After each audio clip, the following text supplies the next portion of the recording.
Hi everyone! Ciao a tutti e porco Zeus! A chi appartiene il copyright di queste immagini? Well, the wrath of Zeus is definitely gonna get you for that one. But yeah, whose is the copy?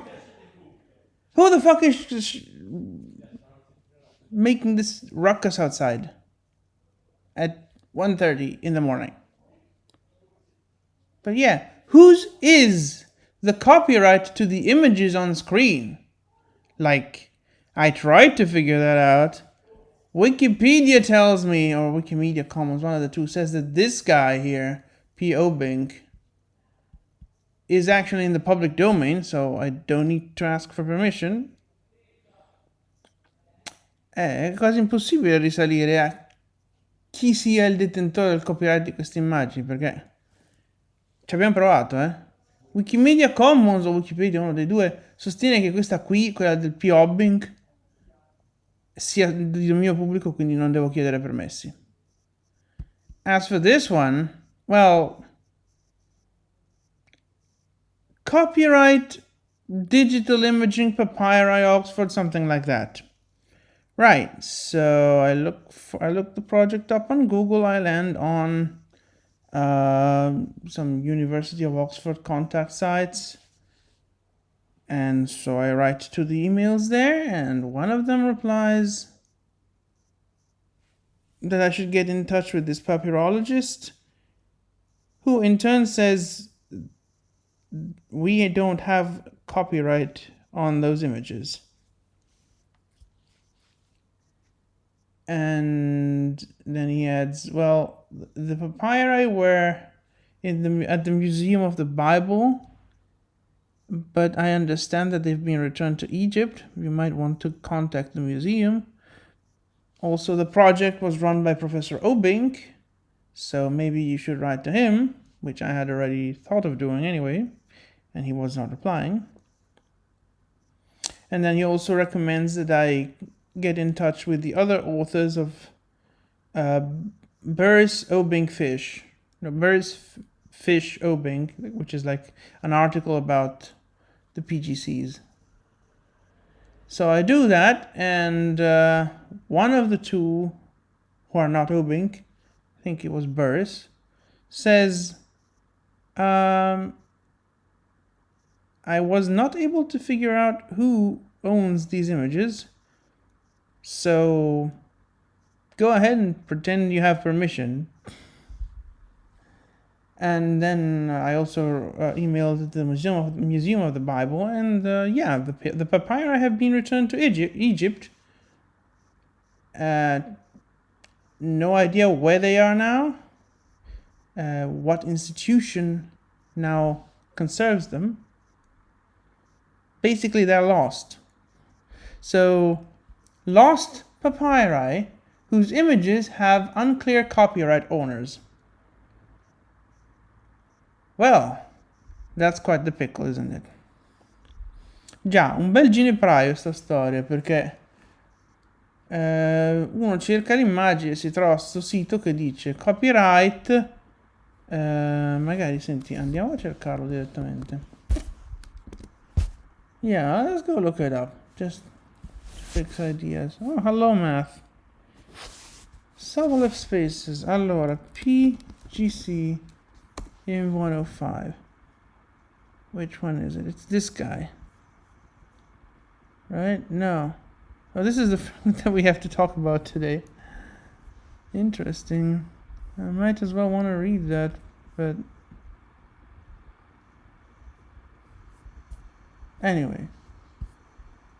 It does have PGC, this one, doesn't it? Still Parcaleio, eh?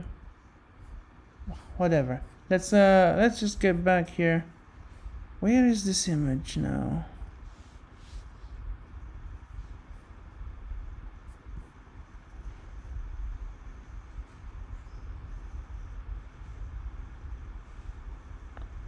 Qui non riusciamo più a trovare dove sta questa famosa didascalia di copyright. Andiamo sotto immagini. Qua per esempio. Sappho fragmento 16, ecco. Imaging Papyri Project Oxford, all rights reserved. Ecco, quindi uno cerca l'immagine e, a parte imbattersi in un articolo sul frammento di cui dobbiamo parlare oggi, trova questo coso qui che dice copyright così, quindi uno dice cerchiamo sto progetto, cosa succede? Si trova davanti questo sito dell'Università di Oxford e contatta questi 3 professori che sono del team digitale o una roba del genere, non mi ricordo. E niente, a quel punto uno dei 3 risponde e dice, adesso non ricordo esattamente cosa avesse detto, ma consigliava di mettersi in contatto con questo professor Venaissa, il quale dice il copyright delle immagini non è nostro, la nostra associazione con il professor Obbing è terminata anni fa. Yeah, the association of University of Oxford with Obbing has been terminated ages ago, apparently.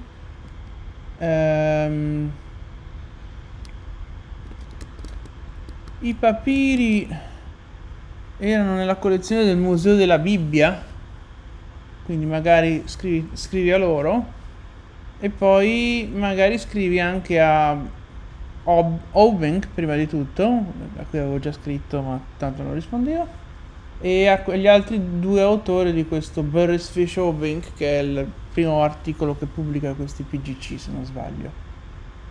Yeah, first Burris Fish Obbing is the first paper publishing the papyri.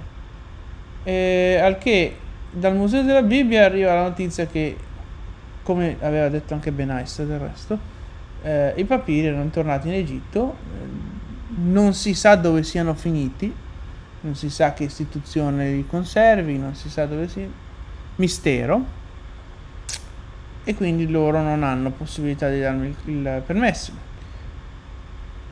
Risponde anche uno dei 2 non Obbing di quel magico trio, penso fosse Burris, il quale dice, beh, io non riesco a capire a chi chiedere per questo permesso, quindi dubito che qualcuno se ne frega niente, quindi fai finta di avere il permesso anche se non ce l'hai, tanto non ti dice niente nessuno. Potevo evitarmi tutte queste preoccupazioni, giusto? Yeah, in the end I end up pretending I have permission even though I don't, which is what I did before I figured out I actually needed the permission, so might as well have ignored the potential need for a permission. Esatto. Quindi adesso però noi dobbiamo guardare questo e questo qui. Questo invece il permesso ce l'ho, ed è Egypt Exploration Society. Do I have the caption at the ready? Let me just grab it real quick. I should have prepared it first.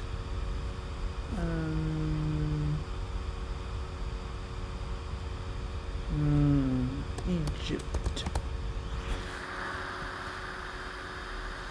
Oh no, it was fish who replied, ok. Quindi non era, ecco appunto, ben nice, eccolo là. Io cercavo un'altra roba, ma sta saltando fuori di tutto, tranne che quello che mi serviva. Yeah, where is the email where I got the permission for POXC2289 fragment, whatever fragment it is, fragment 4. POXC2289 frammento 4 per Egyptian Exploration. Senti, mi stai stufando con Exploration, Exploratory Analysis, CCBC. Dovrebbe essere più o meno da queste parti, no?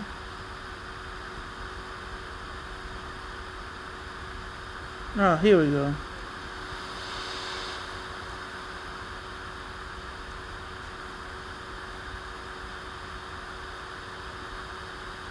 Where is that caption?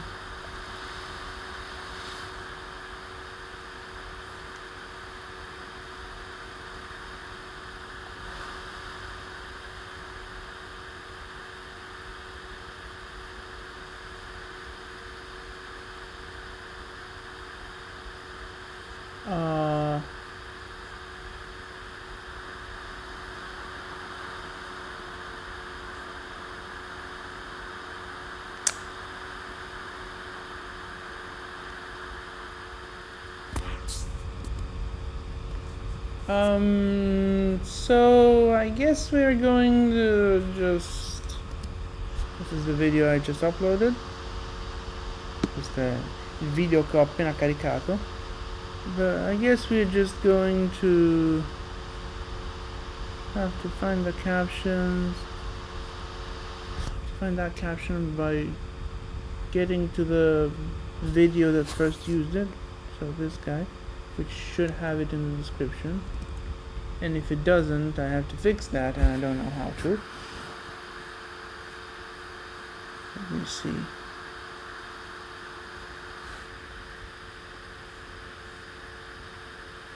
Well, damn.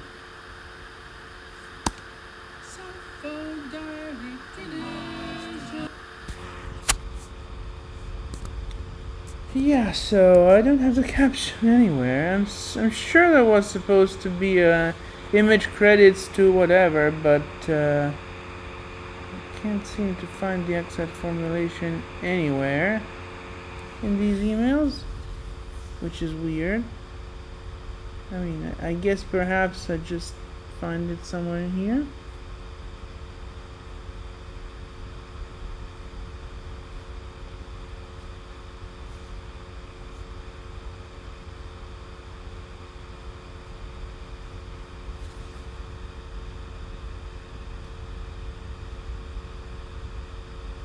I suppose this item 6 does it.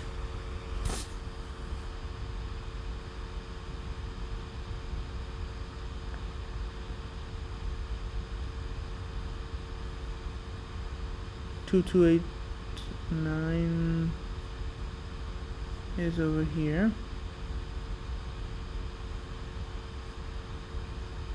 Yeah, so I cannot find the exact caption that I would be supposed to include in the video and in the description, but all of this searching probably does the trick anyway. I hope. Già, probabilmente da qualche parte abbiamo una didascalia precisa da infilare nel video e nella descrizione, solo che non riusciamo a trovarla. Tutta questa ricerca sicuramente basterà per giustificare l'uso dell'immagine, cioè voglio dire, That being said, let's go ahead and transcribe that, shall we? We obviously don't need this caption anymore, quella che scriviamo non ci serve più. Quindi adesso dobbiamo trascrivere questo. Oh signore, te e la tua fissazione di cambiare la dimensione delle immagini delle finestre di preview e in generale a cazzo di cane proprio. Yeah, who the fuck programmed this guy who just randomly decides to resize my windows? Anyways, so let's see, what do we have here? We have, well, that looks like the slanted stroke of an alpha, but can we really say that it is? We could just as well say that that's a lambda, although the combination lambda rho kappa isn't valid. So, based merely on the possibilities that sign can be, that's my solution. And as for the rho, I think I'm gonna make it uncertain as well. Sì, allora, quello lì sembra il tratto obliquo di un alfa, per cui bene. Però potrebbe anche essere una lambda, quindi la lasciamo incerta. Certo che una lambda in realtà lì non può essere, perché si da rho e k, quindi non c'è verso.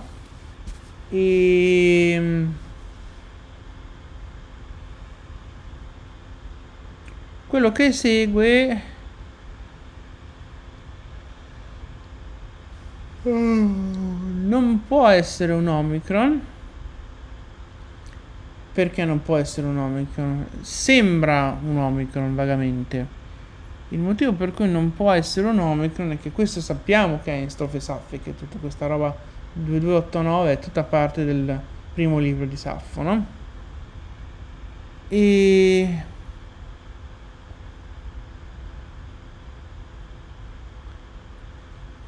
qui abbiamo, cioè qui saremo all'inizio in pratica, no? Se noi guardiamo qua, noi vediamo eortan, che è un lunga breve, un breve lunga lunga. Sì, preceduto però da un quindi è breve breve lunga lunga. Una cosa del genere può essere solo la fine di un adonio. Quindi se questo è un adonio, abbiamo la batteria che si scarica. Se questo è un adonio e qua abbiamo che sembrerebbe tanto mater, vuol dire che qua più o meno c'è l'inizio, il che vuol dire che l'inizio qua, quindi questa è la prima sillaba. E quindi non può essere un omicron, perché perché qui abbiamo due lunghi apparentemente. Effettivamente è un po' shaky questa cosa. Cioè noi qua sembra che abbiamo due lunghe e quindi dovremmo essere in lunga, breve, lunga, lunga. Però poi andiamo a dire che questo oi non è un oi, o può non essere un oi, e quindi insomma però che qui ci sia scritto Calais ha tutta l'area di essere vero, e dunque qui vediamo un jumbo qua davanti, cioè per avere un jumbo qui devo avere o lunga breve, cioè non posso avere, qua siamo così all'inizio, non può essere già il coriambo sta cosa. Exactly, so somewhat shaky perhaps, but Calais here, the root, like this is almost certainly a form of the verb kalemi, to call, whose alpha is short. So we've got short long. If we had an omicron here, we would have short long, so we would be at the coriam. However, by the way, we know that this is Sapphic stanzas because 2289 all is within book 1 of Sappho. So if we look down here, we already see.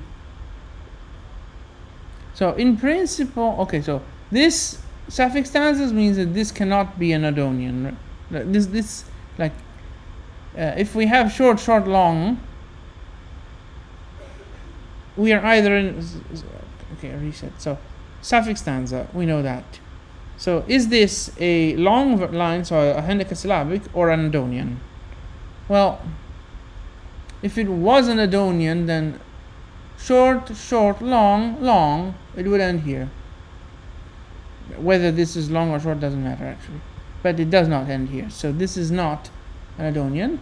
So this cannot be already the coriam, considering that over here we do have the Adonian apparently, because this is obviously mater eortan, and mater starts about here.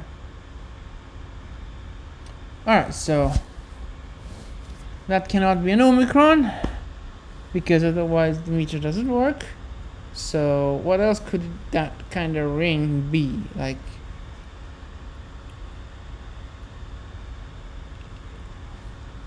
probably nothing. But since upon viewing it does seem like an omicron, because you can't really see the descender of that row, then we're making it uncertain. Esatto, sì, quindi abbiamo escluso che sia un omicron, però solo per contesto metrico, non per il segno in sé, e dunque ci teniamo l'incertezza perché potrebbe essere un omicron perché il discendente non si vede. Dopodiché che qui ci sia Calais non c'è alcun dubbio.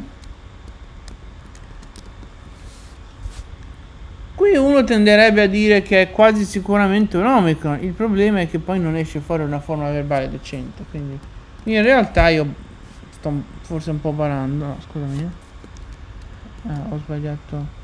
Ops.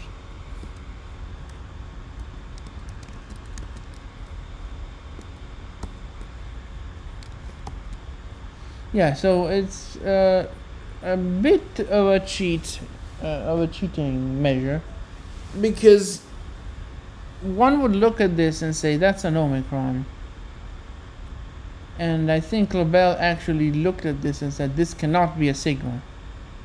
But if you look better, there isn't really a closure here, so Who knows? And if you look at this form, that really looks like it's supposed to be parcalesi, which is from the verb parcalemi, the Aeolic form of paracalò, paracaleo. So yeah.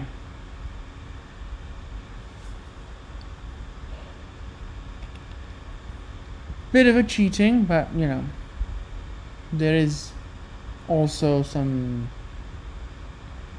viewing evidence that this could be a signal. And then one wonders what this is, but really, this cannot be a digamma, right? Could it?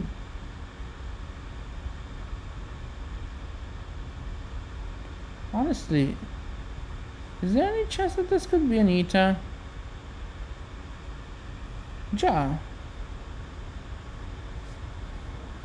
C'è qualche chance che quella lì sia un eta invece di essere un epsilon iota? No, secondo me no, è troppo curva sta roba. Yeah, it's too curved and also curved in the wrong way because look at this eta. Già, la curva qui è dall'altra parte.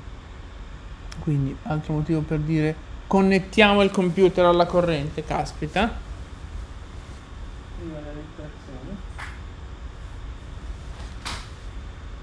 Yeah, let's plug this guy in for a guy donut and then we'll record it. So yeah, that's not possible. That cannot possibly be an eta. It would have been nice to say parcalesi, which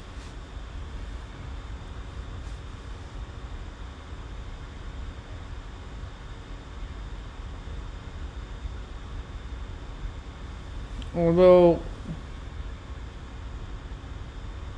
didn't we already see something that said that esi is not actually the Aeolic conjugation, it would be e, so parcale, giusto, hai ragione, pare di sì che abbiamo visto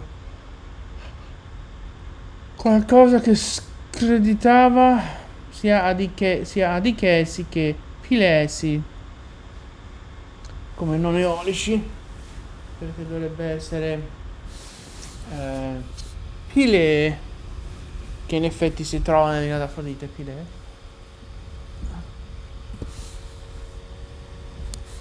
e adichee. Yeah, so that train of thought just wasn't going anywhere. One would then wonder, yeah, what is it? It's like, is there any chance that this could actually be a digamma? This is what I'm wondering now. But if it was a digamma, I would assume that this guy and this guy would be somewhat parallel, which they obviously are not. So I don't think I'm giving it a doubt that that slanted stroke is just a papyrus quark, even though it's a weird situation, because why would there be a papyrus quark here?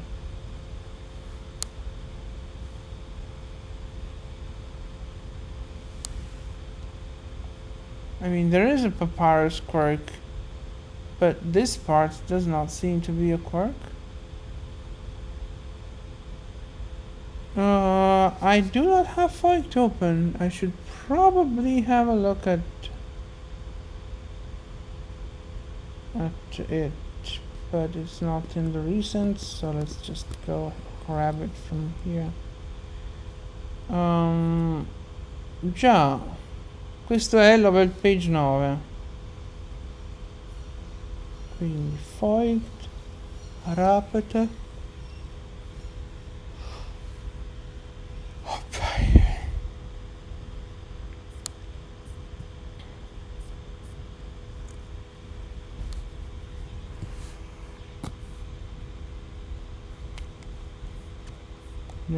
Narrates, this is 6.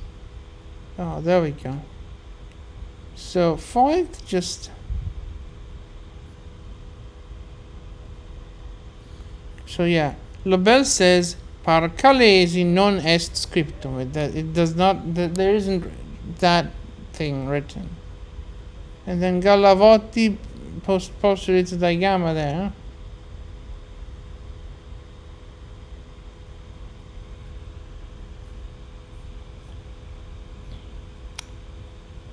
I guess you're right, my friend Foyt. That could be a nu. Giusto. Potrebbe davvero essere una nu, quindi gli diamo. Porca vacca, gli diamo l'incertezza. Okay, so I don't know why everybody seems to be completely ignoring this, but I'm gonna not ignore it, but also not base my reading upon it, just give it an uncertainty because of it.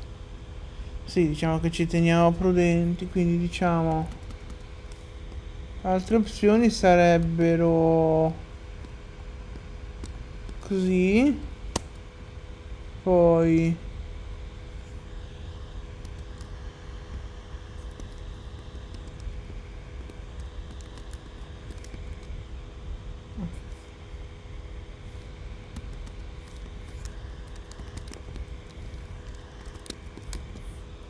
esatto. Yeah, exactly. Those would be the other possible options.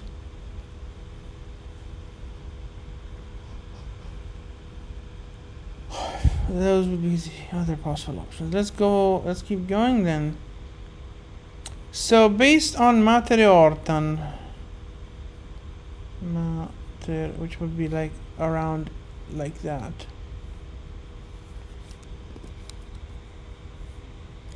This is the alpha. One would say there is one letter missing here. Sì, direi anch'io. Una sola lettera manca lì sulla base di quel Mater Hortan.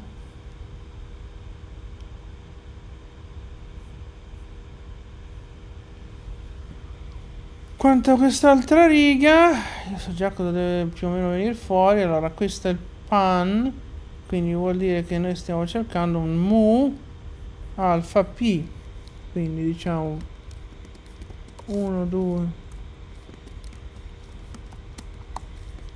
3 lettere, forse ce ne stanno anche 4. E poi abbiamo pan, ok e che sta potendo in Ayman, Mater Hortan, fai di mano,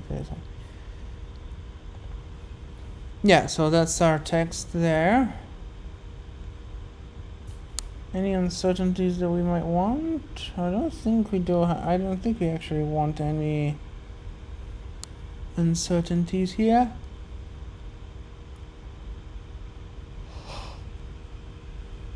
Actually, though, we do have a trace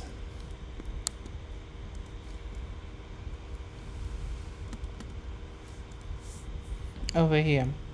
This guy. This guy's also traced though. I guess the pi went like that, and then we've got the mu over here. Yeah. Sì, quindi questa mu che sappiamo che ci deve andare sarebbe più o meno così, la p vorrebbe essere così, sì, ci sta. E poi abbiamo il Mater Hortan.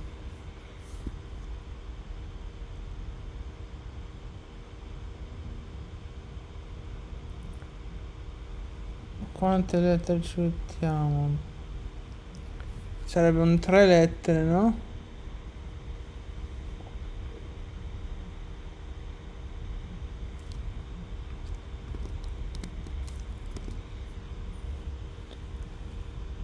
Possiamo squisire che ci siano in più?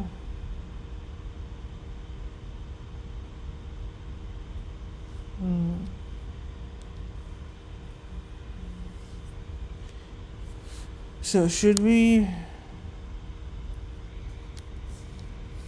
1, 2, 3, maybe 4. Let's do maybe 4. And then we have aereo. Wait. Yo with acute accent.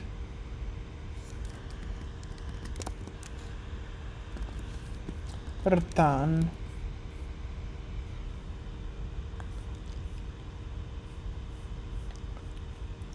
Ok, quindi questa è la trascrizione di quello. No, sono già le 2. Sono di giù.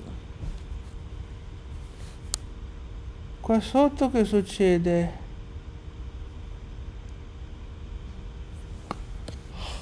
Oh, succede.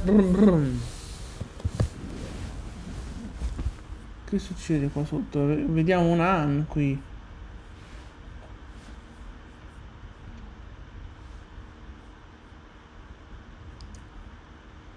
The muse here. 1, 2, 3. So it's 1, 2, 3, maybe 4. Mu. I suppose uncertain, then that.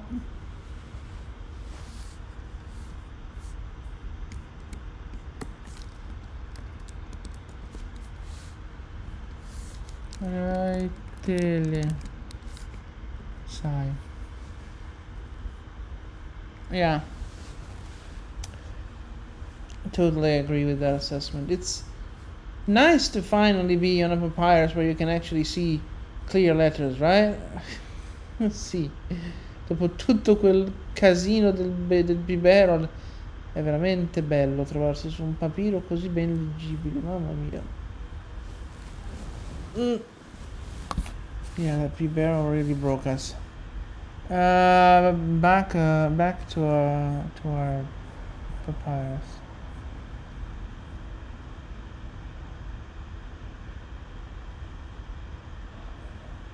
Although, if I'm gonna put in Feidemann there, we have a bit of a problem, I guess.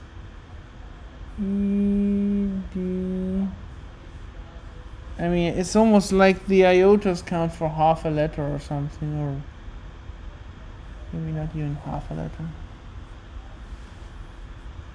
Già, sembra quasi di avere le iota che contano come mezza lettera, se non ancora meno, perché qui uno leggerebbe 3-4 lettere e invece c'è da mettere dentro Feidemann. E però ci sono 2 iota lì dentro.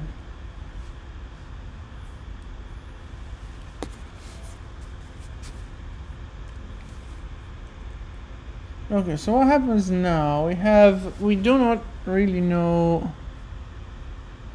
I guess we can estimate like 3 or 4, then 1, 2, 3, 4. So that's 7 or 8.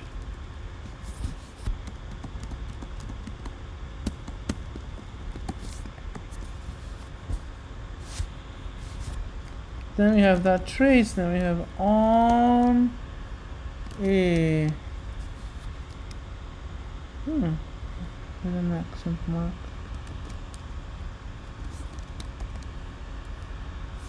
And honestly, that's just nothing. Già. Siamo d'accordo così. Quindi estrapolando dal numero di lettere di qua abbiamo stabilito 7-8 lettere per arrivare fino alla traccia. Quindi anche qui sarà 7-8 lettere.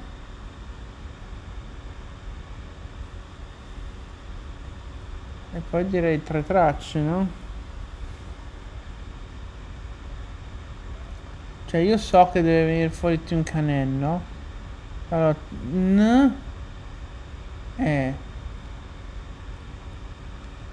yeah, so now in Tunkanen is supposed to go here, then we can kind of see the nen. But if we didn't have that intel, we would probably just treat that as 3 traces. So we have the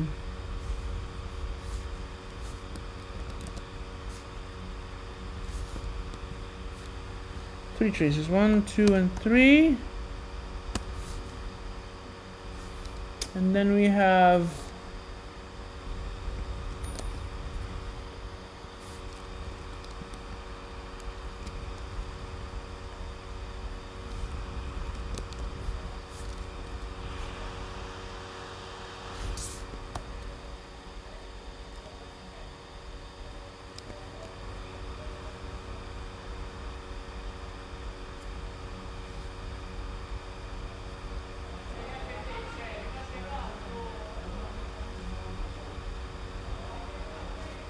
sì, allora ci siamo, direi. E qua sopra io sto, lo vediamo. Fino a Osto ci siamo. Giro un Y qua. Uno dice un Y fatta cos'ha? Un po' balordo, ma sì. Yeah, so Osto it is.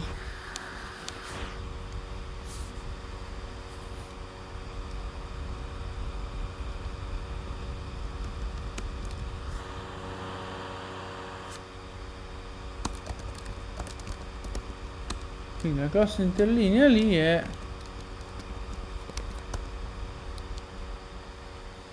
questa. Exactly, so that's the quotation.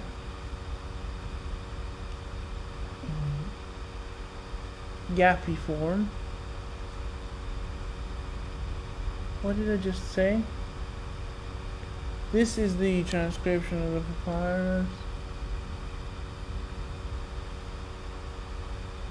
I don't know where I was going, but this is what is probably seen on the papyrus with its interline gloss.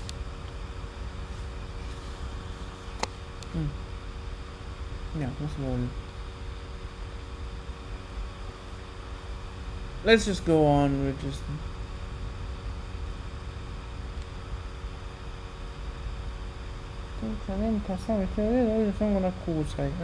Usai. So this is Osai.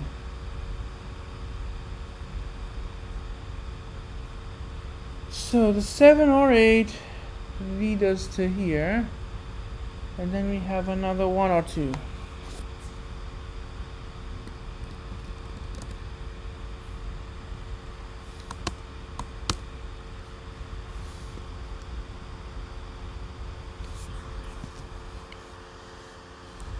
And I think this is all certain.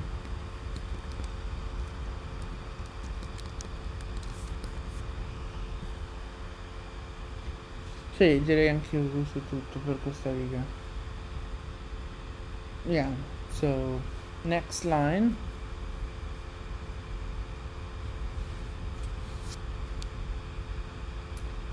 I wonder where fragment 10 went, but it's probably not part of fragment 9.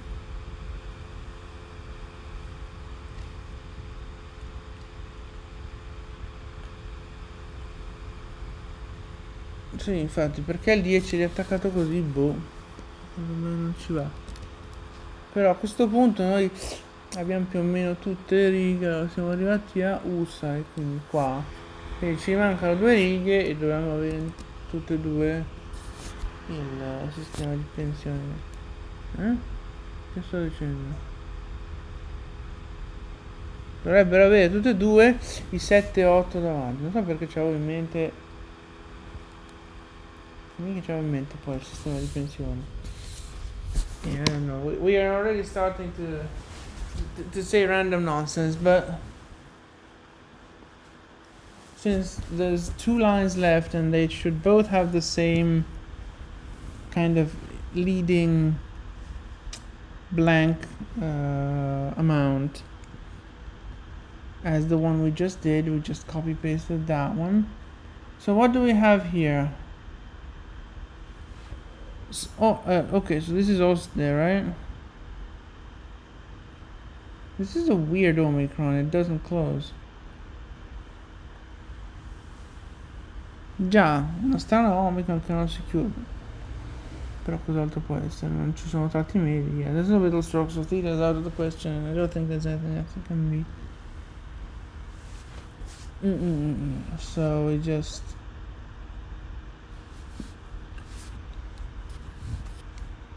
okay. So I'm treating this horizontal leg as just a vestige. Then we have this, and that. Direi che non c'è dubbio.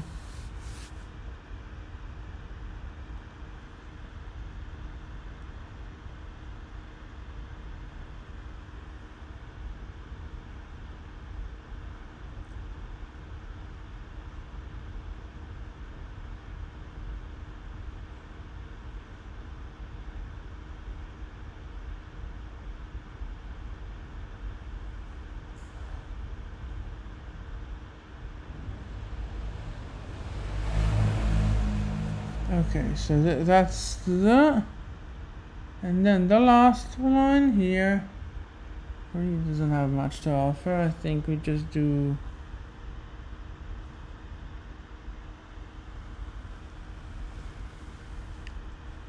I'm tempted to implement the could be a quirk thing with that pi, so that would be, actually it is a quirk, so scratch that. Sì, ok, beh, questa P qui è una magagna perché la riga sta così.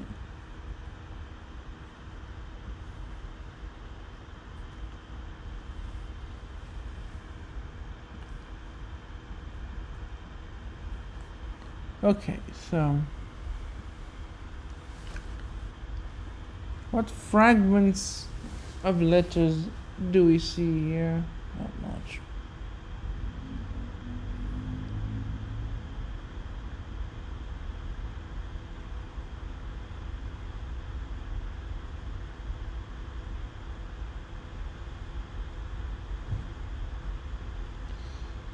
So,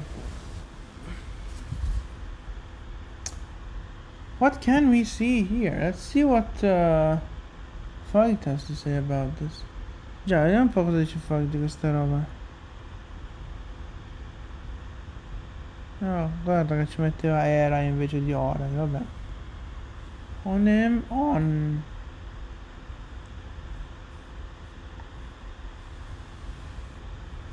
Sì, certo.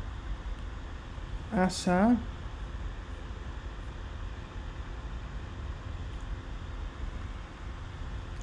Usai.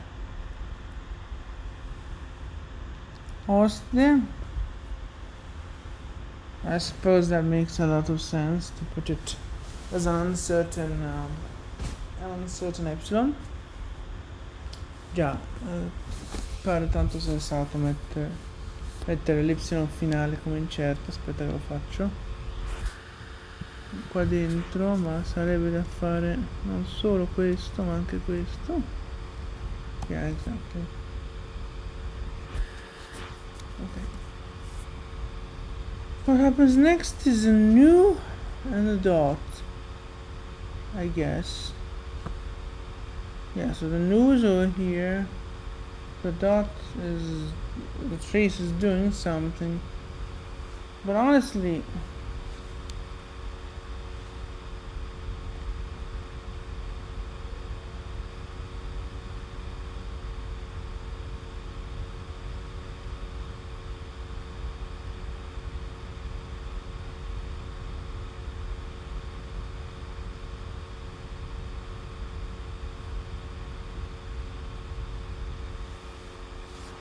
okay, so essentially we see a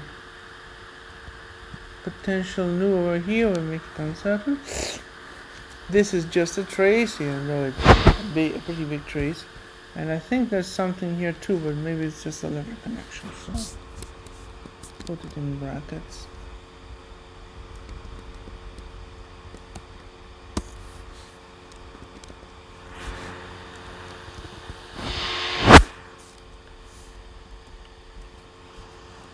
Okay, stop thinking about Caccialeone. You have the nu, which is not entirely certain, and you've got this. Ok, quindi questo è Dopodiché penso che questo abbia esaurito il frammento coso.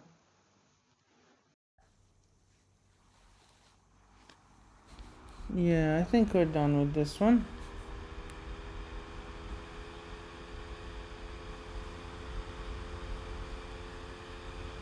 Maybe we can prescribe fragment 10 just in case. I don't know, that might be Callonai or Callona. Okay, a form of the noun Callona.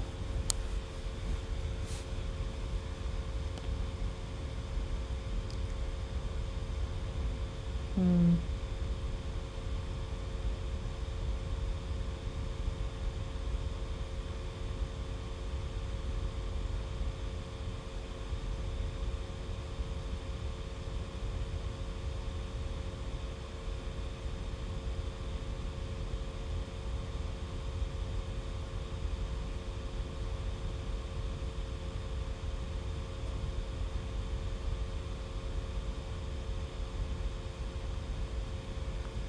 E qui stiamo andando parecchi lenti, però qua dovrebbe essere un Callona, ma ha un Callona e ma poi non si capisce cosa. Cioè,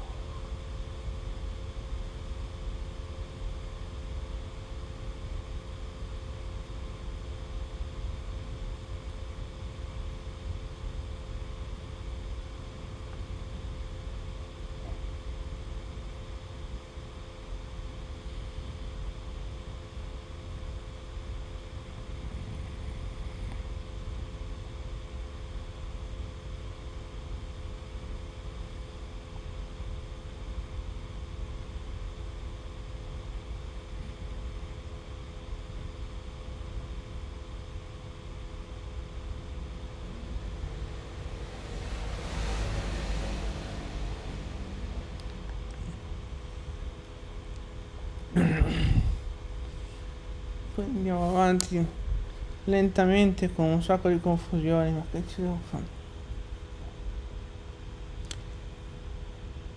Ho il cervello un po' fuori di testa ultimamente. Però.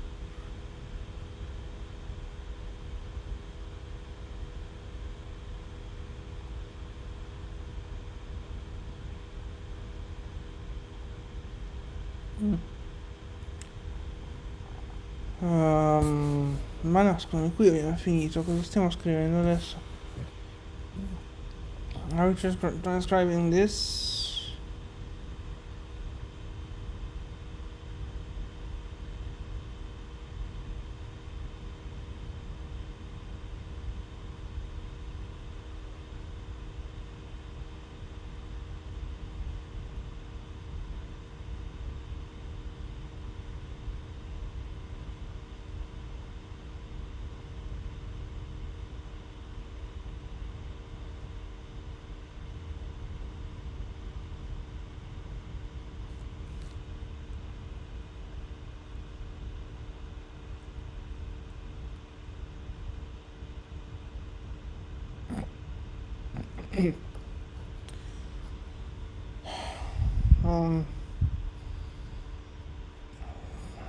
So, should we be transcribing this one too? I mean, I guess it will come in handy eventually, but I think it belongs in here.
So I was trying to do a conversation between me and myself, and now I've lost track of which me was supposed to say which lines. So reset that. What does that reset even mean? What was I going to say now?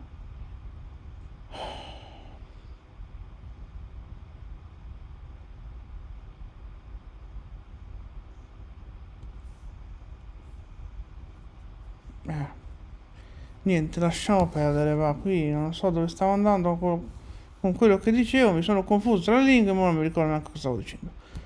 Bene, quindi questa è la nostra trascrizione di alt, mettiamo il nome del papiro, giusto, right, here, this is Piox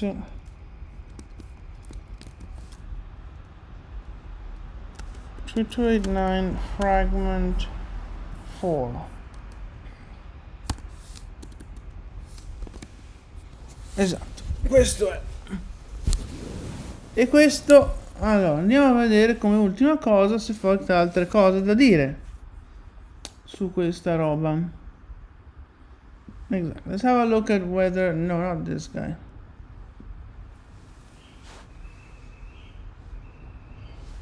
Birds don't sing at this time usually. Sì, gli uccelli che cantano questa cosa sono un po' insoliti. Però sì, alla fine questo corrisponde, vediamo un po'. Ah, ragazzi, non è minimizzato, aiuto o lo è? Non lo è, bene. Okay, so we basically agree on the transcription, yeah. Is there any other supplevi? So the erai is bifoict. It's gonna be ora in the end, I believe. But PGC will tell us. Esatto, quindi foict propone questa integrazione erai, che poi in realtà sarà orai. Ma poi ci arriviamo.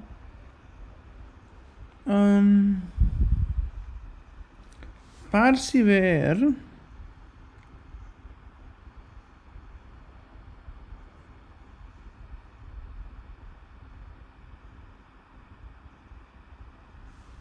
I mean, Pareortan or Pereortan would be sensible guesses over there.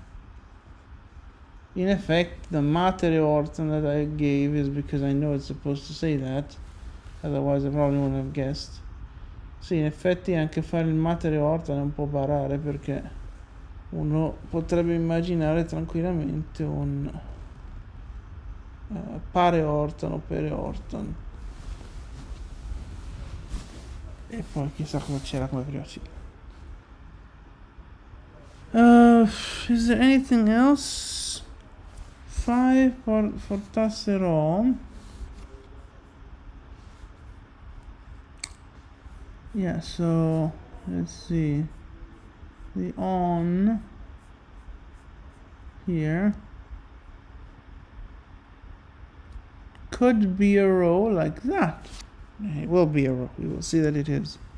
Esatto, poi vediamo che quello lì è una row, per ora è una traccia completamente illeggibile, che è probabilmente la row dovrebbe essere così, adesso saperlo. Cos'altro può essere quello? Forse un omico, però può essere tante cose. Yeah, so that can probably be a bunch of things.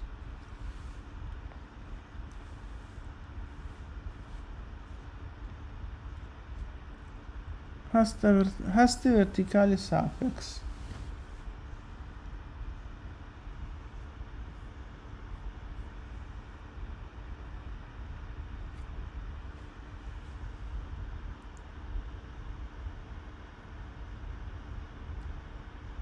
Tum spazio. Haste verticali Sapphic. Tum spazio rel punctulum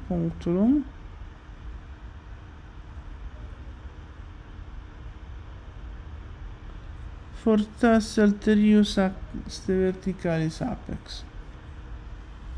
So yeah, the top of a vertical thing then a small dot, call it a small dot, and then probably another top of that.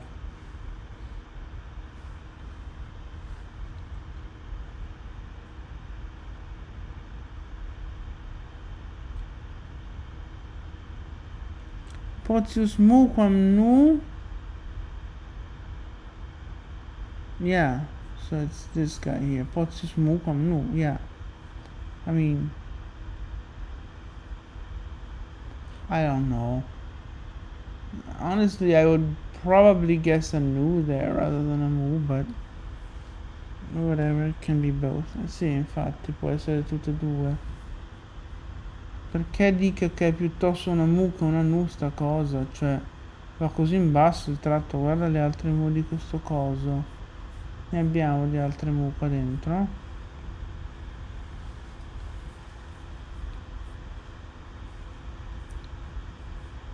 Cioè, oddio, se il coso si troncasse qui, però vabbè. Quanto alle nu, invece, cosa abbiamo di nu qua? Si ficcherebbe quasi subito dentro coso, quindi probabilmente dice Potius mu quam nu, perché qui non vediamo traccia di un'asta verticale che chiuderebbe a nu, mentre invece se fosse una mu dovrebbe ritornare su, non vedremo traccia nemmeno di quella. Honestly, I can't really see why she says it's more likely a mu than a nu, but whatevs, it's still very uncertain anyways.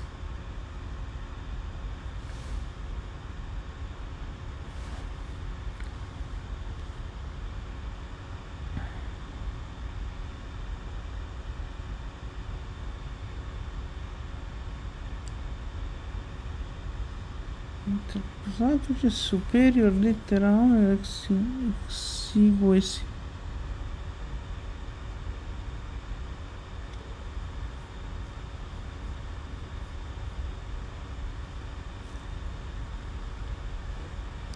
Yeah, I think what she's saying, or what in this case Lobel is saying, because all of this thing is quoted from Lobel.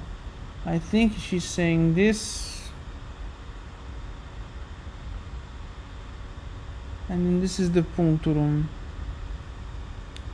So you have this, which is the top of the vertical line, and then if I only knew what rel stands for, like, why do they have to abbreviate everything? But yeah, I think this is the punctulum, the little dot, perhaps the top of another vertical thing. And then they say, and then he says, Lobel says that this is apparently a superscript omicron. Sì, effettivamente questa lettura, questa corrispondenza tra quello che c'è scritto e quello che si vede nell'immagine ha più senso, cioè pare che dica cima di asta verticale, poi spazio di qualche tipo, non si sa per cosa stia rel, e poi questo puntino, forse la cima di un'altra cosa verticale, con in mezzo questa che sembra un omicron superior, una superior lettera omicron, una omicron in alto essenzialmente. But yeah, so this is the first thing. Now as for the GC, this is the thing that we want. There's more to the GC than just that. As you can see, we will have a lot to go through. Esatto, ci sarà parecchio da guardare, ma noi adesso per oggi, per questa volta, ci interessiamo anche del 2289, non so cosa trovo. Yeah, the 2289 are not just that, we already saw some of the others, but we want to go look at this now. I honestly don't know what the number of this. Okay, fragment 1. So PGC in 105, fragment 1.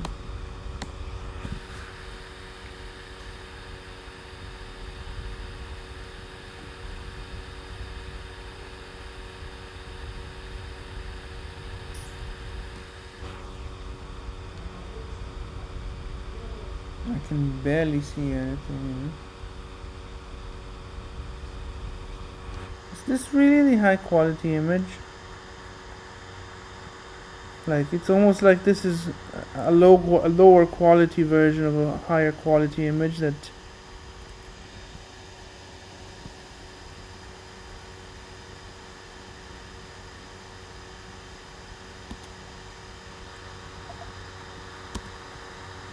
is a PDF. It's also a PDF.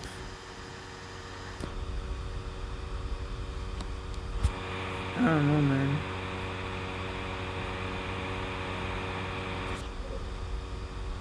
Like, this line here is something else.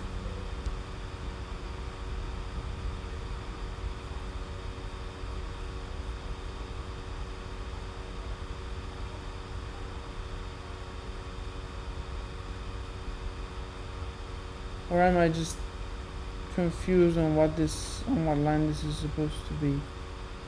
Okay, I guess Seortan is what we're seeing here. And then we've got Ter. And this. So this Ta and Epsilon, I think, are convincing enough to make them certain. And then over here,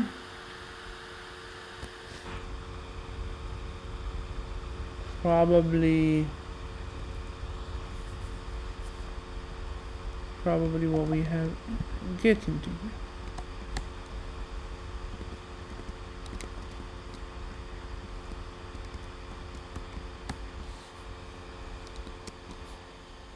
Probably something like that. Sì, infatti. No, perché qui c'è scritto SA 9.3. Allora 3, cioè uno dice 3 vuol dire la riga 3 del papiro che c'era prima, che però è la riga 4 della poesia, quantomeno della parte della poesia di cui ci è rimasto qualcosa, quindi è un po' una balordata forse. Yeah, so I was probably trying to see some kind of high demand or ITSI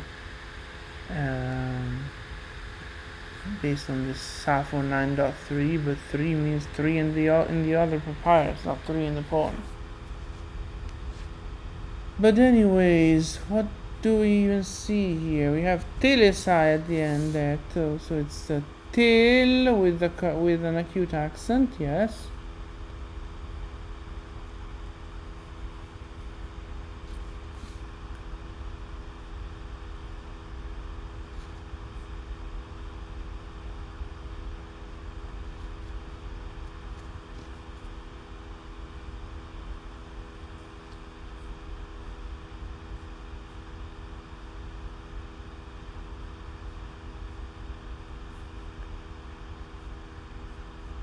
Having serious trouble reading this. Sì, stiamo facendo una certa fatica a leggere sta cosa. Però il tele sai è lì. Il tel comunque. Quindi qui dovremmo aspettarci di trovare un I. E di qua davanti dovremmo trovare un man o un iman. Giusto per curiosità. Caro il mio BRL. Giusto come riferimento, visto che Foyt questo non ce l'ha. Yeah, Foyt doesn't have this. Of course Foyt doesn't have this, because this was found in 2014, like Foyt was ages earlier than that.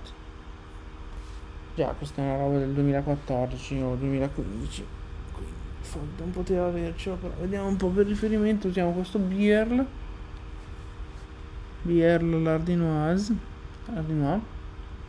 e lui sostiene che dovremmo vedere man qui. Man ora e tele.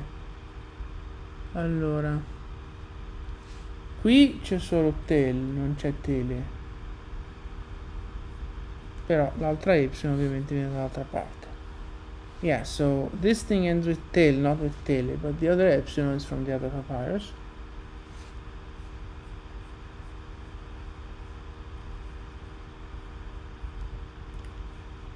Honestly, now that I look at this better, I'm gonna make it certain, because like, what else could it be? Like, you can basically see the belly, right? Sì, effettivamente si vede praticamente la pancia qui. Quindi vorrebbe dire che noi avremo un margine che sta... Si può avere un tool di selezione, caro? Il nostro margine sarebbe qui così. Mm? Quindi noi ci aspetteremmo...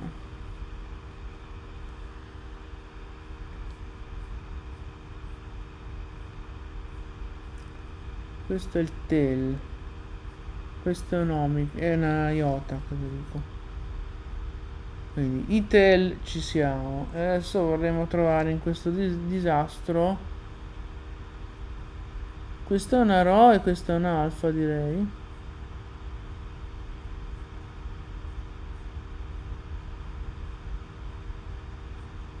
Allora, questa è A. Come cazzo sono fatte queste lettere?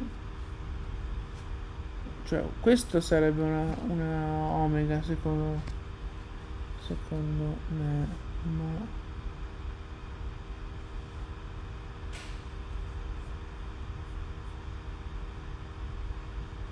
Tameron. Quindi questa omega qui è una forma così, quindi questa sia un omega è possibile, però qui se tu dici omega così e poi ha fatto cosa la rho. Yeah, I guess. Omega, then it goes down and forms the row like that. And then it should be going into some kind of alpha here. I don't know, man. Because this is the tau. This is an iota, probably, yeah. And then the alpha will be somewhere here. I really can't see. I mean, once we join the... Do you have row transcriptions of the single things?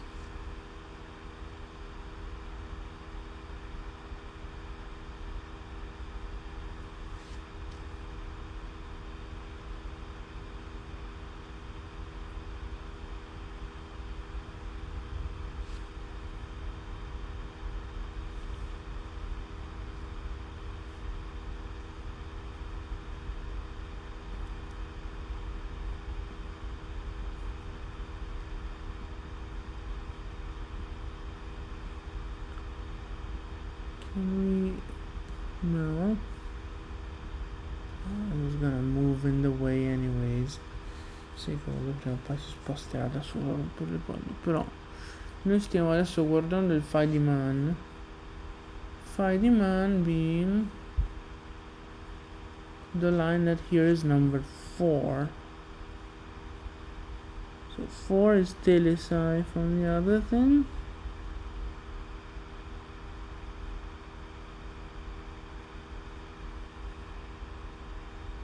Okay, apparently it doesn't say anything. Great. Però che questa sia un'alfa ci sono pochi dubbi. Quindi cosa ci possiamo vedere qui? Disastro.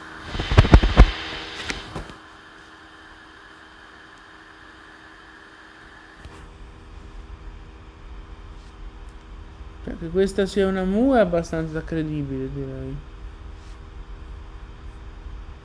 Bit of a weird shaped mu, but still, yeah. I guess that's the mu. Then we have the alpha. Then the nu should be somewhere around here. So, and then it goes to form a connection, but this was supposed to be the omega. I don't know what's going on with these letters. Like, già, infatti non capisco. Non capisco come devono essere fatte queste lettere. Perché voglio dire che questo sia un tel non c'è alcun dubbio. Quindi qui dovrebbe esserci lo iota. E allora l'alfa vorrebbe essere una cosa del genere.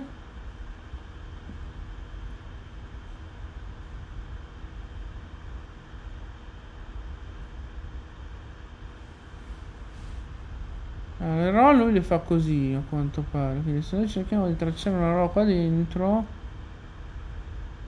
potremmo tracciarla anche così.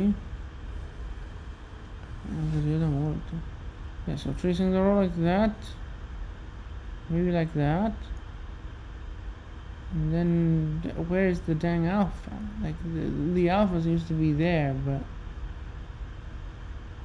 it's a bit too high, I guess. I mean, maybe this is a quirk and we're supposed to be seeing an alpha like that instead. And then you've got the row doing something like that. And then it could connects into the alpha, which is over here. What the hell is this then, though? Sì, qui veramente non si riesce a leggere bene che cavolo c'è scritto, perché che qui ci sia tel. Ok, questa è la iota. No, per vedere un alfa qua dentro uno prova a trattare questo da magagna, perché comunque la riga dovrebbe essere più o meno qui così, no? Quindi magagna lì e poi dopo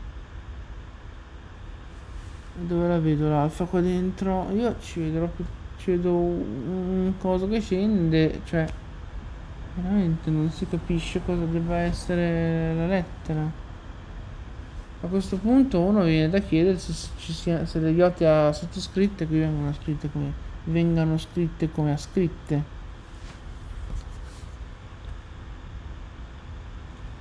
Yeah, so that's another good question. Does this group of papyri usually actually write script iotas, or just drop the subscripts? Because if it drops the subscripts, then I guess you could argue for this being an alpha, although that's also pretty shaky and still does not explain what the fuck is going on with this.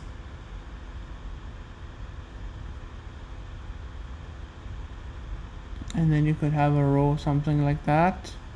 So the omega would do that and then go down into the row and then off to the alpha somehow. Yeah, so I think the omega is doubtless. But this is a nu is I think also beyond doubt. So the man, so it's man o and then dot dot to me, which of course combined with what's before. Esatto. Ora se questa è la mu, qui sono 1, 2, 3, 3 o 4. Quindi di nuovo 3 o 4 man o punto itel con l'accento a punto e poi si chiude così. Yeah, I think that's what we do here. I would now like to see if this actually does script iotas, but I think that would probably be too long to figure out. Where do we even go looking for an script iota? Esatto.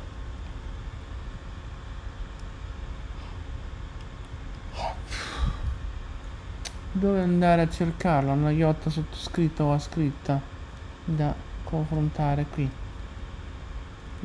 Ti ho detto di cliccare qua 2 volte, tesoro. Allora, so let's stretch this.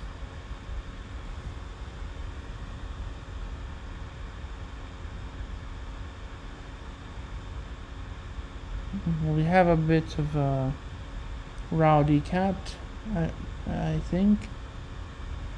Sì, c'è sembrava esserci un gatto più che agitato, lagnoso. Yeah, whiny cat, more than a rowdy one.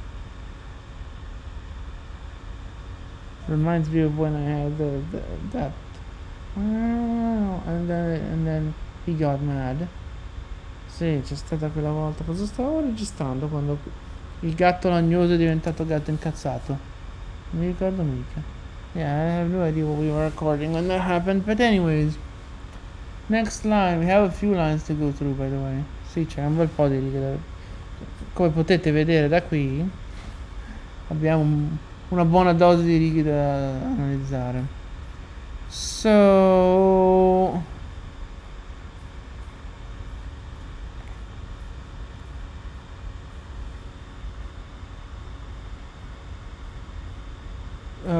dot uncertain pi. I guess I could be as bold as to say that. I can even see the pi kind of, so yeah, let's say uncertain pi, which then means 1, 2, 3, 4. Again,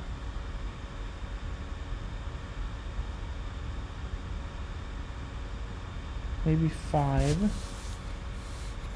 Let me just...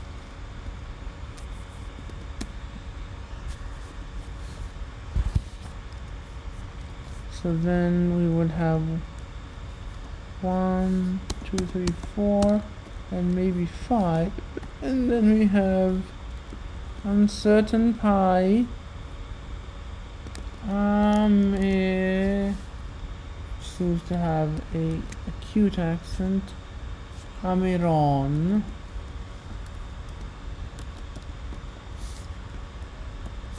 And then M. Yeah, sì, esatto, proprio così.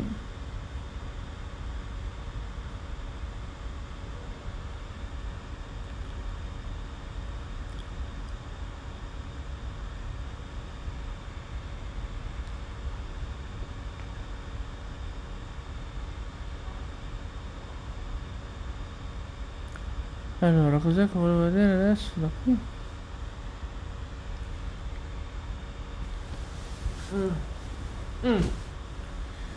Cosa volevo vedere da qui? Se c'era qualcosa.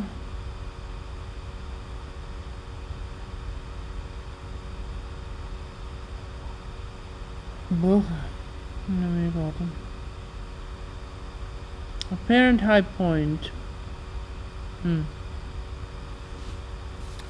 Whatever. Next line. Tuncanen. Ecco, vedi qui si rivela il nostro nen. Per chi? E qui si vede chiaramente una lettera circolare, poi tas, cioè as. Di cosa succede però?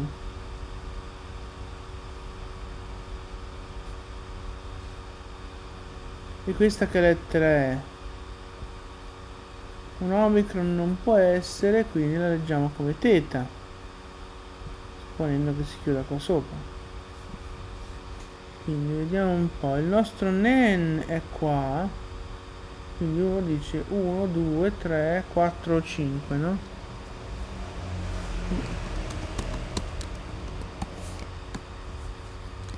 Nen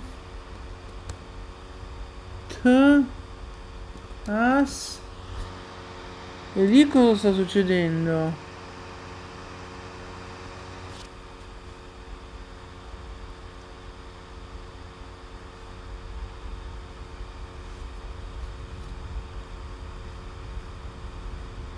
Why the uncertainty? What else could that be? This is pretty similar to Anita, honestly.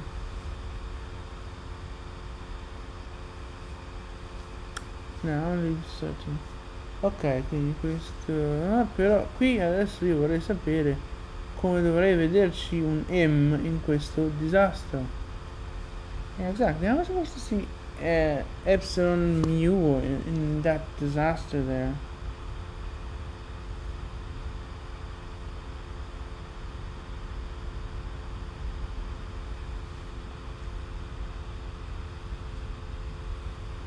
I mean, when we join the two papyri together, obviously this is gonna be Tasam. but like ta, then you go here,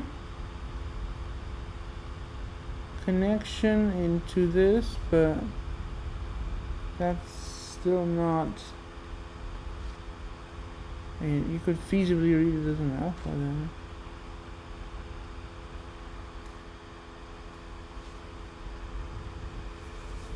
Sì, boh, questo punto qui ci lascia decisamente perplessi. Perché uno potrebbe quasi leggere un alfa qui così, quindi avrebbe la sigma che va nell'alfa. E poi qua delirio. Yeah, so this is a bit weird. Any reading notes on line 6?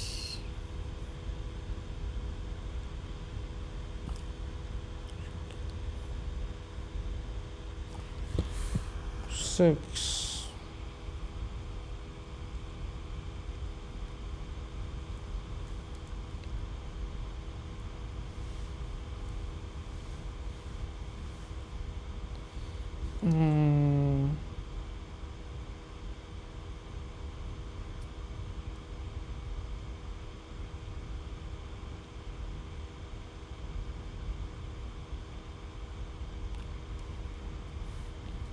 Tas Cartoipa.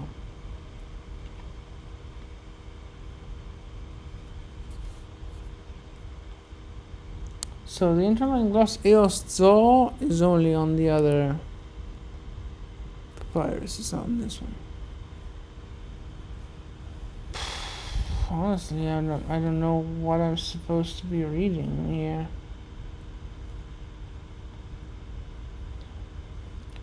Già.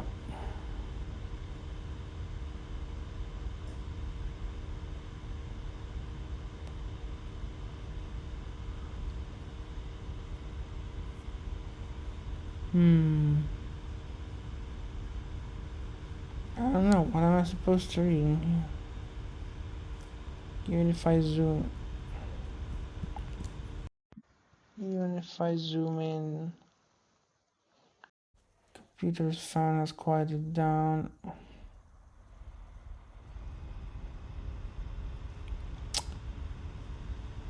Accidental series, my friends. This is what happens when a genius puts a touch bar at the top of a keyboard.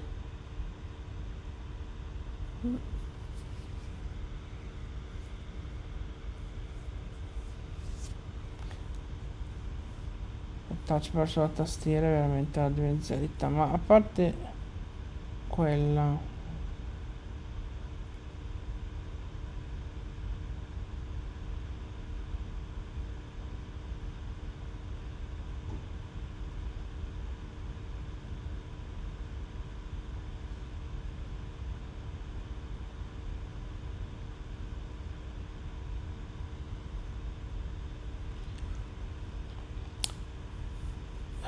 so we've seen the toss, okay, but what are we supposed to see here? Like, we could potentially see a connection to a letter here, but what would that letter be? Is this the epsilon and this is just a quirk? Why would that be a quirk though?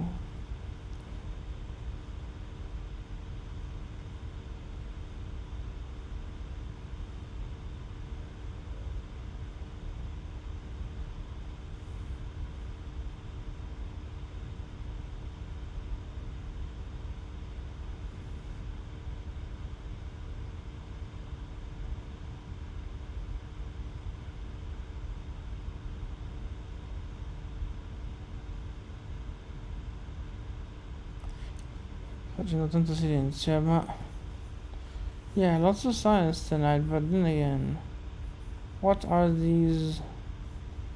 Like, this looks like it could be M, but then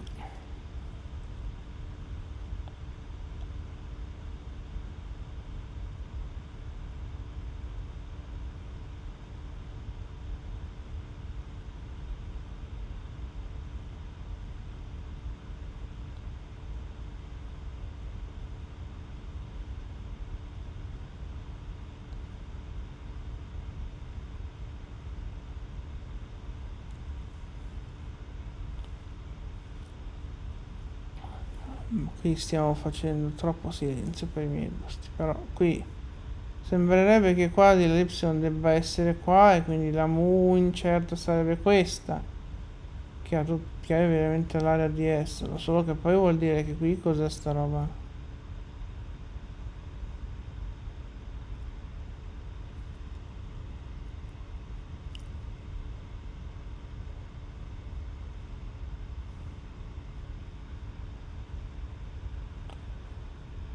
So, either the epsilon is actually here, then the mu, and then it connects to something else in this curious way, and then we have to assume that this is a quark. Or maybe we are left with an extra letter.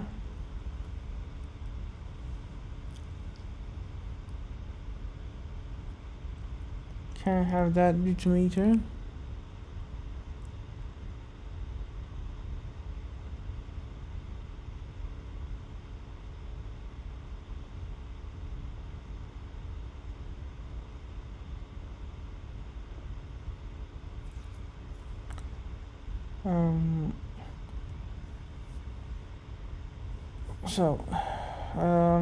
Okay, so summing up this train wreck of a reading, this is the sigma.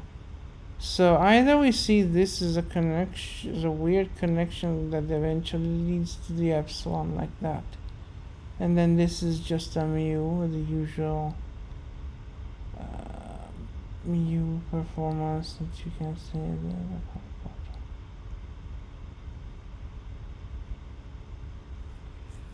The end of Harry Potter.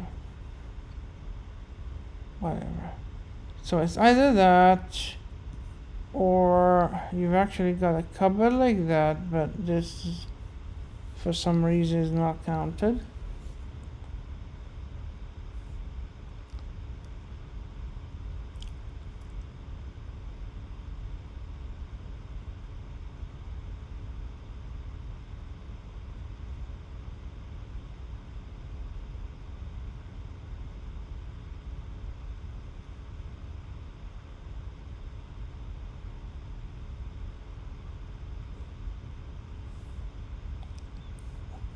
Quindi ma perché sono finito a pensare ai Pokémon, no? Ho detto qualcosa di Pokémon? Spero di no, non c'entra niente. Quindi rifacendo da capo il discorso, o questa è un Y, questa è una magagna che sarebbe strana, e poi l'Y va a finire in questa mu qua, che qua sopra c'è qualcosa di strano, e poi questa si connette alla lettera dopo, oppure abbiamo una lettera di troppo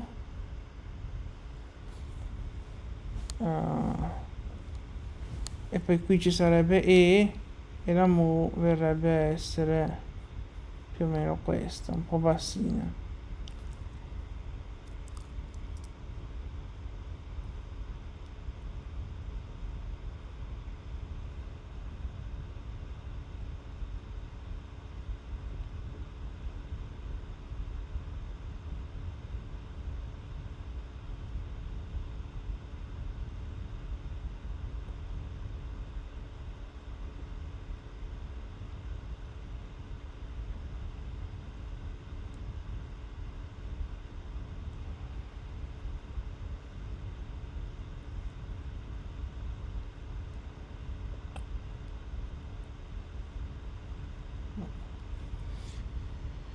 Sì, quindi appunto abbiamo due possibili letture, di cui una ci dà tas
più avanti, mio. Oh, che disastro sta registrazione, che continua a chiedermi non so manco io cosa. Fantastico, cioè, proprio forse era il caso di aspettare domani a registrare sta roba. We are getting so confused over we have no idea what.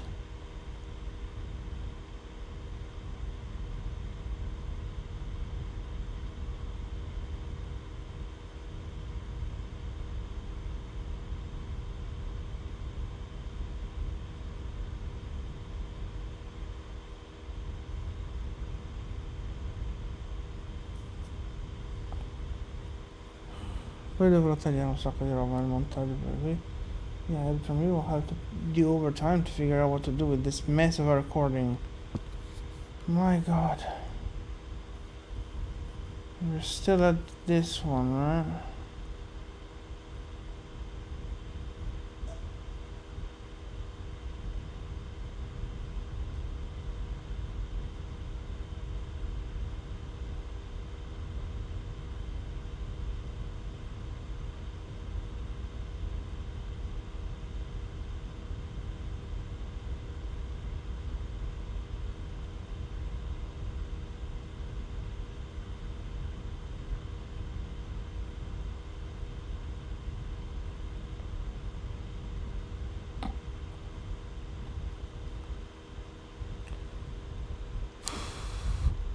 I'm almost tempted to trash this whole stupid recording and start from scratch tomorrow because, my god, this transcription is going so garbage.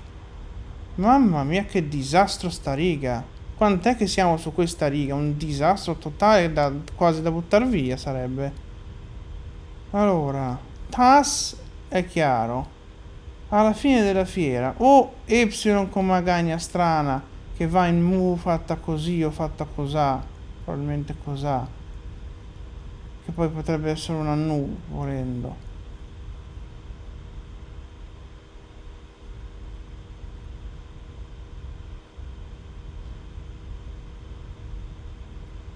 E poi si connette a qualcosa di qua, oppure lettera non identificata, probabilmente una delta, e poi e mu.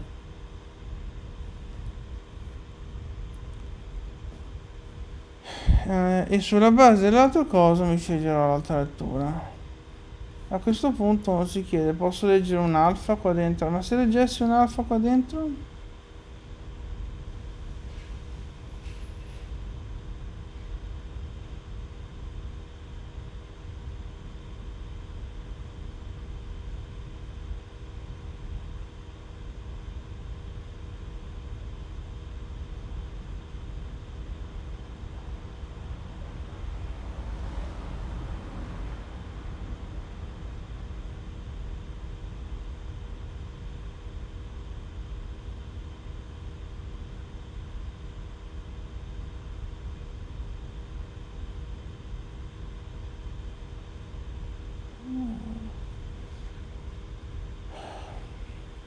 Whatever. Okay, let's abandon this line.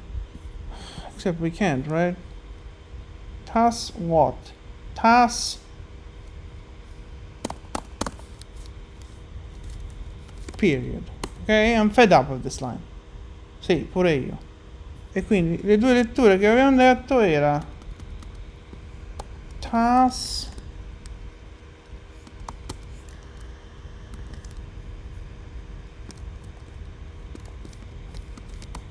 e l'altra opzione era così TAS a questo. Yeah, essentially that was the thing. Okay, finally we're past that one. My god. Goodbye margin. I don't know when I clicked anywhere, but whatever. Già, adesso basta fare le stime di lunghezza sulle cose perse all'inizio.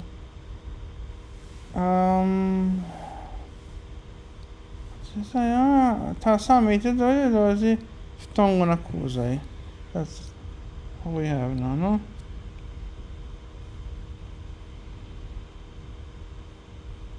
exactly. Nakusai, and then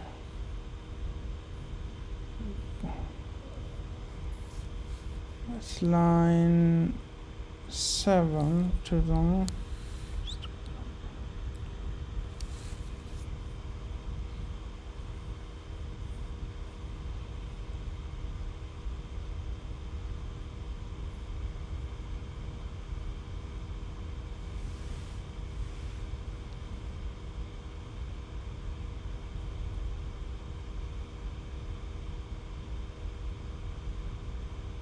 No, it doesn't say that there's any high dot after this akusai. Okay. So this one's easy. This one is easy because it's like that.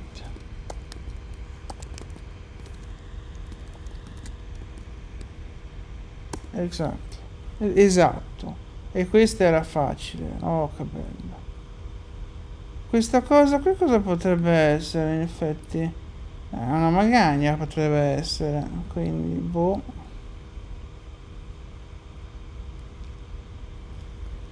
Sarebbe quasi da mettere l'altra parentesi, in effetti.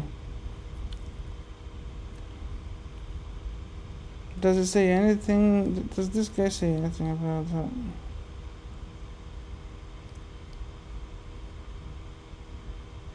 Tongue Makusai.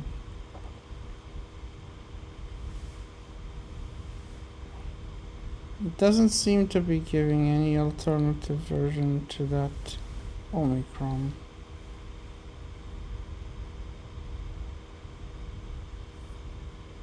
Okay. Well, so I am definitely seeing the Ypsilon that I was seeing in the, because I already looked at this and come up with a transcription. Apparently that was an Ypsilon to me, and I can definitely see it. Otos.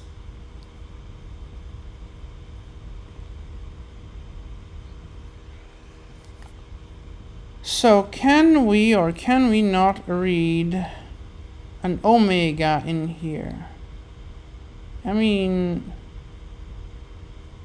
this is a faded area, so if this was the end of the omega, maybe you could have omega like that, and then it goes into the nu like that.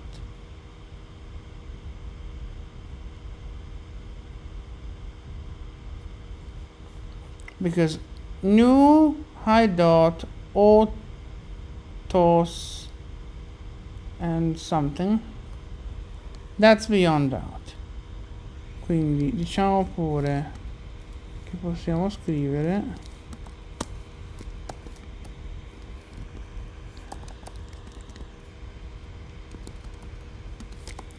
sì, quindi come inizio così è. A questo punto uno dice, cosa ci abbiamo qui? Y potrebbe essere.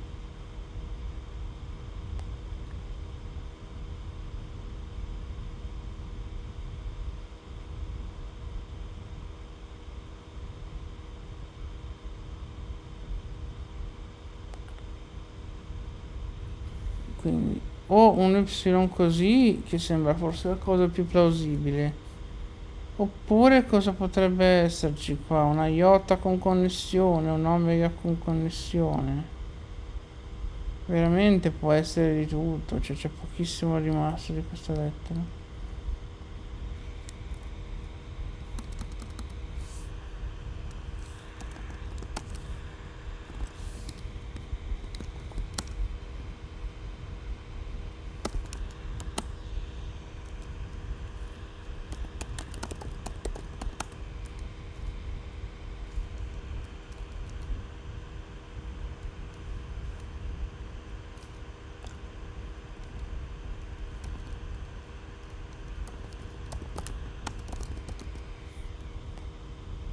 Quindi essenzialmente se leggiamo questo, dove sei, questo come la connessione alla nu, allora più o meno qualsiasi cosa è possibile. Se invece leggiamo questo come parte della lettera, ci resta l'upsilon e non vedo che altro, sinceramente. Forse una chi, ma no. In effetti è possibile anche questo.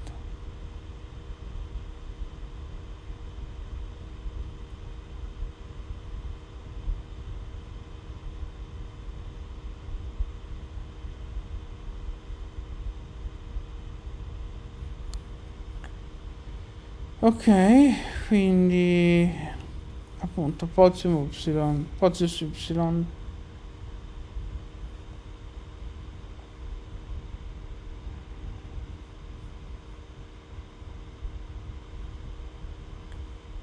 Dopodiché uno dice, dopo ftongo una cosa e...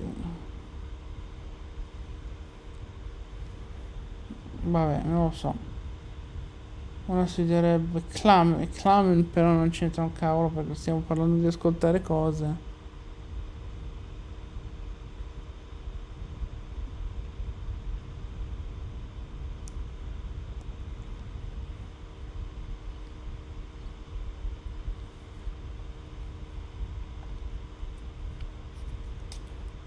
Barbiton.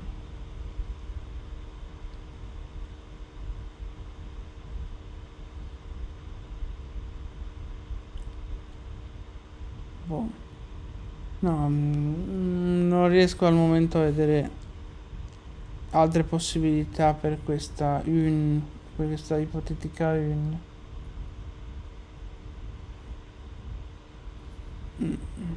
Magari se magari mi viene in mente qualcosa, se cerco qualcosa in qualche modo, non lo so. Yeah, so an Y there, I can't really imagine what that would be.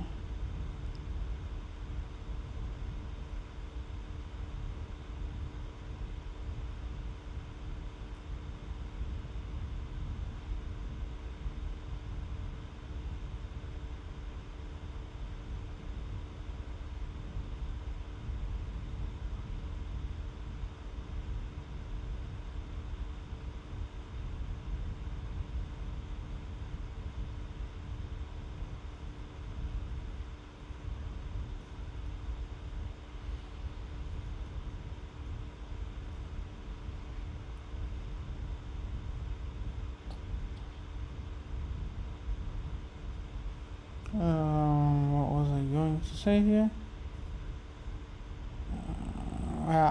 Whatever. So, in substance, this is autos something. The nu is obvious, and here, if we allow for an omega like that then connects to the omicron like that, then the nu like that, then okay. Otherwise, what else can that letter be aside from an upsilon? Like, what is this? Maybe a new trace itself.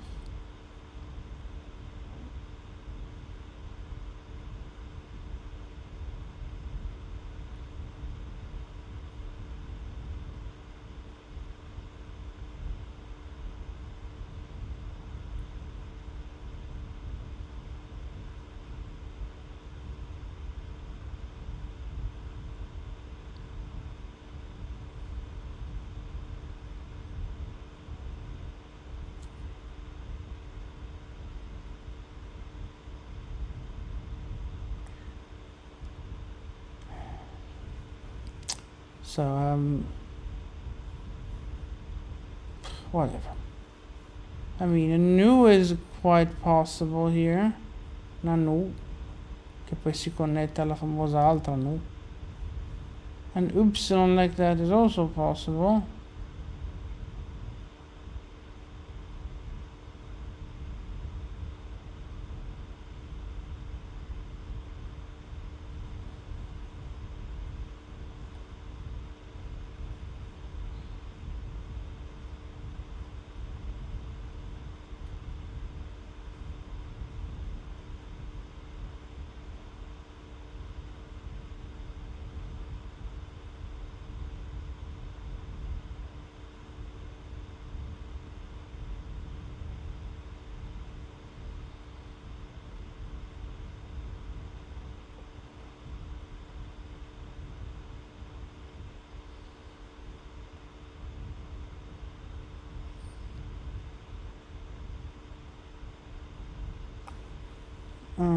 Sì, quindi qui...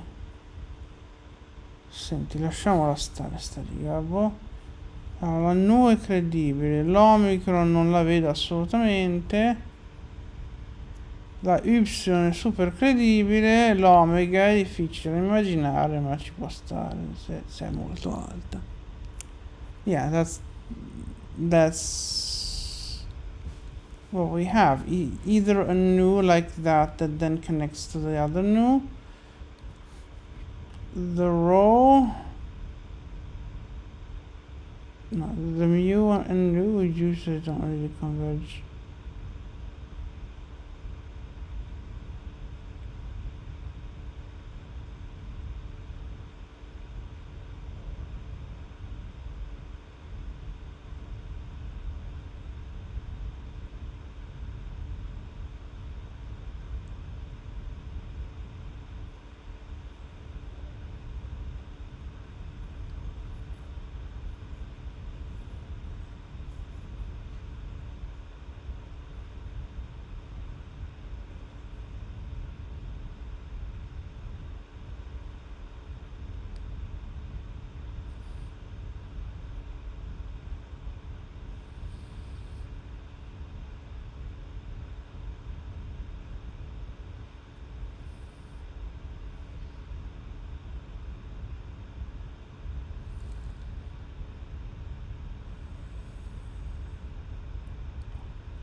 Sì, quindi... Che macello, cosa sto facendo sta registrazione? Quindi, allora, siamo arrivati a trascrivere questa, dobbiamo trascrivere questa. E nun habla.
Why do I keep getting stuck every 2 seconds, man? This is torture. This is fucking torture. Sì, è una cazzo di tortura. Ogni 2 secondi ci incastriamo, non è possibile, cazzo. Comunque, e nun. Questa e questa sembrano abbastanza uguali, questa c'ha pure l'accento e quindi deve essere alfa e quella è la lambda che è diversa, ok. Quindi qui non ci sono dubbi.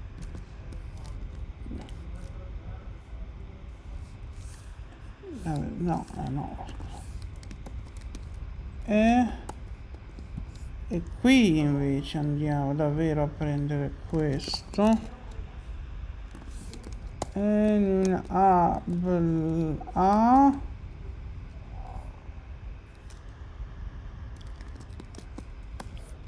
Ecco. Oh, that was a quick line. Ci voleva un verso veloce, vero? Quanti ce ne mancano ancora? 2, 4, 6, 8, 10, 11. 11 more lines to transcribe. Gosh, it's already 3:25. I'm gonna be super late tonight. Già, stanotte facciamo tardi di brutto per colpa di questo cazzo di papiro. Sai. Yeah, now that we've seen a few alphas though, let me see again.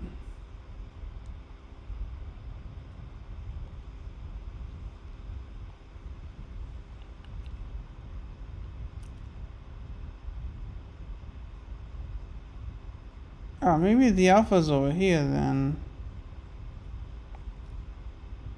Which means they don't.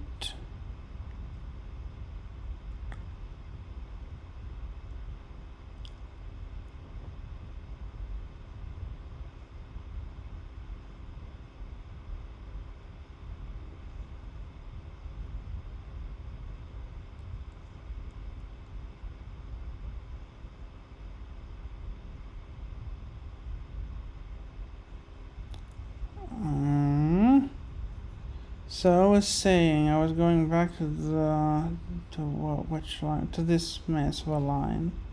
And I was like, this is the maybe that's the alpha. Questo potrebbe sembrare una delle nostre alpha viste sotto, effettivamente. Anche se la pancia è un po' altina. Yeah, the bell starts a bit high, but whatever.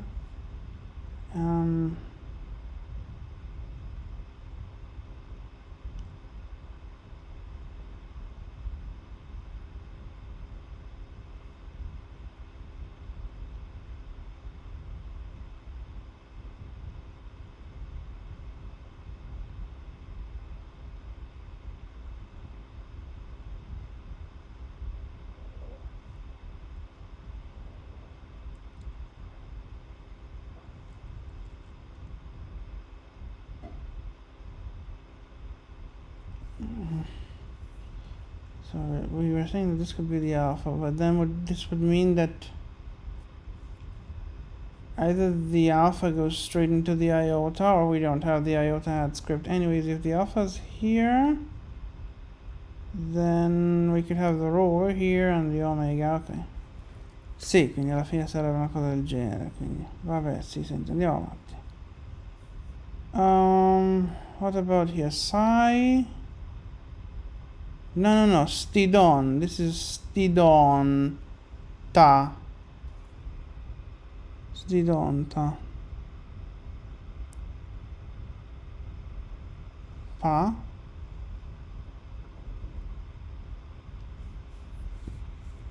Why pa? Like, I'm reading pa here, but then where's the a?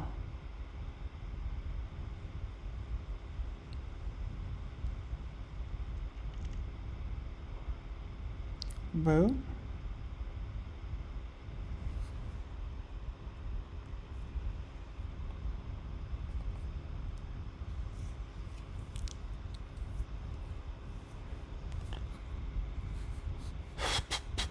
So stidon, okay, but why are you giving me a pi here? I would be inclined to read ta here, not pa.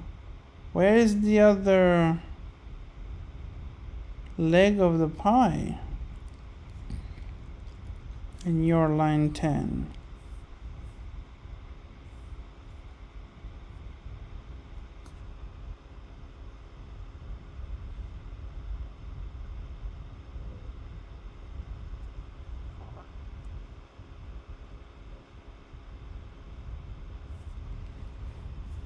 Anyways, I'm sticking with the ta.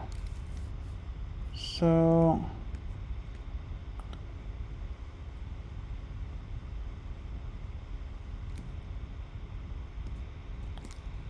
honestly, yeah. What is going on? Is this a connection? No, this is has to be done.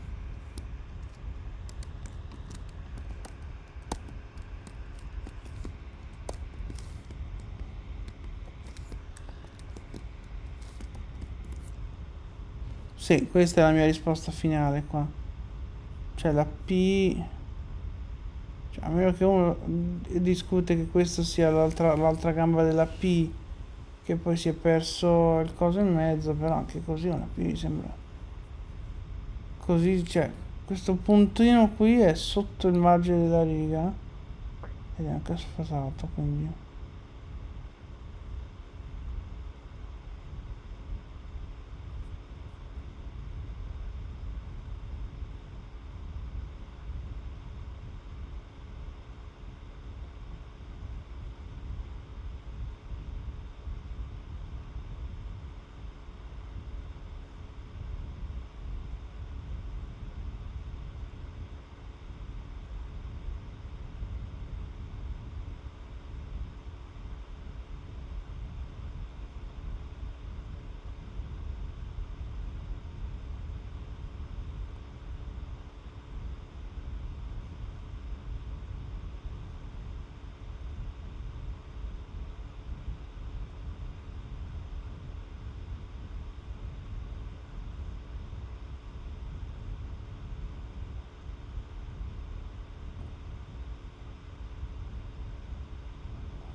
Don't. And then we've got OSN very clear with a nice OSN with a nice high dot there. Sì, assolutamente, sì, questo è facile. Allora, sto puntino qui che sembrerebbe poter completare una P, però se la riga qui è abbastanza drittina, a parte due eccezioni, uno dice perché questa dovrebbe essere la terza eccezione di lettera che va giù senza avere una parte discendente, cioè. Yeah, right. So why would that be a pi? Like, I guess it could be a pi like that, but why would you want to assume this kind of formation for disappearances of ink? Infatti, cioè, se sparì perché si deve essere perso quasi tutta una gamba della P, ma solo quasi, non tutta. Non tutta, ma buona parte sì. E poi perché invece l'altra gamba ha perso il simmetrico? Mi sembra un po'. Cioè. Yeah, so I don't know why they give it as certain, but I should honestly probably make it uncertain myself. Where is it? This one. Boom, make it uncertain. Alright, so now that we have the OSN, what comes next is delirium, right? Yeah, complete delirium.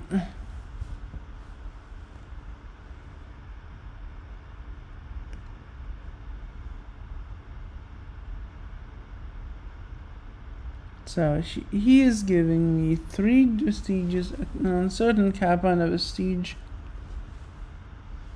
I mean, I'm seeing a kappa kind of over there, but where is the vestige?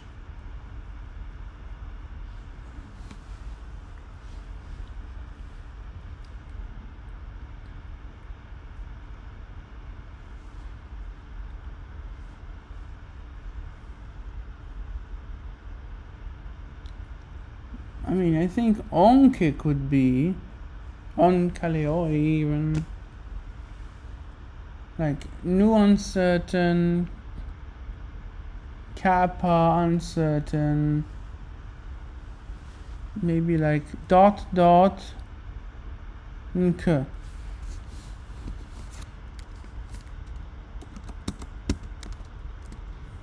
With uncertainties. Boom, boom, and then another one. Sì, infatti, anche secondo me. Cioè, questo come K ci sta. Questo come nu è più credibile che mai. Questo si direbbe un omicron. Cioè.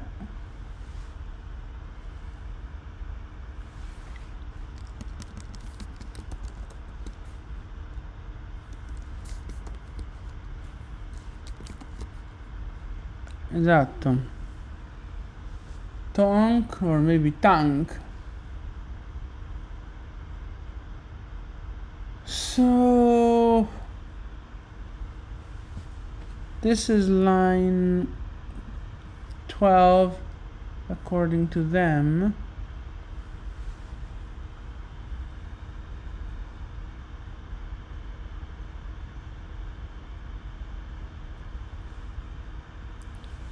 And there's no notes.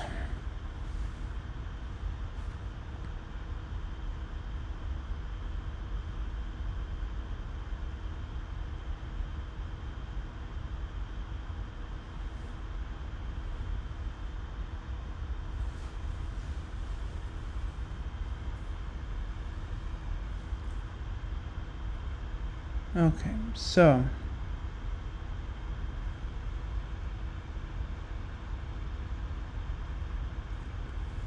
allora vediamo un po' cosa succede qua.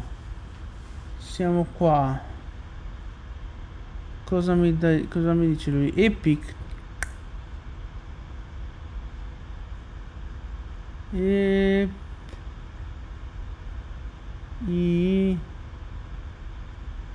Yeah, where is this kappa exactly?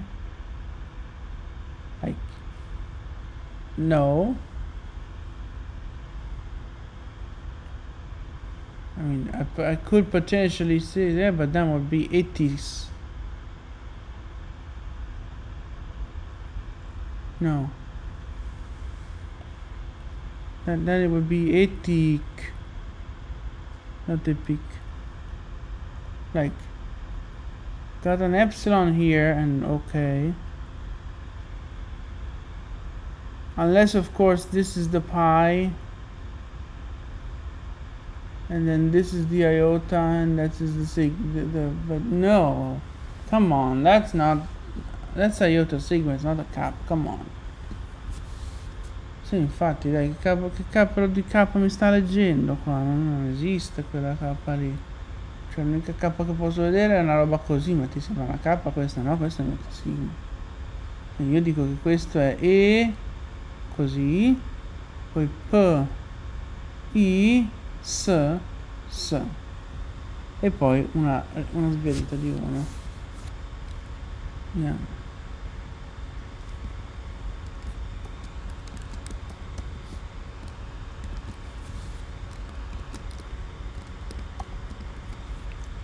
Esatto, una roba così. Dopodiché qui abbiamo Houston e fin qua ok. Poi lui cos'ha? Houston no. Sì. Perché qui ci sia una nu incerta, può anche essere, sì. Io tenderei a dargli così e poi Houston.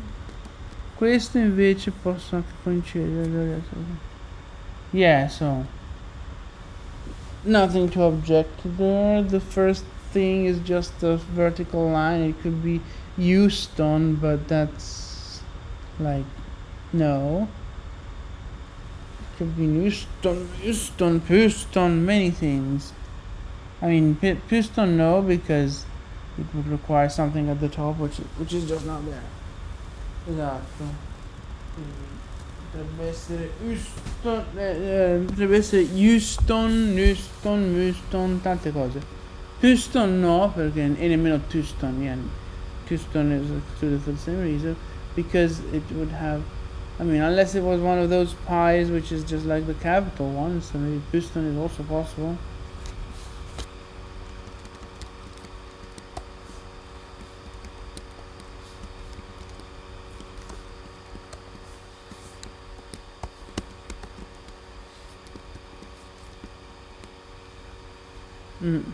Sì. Tecnicamente anche così. Ma che minchia di Euston. With a diphthong. Where would that come from? I have no idea. Houston, e poi abbiamo qui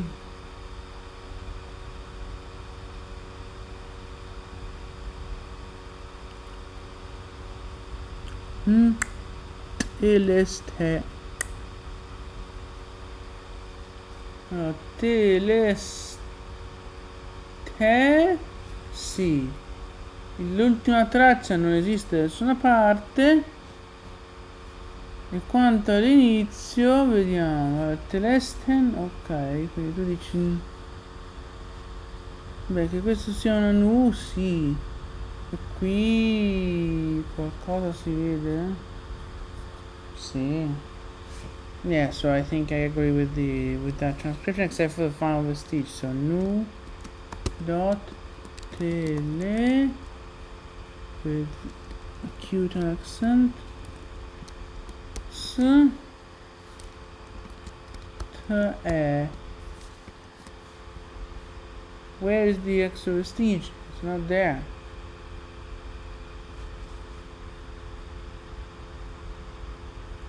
Ego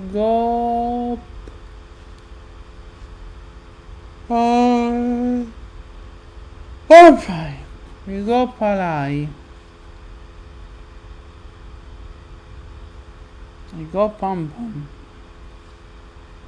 I mean, I guess the go pam something is also a valid reason.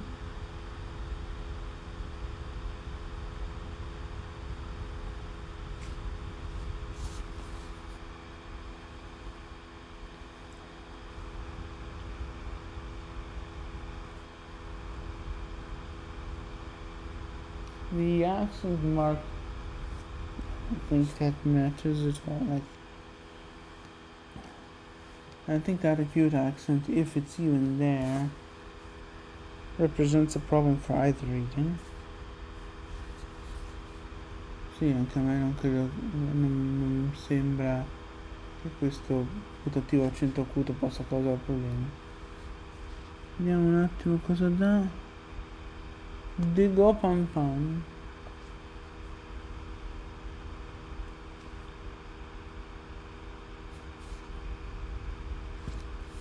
No, questo è un Y. Questo mi sembra più una D, una sigma che una D.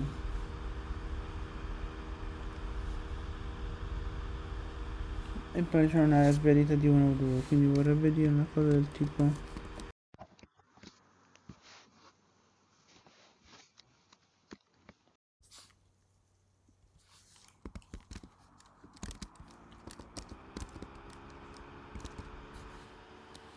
No, ego...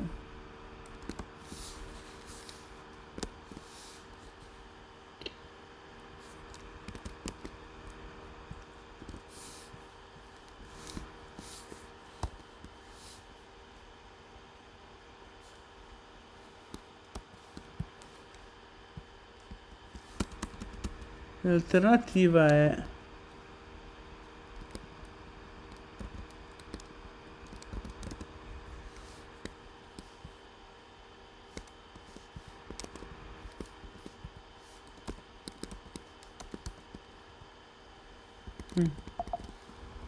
Ok.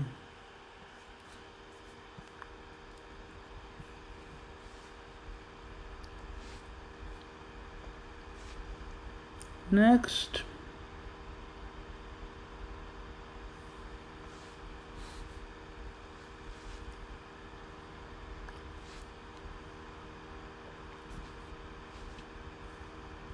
I mean, the glossa is pretty evident.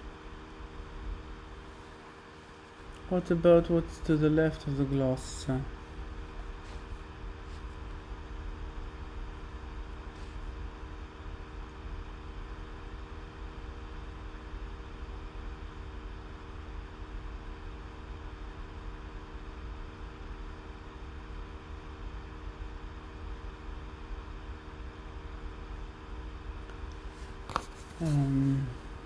So, let's see, the glossa's fine.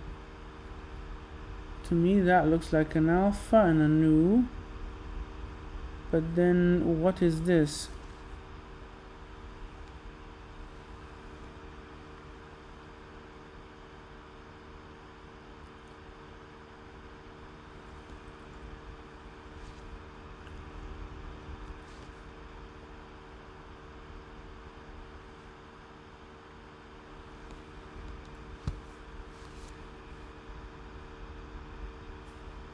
Oh, no.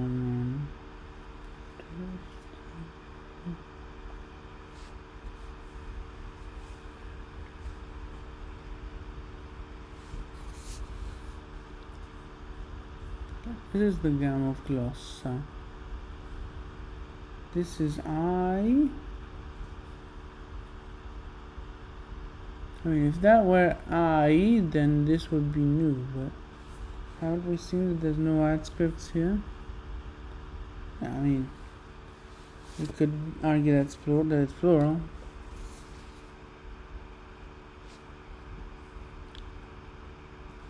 What is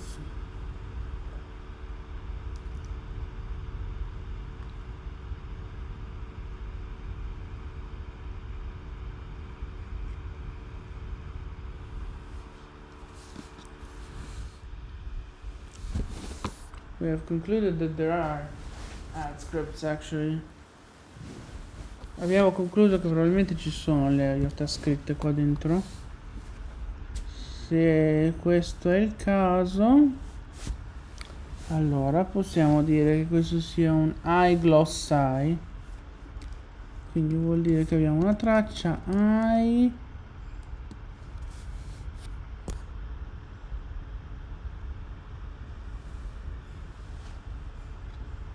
no, aspetta però, perché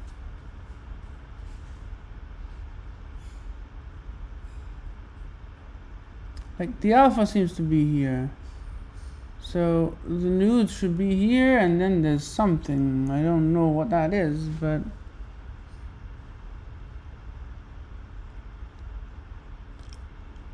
non ho capito cos'è sta situazione, però io a questo punto temo di essere forzato a scrivere così.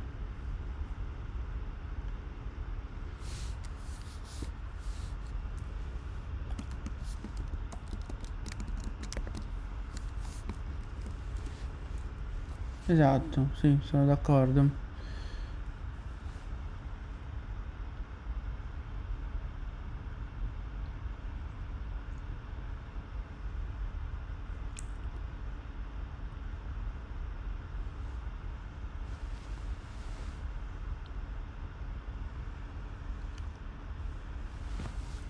Dove lui vede addirittura il vestigio era chi, io proprio non lo vedo. Yeah, where is this like vestige that's supposed to be here? There's nothing. There isn't even the acute accent. What are we talking about? Già, infatti non c'è nemmeno quell'accento acuto. Cos'è? Mi manca un pezzo di papiro qui. Cioè io boh. Yeah, either I'm missing something, like a piece of papyrus, or like whoever said that in the book just gave a wrong transcription somehow. I don't know, man.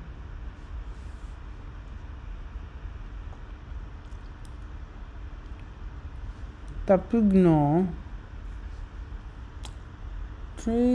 Tapugno.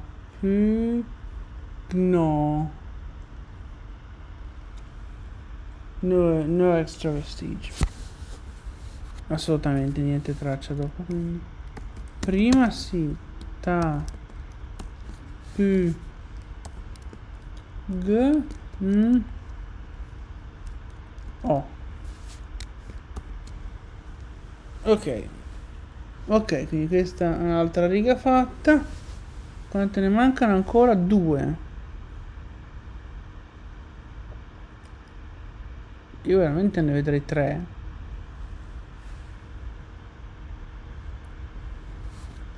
Allora, Rofelles facile. L'alfa non esiste. C'è una connessione tra... vabbè, però...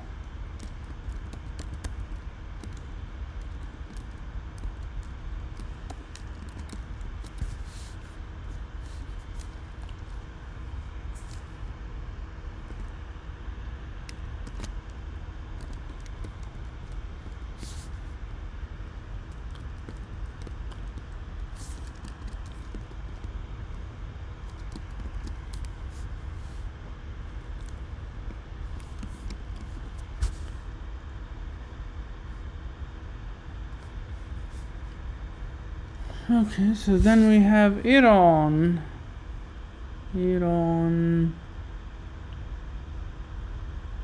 Two traces, yes, and then a fade out of one. So it's Aaron.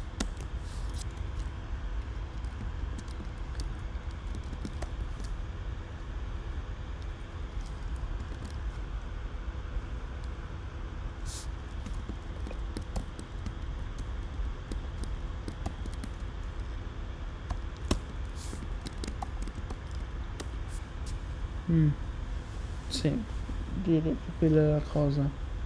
Yeah, I agree.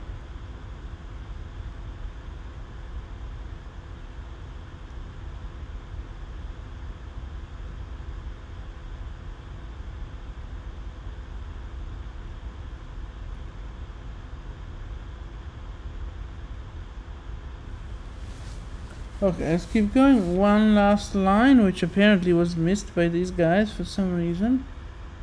Because obviously there's something here, like, come on. So this is either a pi or two taws. Then we go 1, 2, 3, 4, 5 traces.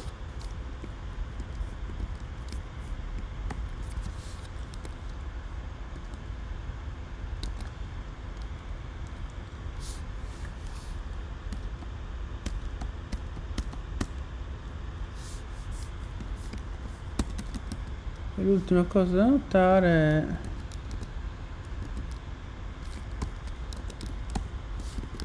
è questa. Yeah, I guess this is it. We have reached our transcription. So now we need to do a little bit of critical note, I suppose. Since we have it here, we might as well fix. So this is a bit of a spoiler of the episode. The episode is going to be a bit long. Sì, la puntata sarà abbastanza lunga e avrà dentro quei frammenti che avete visto come una specie di spoiler. Ma non ho guardato se c'erano note di lettura, ma non ce ne sono, vero?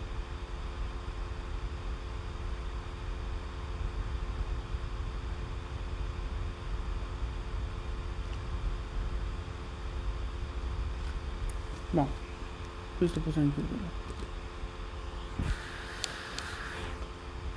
Allora, vediamo un po'. Questo è il testo che abbiamo. Parcalesi, Tassel, che non si...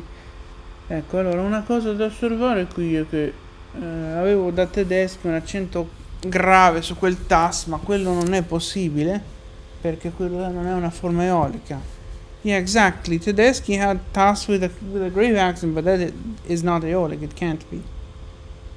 I'm talking about this line, by the way. Sì, certo, questo lo so. Pampanu che chesta.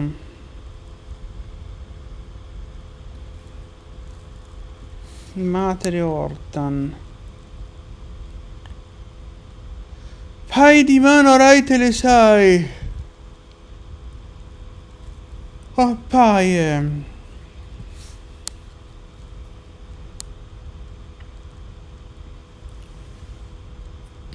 I mean, this is one completion that I just took up. There's probably other, at least partial ones. And then there's the Pactidon. So remember the here. Pactidon, but if I could find an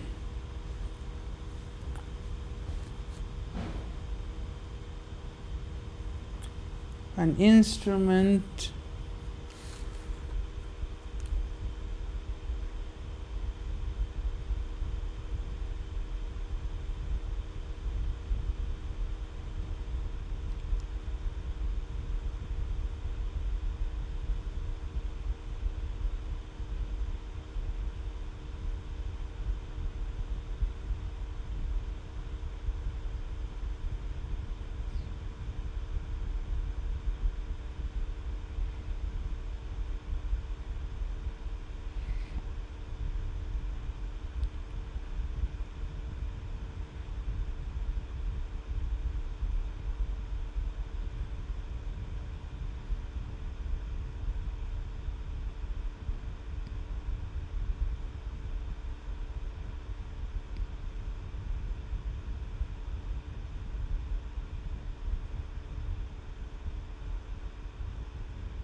Excuse me.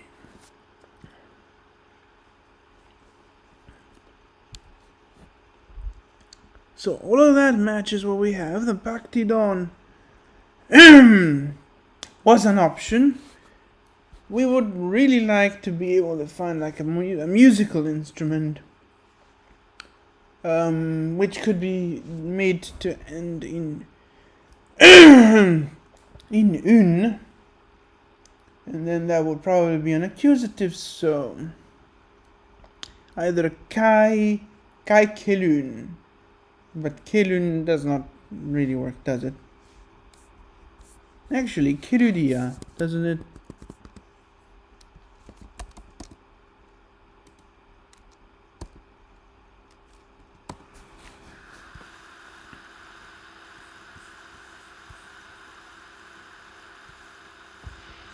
Kid.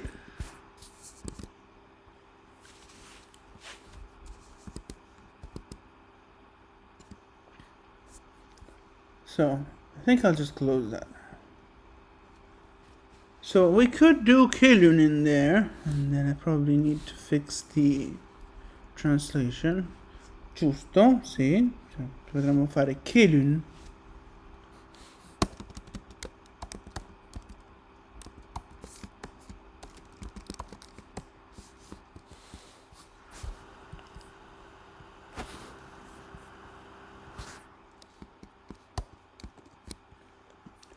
Ma in tal caso Barmon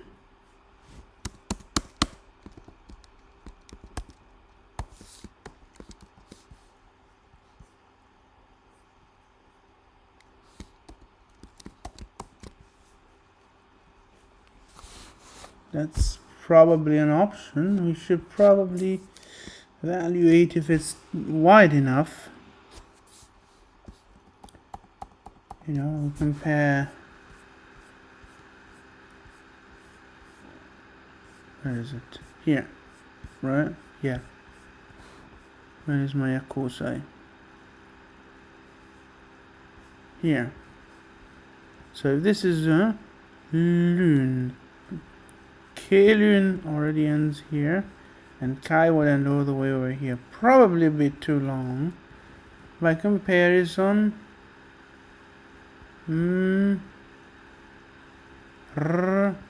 Ab, maybe Kai Kurun. Honestly, maybe it's supposed to be Ekelun?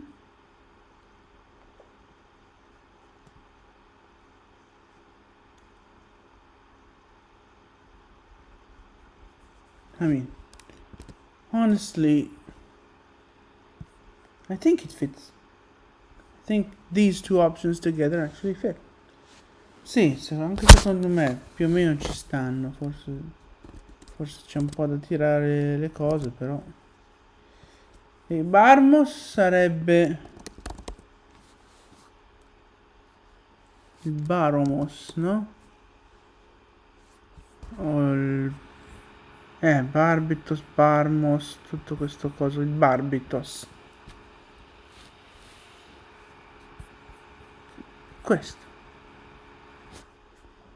Barbiton, Barbitos, Barmos, Baromos. So, Baromos, the Barbitos. Thank you for the very helpful gloss. What kind of instrument is a Barbitos? It is not given to us to understand that. Kelus would be a lyre, right? Which is like a harp. Yeah, a lyre is a sort of harp. So, not too far off from Pactidon. So, what is a hello math? A barbitos or a barbitos?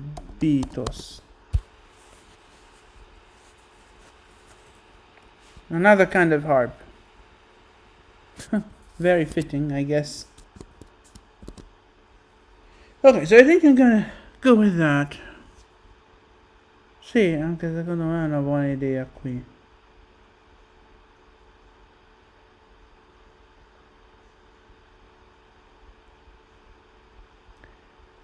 The wrench in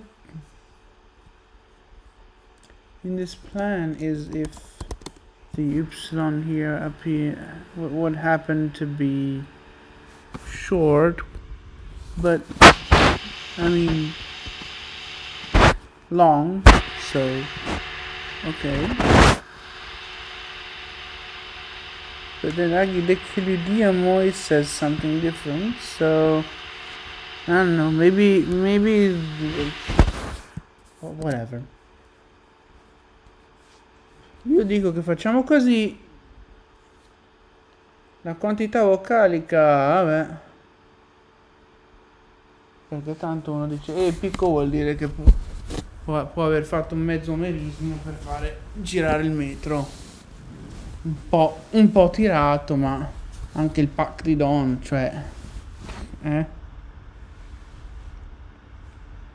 yeah, so everything here is a bit shaky, but whatever. Pactidon, utoste. Mallonenu inablabeos, so. Utos, who knows? Could it be Caraxes again? And then he's supposed to be coming back more unharmedly than now.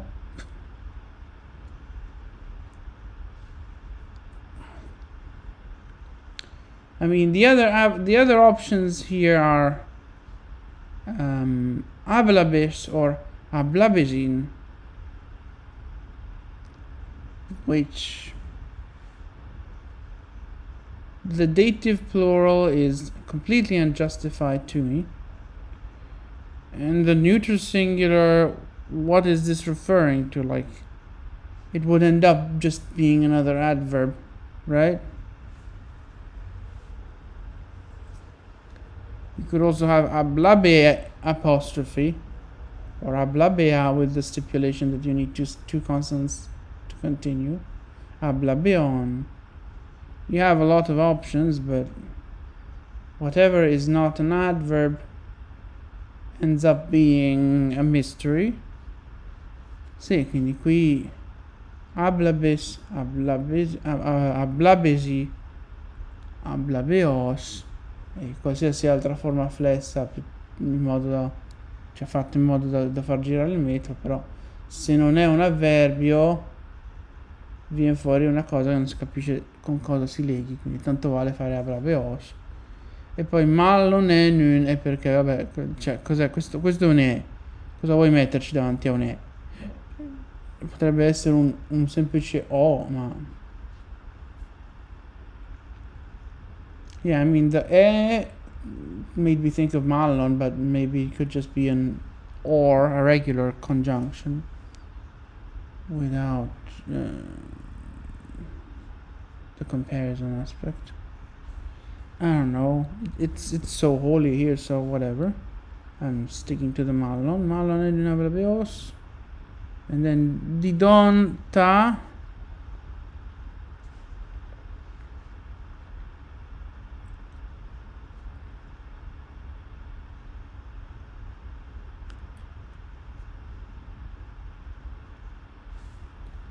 Yeah, I don't think we can say anything else about this text.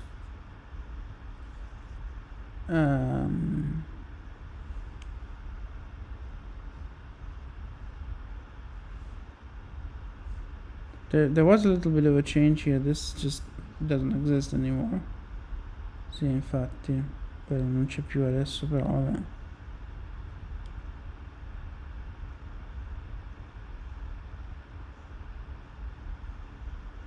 I see that I saw this even back then, so nice, I guess.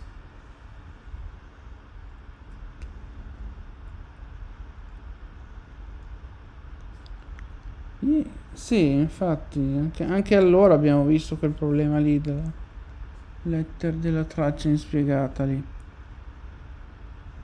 Vabbè, dai, qui di nota critica non c'è più niente, quindi diciamo che chiudiamo la cosa e passiamo al canterino. Yeah, exactly. We pass you to the singer and close the night. And tomorrow we will be recording the song part of this, and then a bunch of other stuff. And then we also have to do some maths. Yeah, that's gonna be a full day tomorrow. Sì, domani abbiamo una giornata piuttosto piena perché tra millanta cose da registrare, la messa e pure un po' di matematica, insomma, abbiamo tanta roba da fare. Ma adesso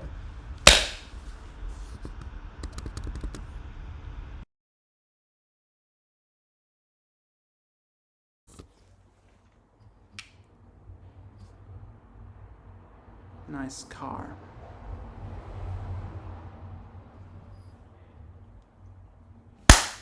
Alright, so incomplete texts and then integrated text with translation.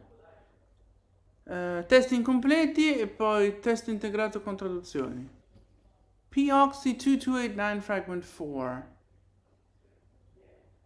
What the heck does that mean? Car.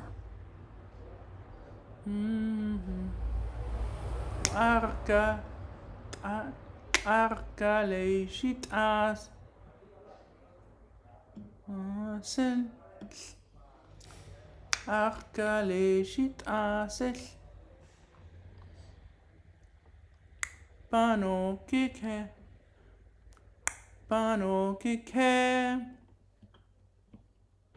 ere ortan. Can we do one stanza and one song?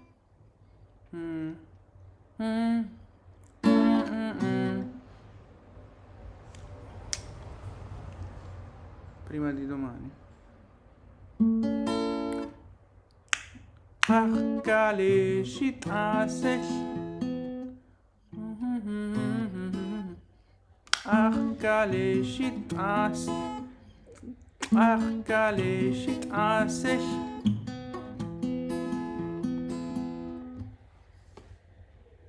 E mo come faceva questo?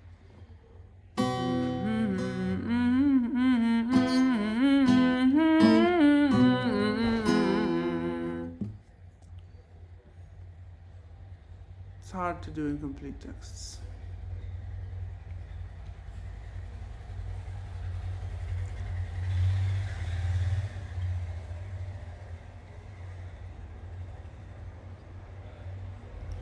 Cars. Arcale shit asel.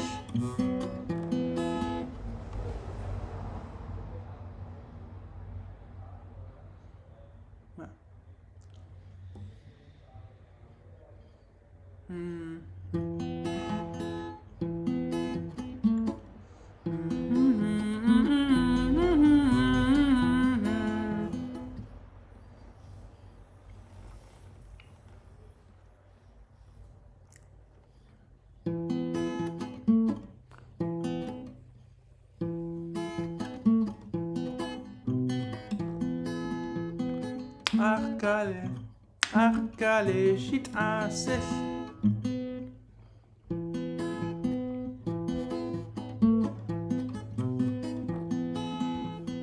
Arcale shit asel. No, questo rifaccio anche perché sono...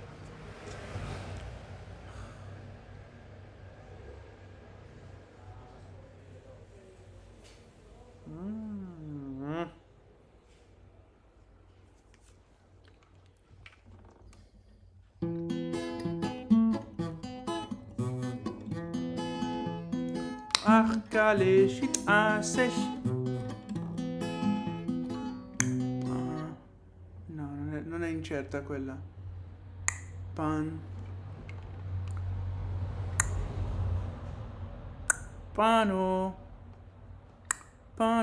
che pano che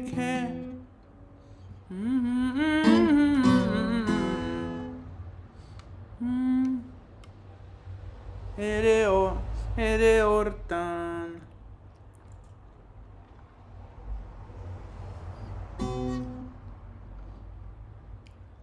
Pano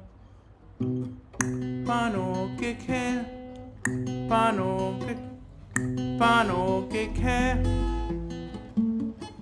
ere ortan. No.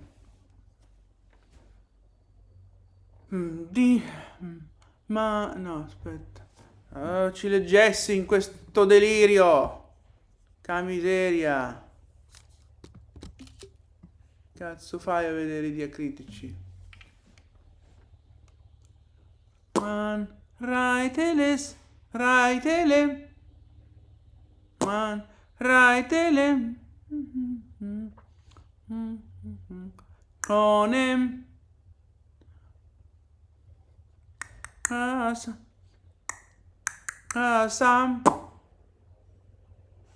Asam.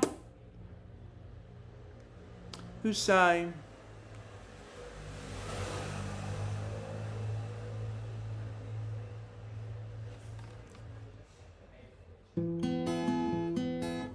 Che era?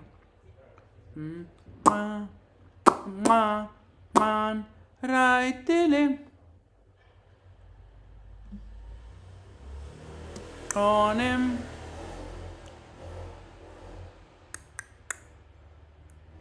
Asam. Usai. Usai. Quindi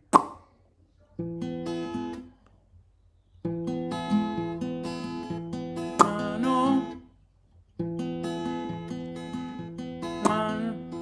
man, rai, man, raitele,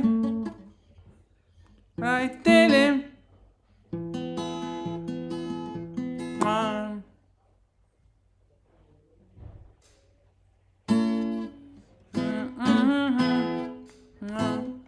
Rai,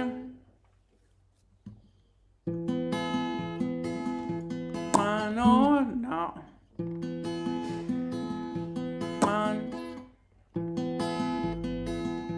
Man, rai, man, oi,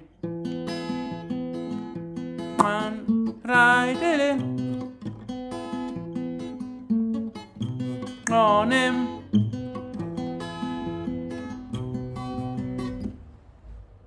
Macchina.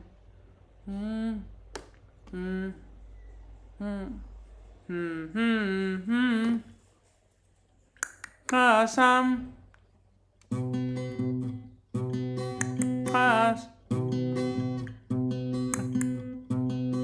Kasam.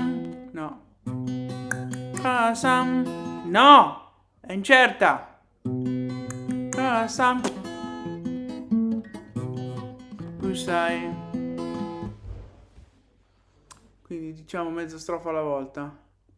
Qui facciamo magari tre versi se sono su tre. Anzi no, sono proprio solo due, quindi chiudiamo il testo con la prossima dose. Coste, oh, coste te, coste tre.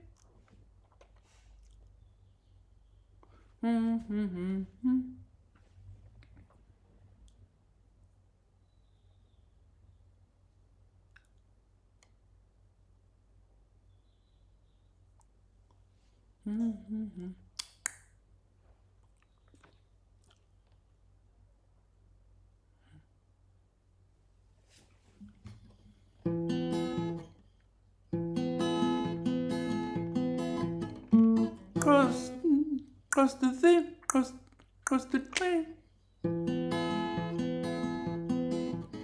Coste tre.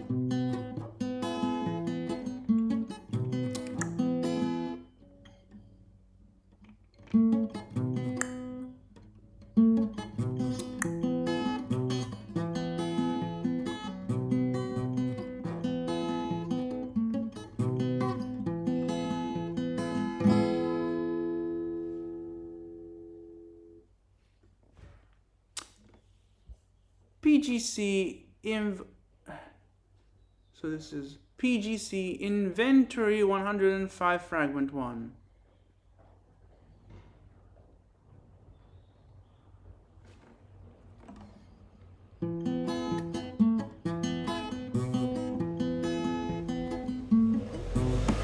E vaffanculo! Un po' più silenziosa no, eh?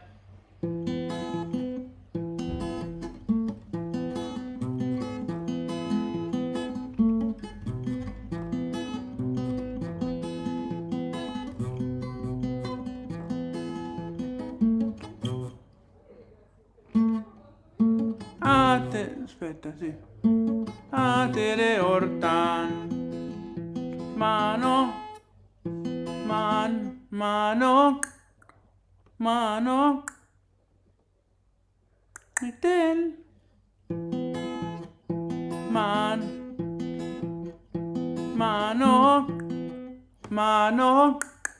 No, mano. Metel.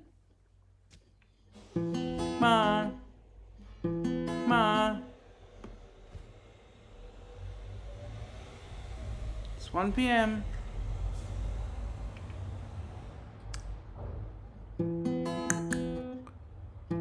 Mano.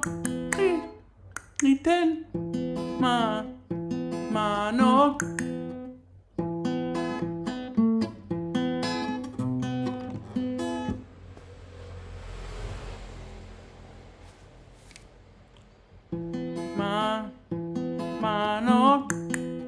Ri.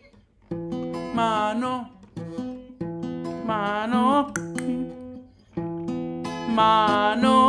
Nitel. Nitel. Tanto difficile, caspita.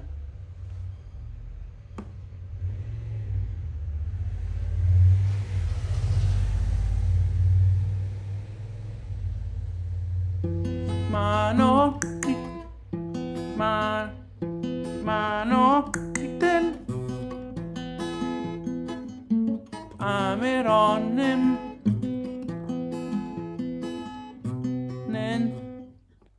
Nentas. No, tha. Nentas. Nentas.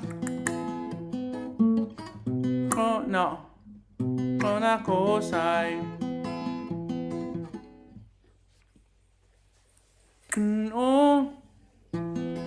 Otos. En un habla.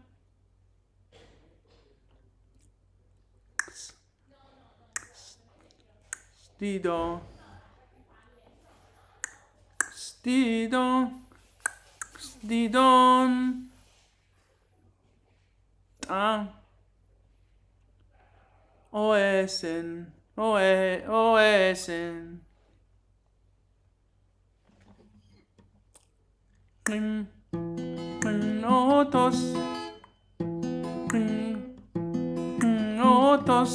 No. Oi.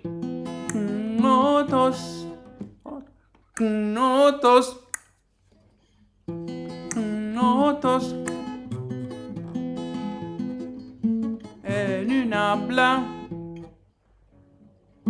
En un habla.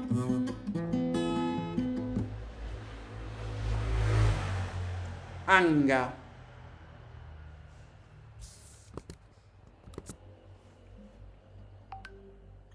Notos.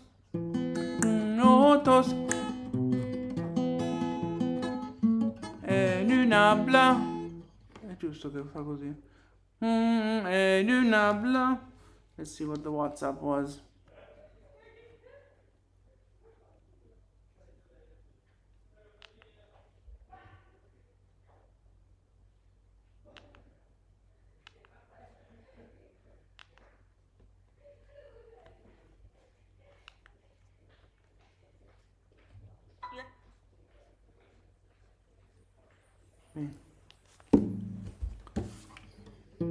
Notos.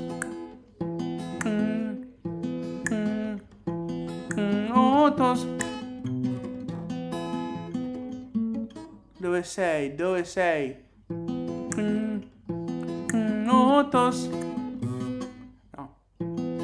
Notos. En un habla.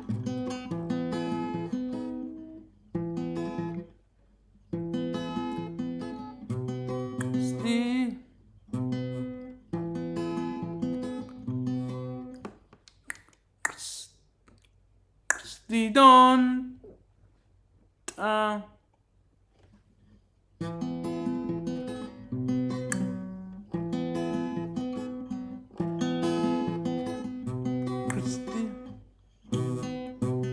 Sti don ta. Sti don. Sti don ta. Sti don ta. O esen. Bene, adesso col collegamento.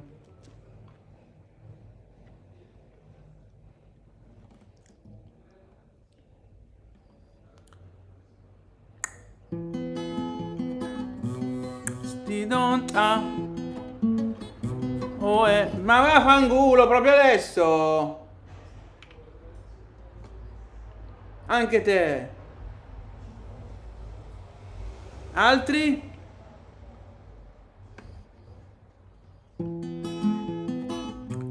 Sti don. No. Sti don ta. O esen. E questo?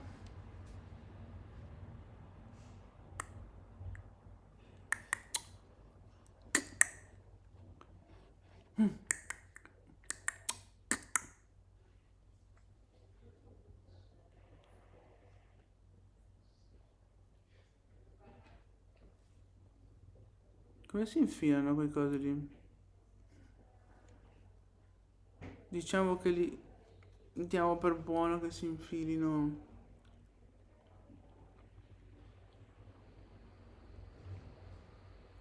O esen.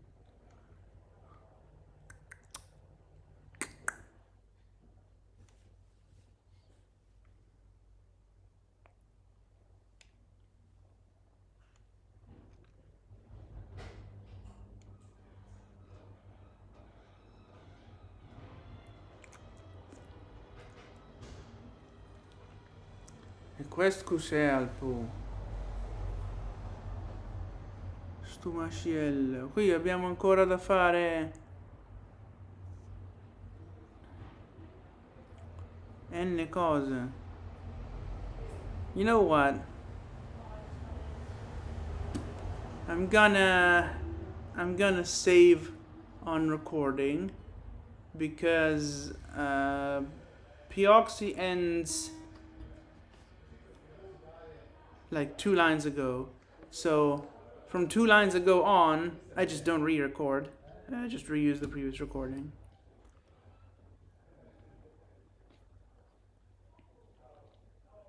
For the combined text below. But I was at Nk. Okay.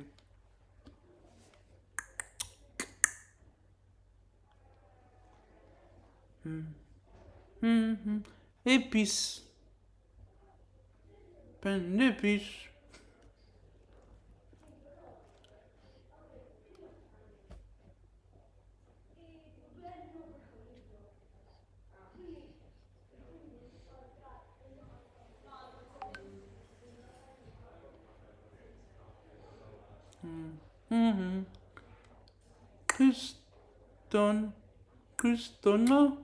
Cristono.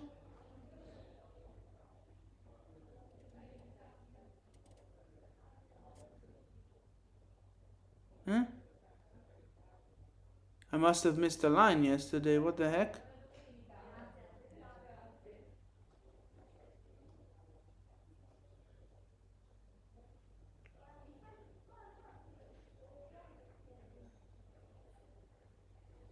Yeah, there's gotta be a line missing here.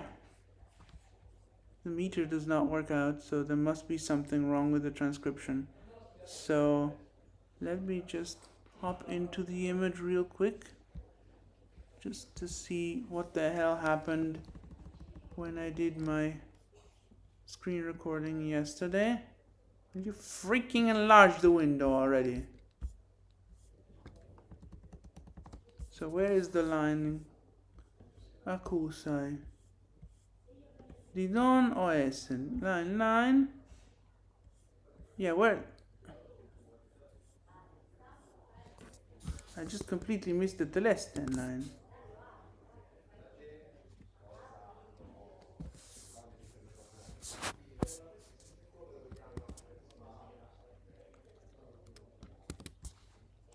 Okay, I see what happened. This is the solution.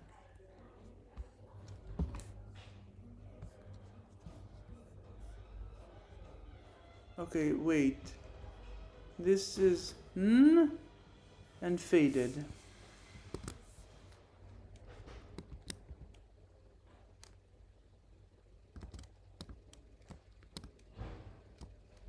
This is what we're supposed to do. Okay, so that's the solution, and this means that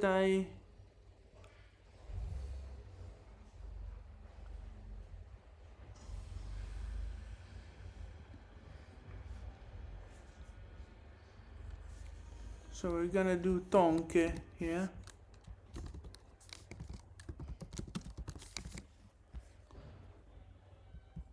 With eventually appropriate diacritics. For now, we don't need to.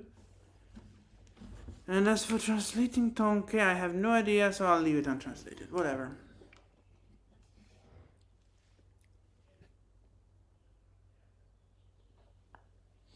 Or I just do il quale or something.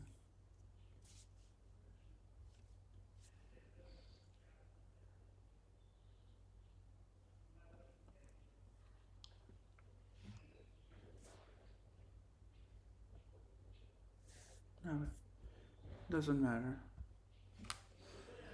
Okay, so back on track though. We were at the tonke line, so.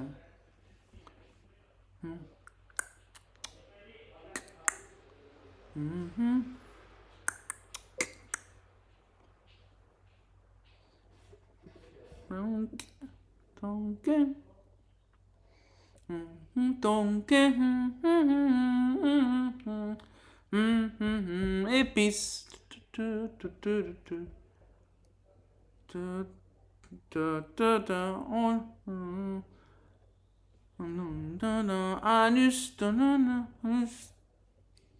Anus.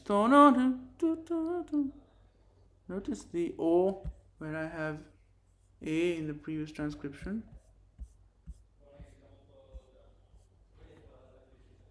But really, is this an epsilon? I wouldn't think so.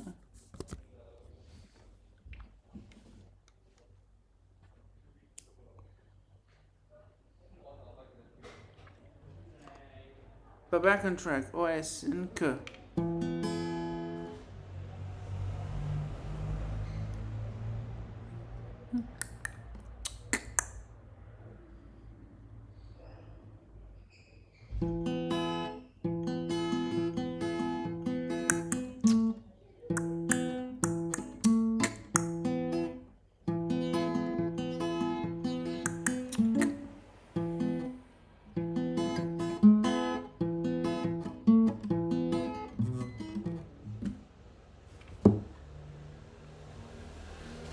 I've been recording for ages now.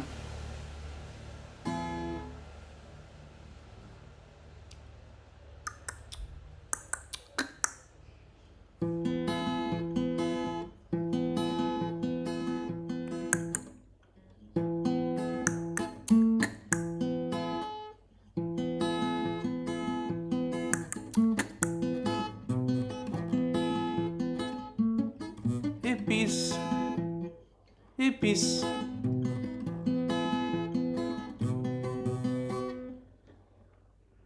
Christona.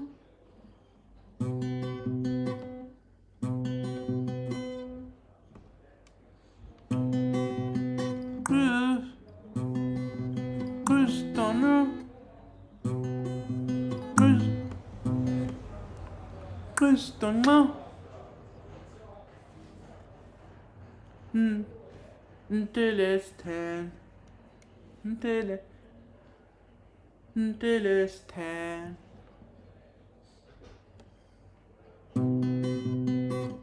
Christona. Christona. Christona. Buonanotte. Telestan. Christona. till it's 10.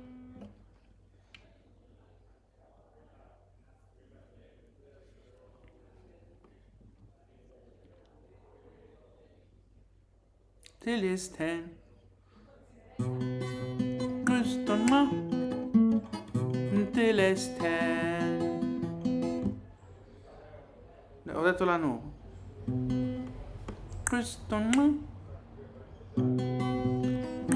Sì.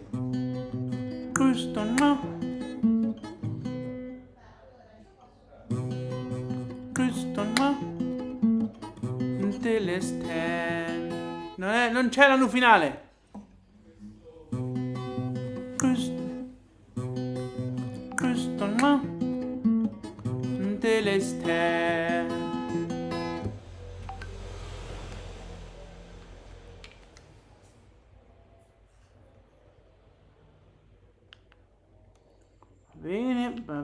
Va bene. Abbiamo finito queste medicine.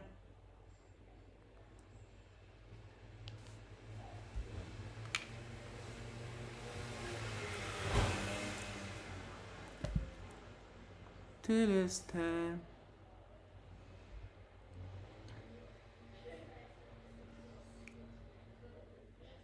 She go pam pam. She go pam pam pam. Pastime.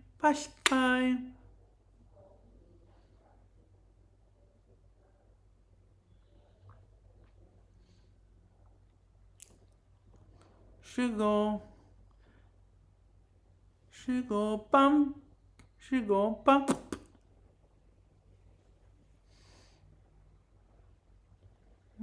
Okay. Yeah, so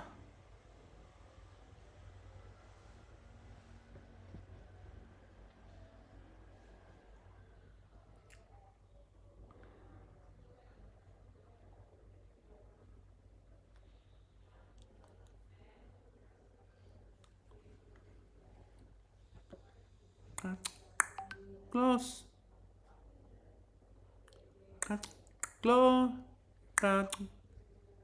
Closer. There's a letter too many there. I don't know what happened, but something happened there. Tapugno.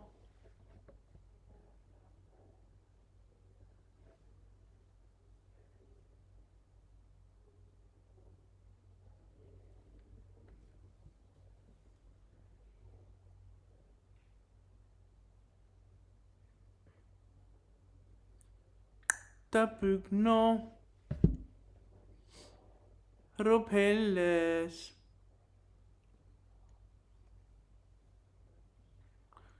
Irone.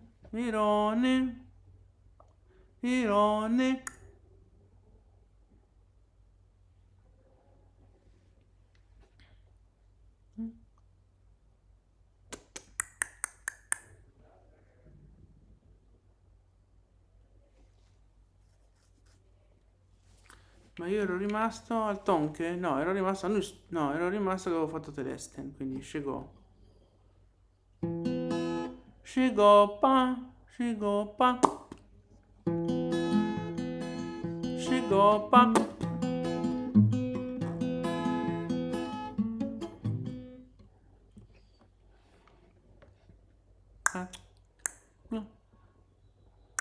Glow.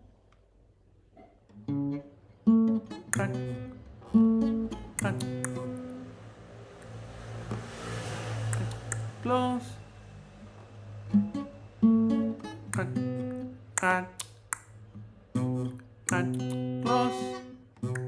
Close.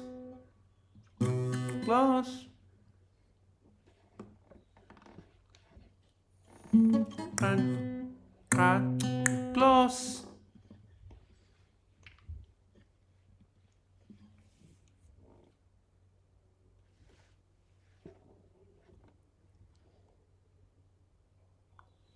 Can I have another look at that parchment on that part papyrus? At that papyrus. Where is the incriminated line? It's down here, right? Glossa, eccola.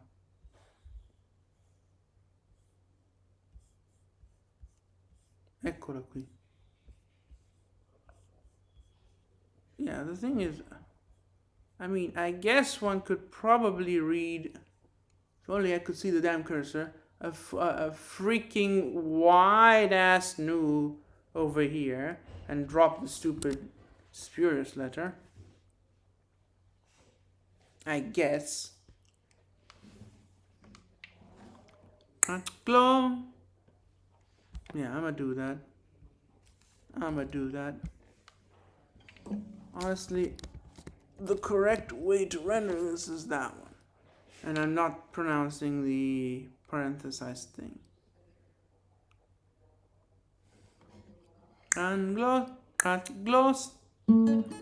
Glossa,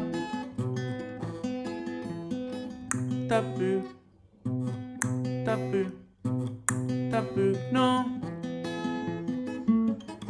ropelles,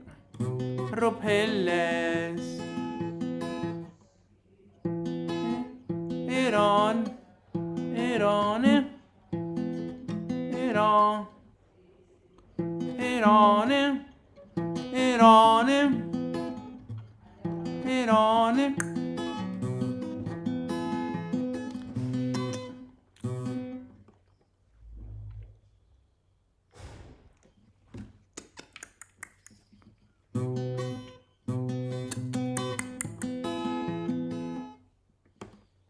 No.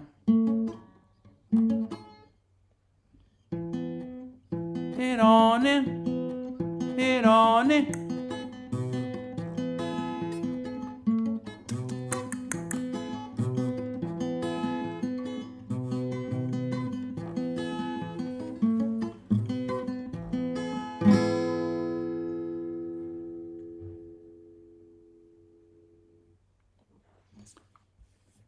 And the combination of the two, e la combinazione dei due. Per cui devo fermarmi a Oesen.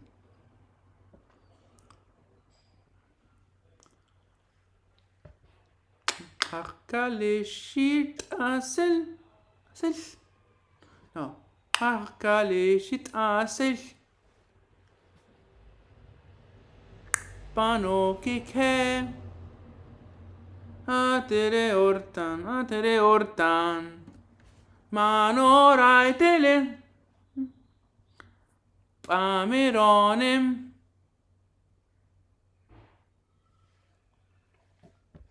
Nen thasam. Una cosa. No, dos de tre. En una bla. That's about all I need to do.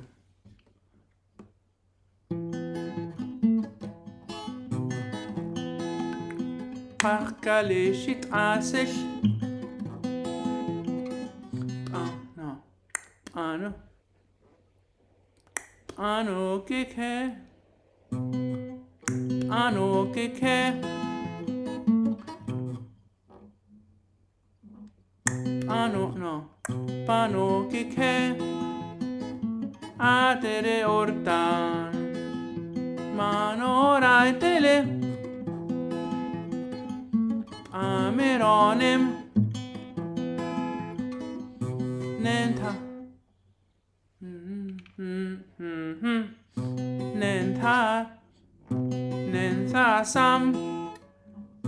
Nenthasam.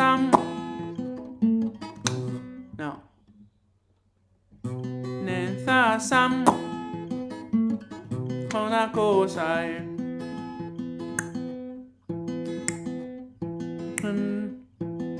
No, dos de tre. No, dos de tre. No. No, dos de tre.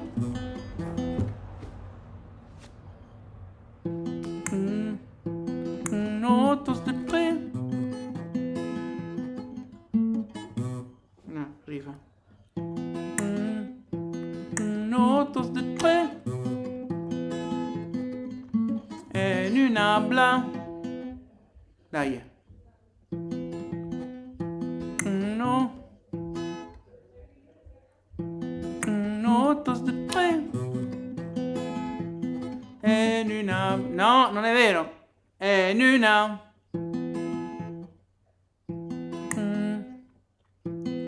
Notos de tre. En una bla.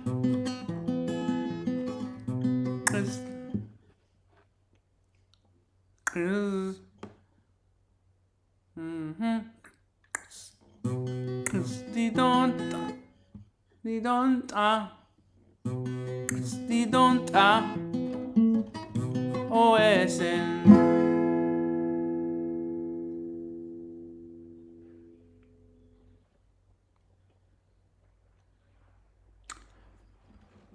Now the integrated text, ora il testo integrato.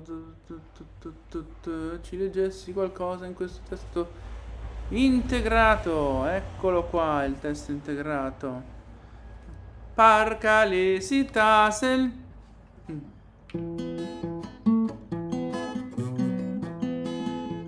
Parca lesitasel. Pampano che sta potendo naiman matere ortan. Pai di mano, ora e te le sai desti. Carme pamerone me deu pronee. Duncanentas ammite di dosit. Noi si barmona cosa. Duncanentas ammite Duncanentas ammite di dosi barmona cosa. Duncanentas ammite di dosi di dosi barmona cosa. Duncanentas ammite di dosi barmona cosa.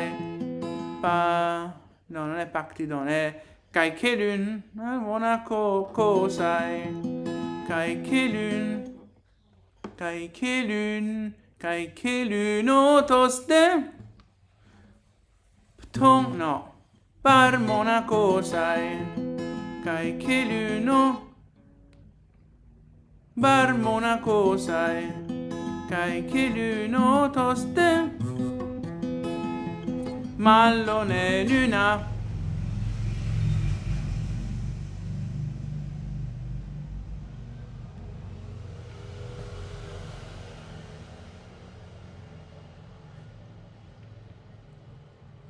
Mallone luna blabeos.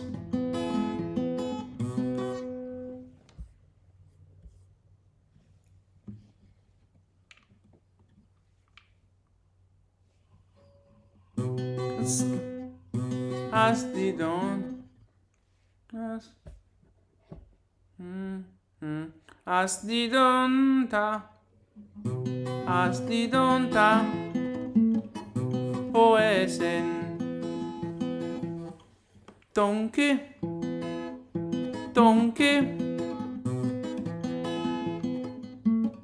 Epis. Stupido coso col tuo coso che mi copre le lettere. Tonke.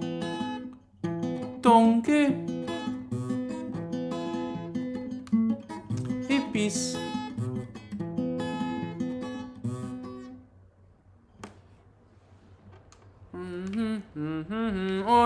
Anustono.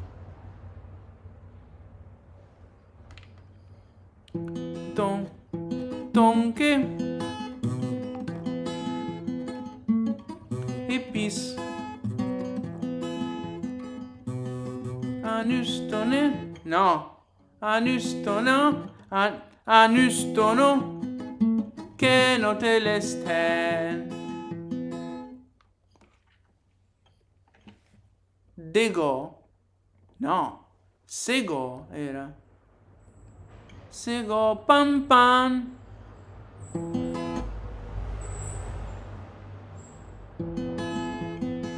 Sigo pam.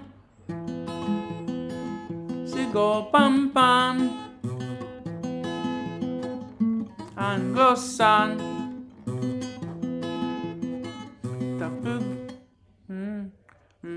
Tapugnosin. Aropelles.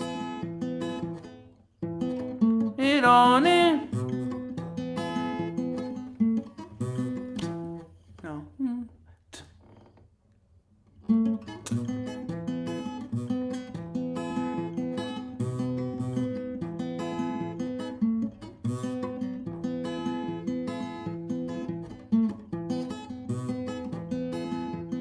Chiamano di essa, ma non hai ma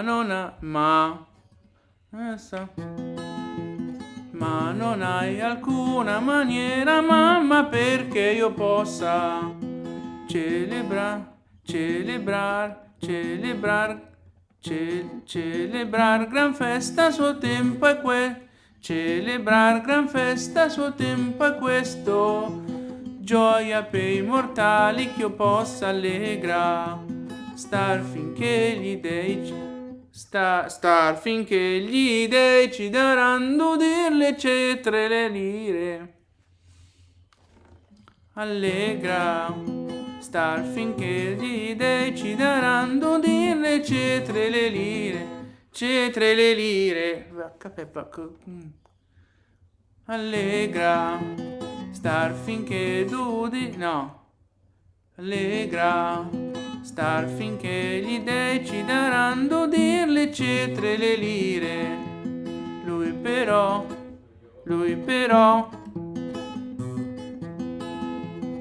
più che adesso incolumemente, dando fece.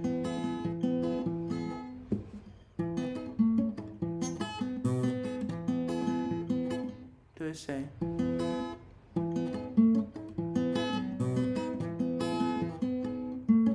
Sedersi in grado questo succeda, ma io del tutto no, quel ma non ci deve più essere. Quel ma non ci deve più essere, è sparito nella trascrizione.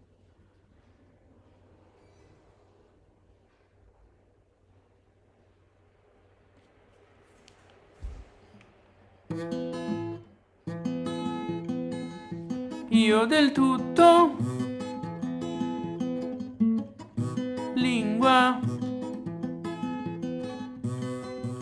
disperazione dovresti.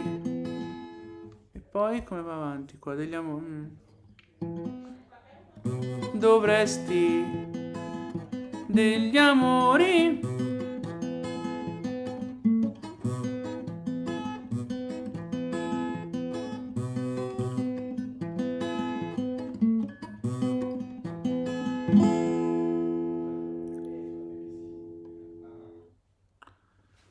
So now we have the alternate versions of what, 3 different lines, right?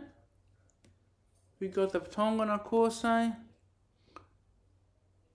I might as well do 2 versions, honestly.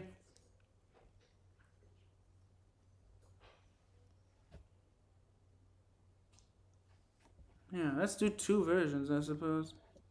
Il suono delle arpe. Suono delle arpe. Ho fatto così, no?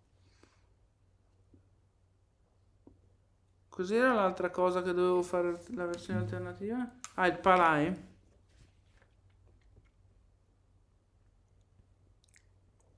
Io un tempo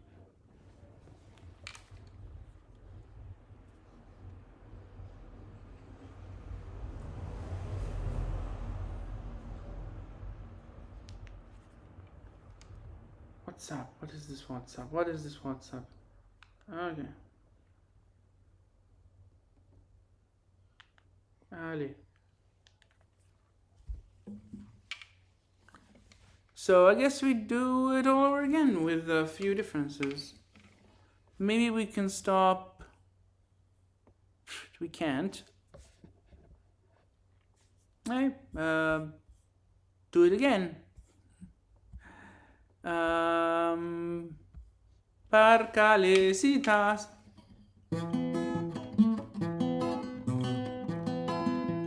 Parcalesitasen. Pam pam pam. Pampano che chesta potendunaiman matere ortan. Pai di mano rai te le sai todesti. Carme pamerone medeu proneie. Duncanen tasammite oidi dosip tongona cosai. Duncanen tasammite oidi dosip tongona cosai. Pactidon toste mal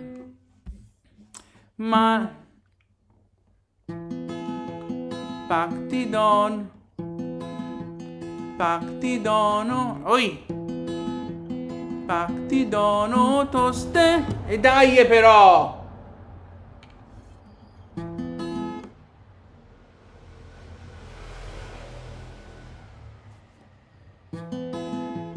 Pactidono toste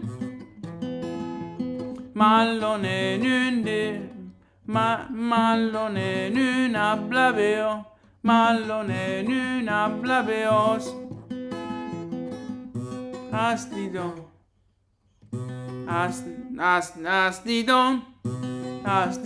ta poesen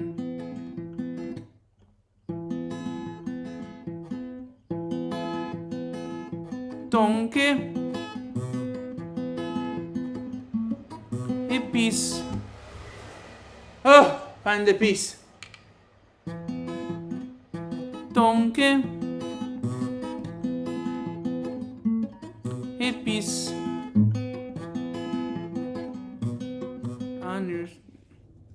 Anuston. Tu col tuo coso, perché deve apparire quell'affare? Tonke e peace.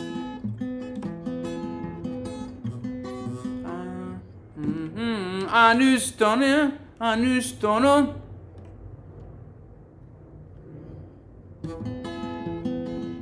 tonke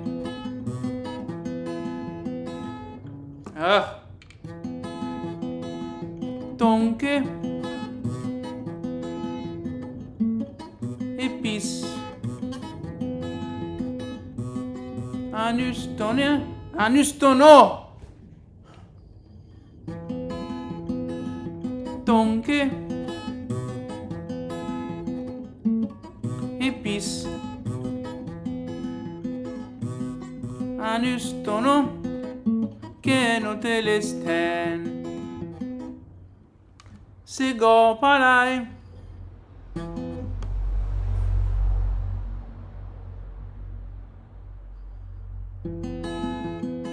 se go palai anglosan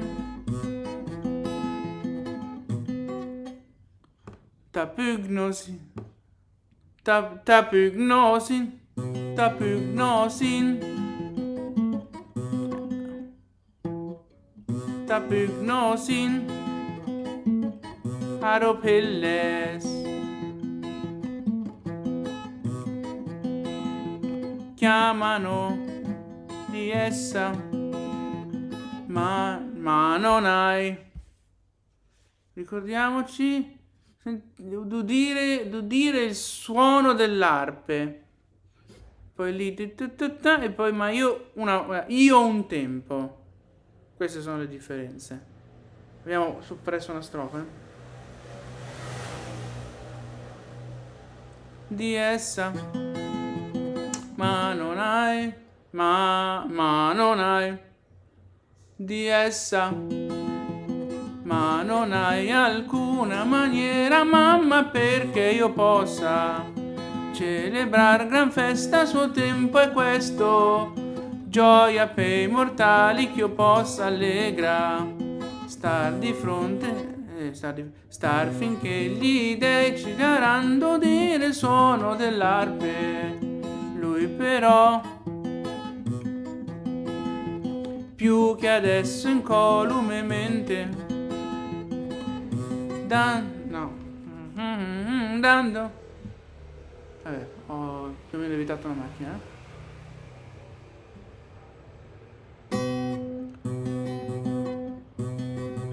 dando, no, dando, fece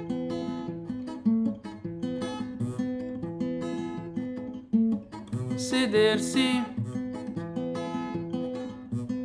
in grado questo succeda. Io un tempo, lingua, disperazione, disperazione, dovresti.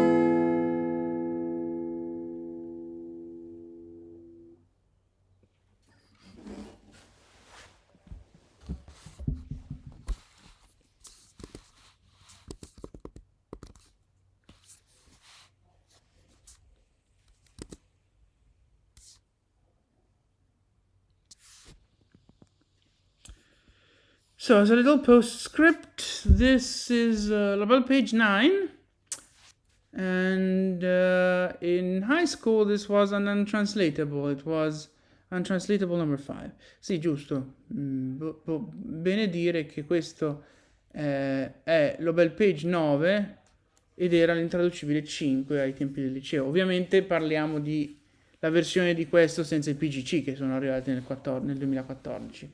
Yeah, of course, this untranslatable and Nobel page is of course before PGC, because PGC was found in 2014. So that's one fragment down and 4 to go. The next one, so now we are going in the order of the file of the fragments at high school. And the next one is one that we've already talked about, which is level page 35 and number 6 in my file. Già il famoso S. Kypros, quello che abbiamo visto ai tempi dell'Ostracon, è l'Obel page 35 e il 6 nel file dei frammenti. Qui adesso andiamo in nell'ordine del file con il resto dei frammenti. Levo di mezzo la chitarra, così mi posso mettere un po' più comodo. E allora iniziamo in realtà leggendo. Dove cavolo è finito il pezzo di... No, aspetta, ho deciso di mettere il cursore mimetico, ho deciso di mettere il pezzo di paracritica in fondo. No, mettiamolo all'inizio. Iniziamo leggendo quello che ha da dire la nota paracritica su questo frammento. Qui ho cominciato con una... No, questo è l'altro coso. Dove è finito? Quanto al frammento 6, c'è solo da dire che qualcuno riporta es Kypros e Paphos e Panormos, ovvero Teo e Kypros aut Paphos aut Panormos, ossia o Cipro o Papho Teo pur Panormo, o ancora Cyprus Dio Paphos or Panormus. Yeah, so starting from the paracritical note, all there is to say is literally that some have esse Kypros kai Paphos and some have esse Kypros e Paphos, for which we had translations, alternate translations tucked away into the paracritical note. So not much to add to. Now we just go over all of the translations with their dates. So we start with the Latin, I guess, even though I did not include it in the...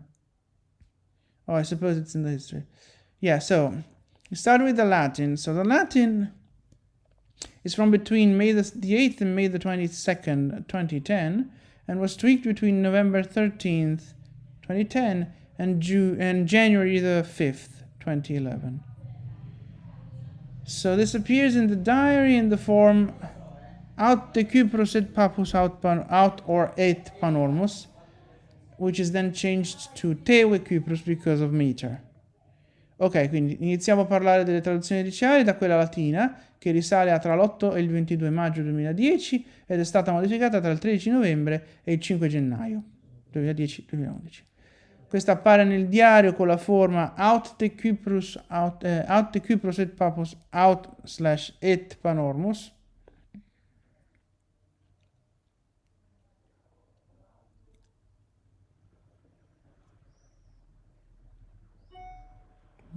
Beh, questo è interessante. Per quale motivo dovrebbe essere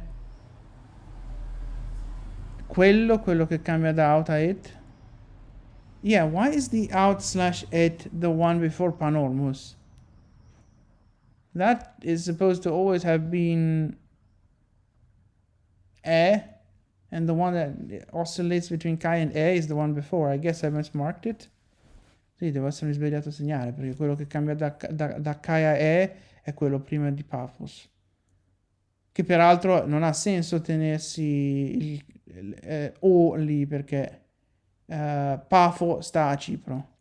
Del resto anche Panormos può stare su Cipro, quindi boh. Yeah, so it doesn't really make sense to do Kypros e Paphos because Paphos is on Cyprus. Then again, Panormos is also on Cyprus, possibly. It can either be like a port on Cyprus or the modern city of Palermo. Esatto, Panormos potrebbe essere o la moderna Palermo oppure un porto a Cipro. Quindi, boh.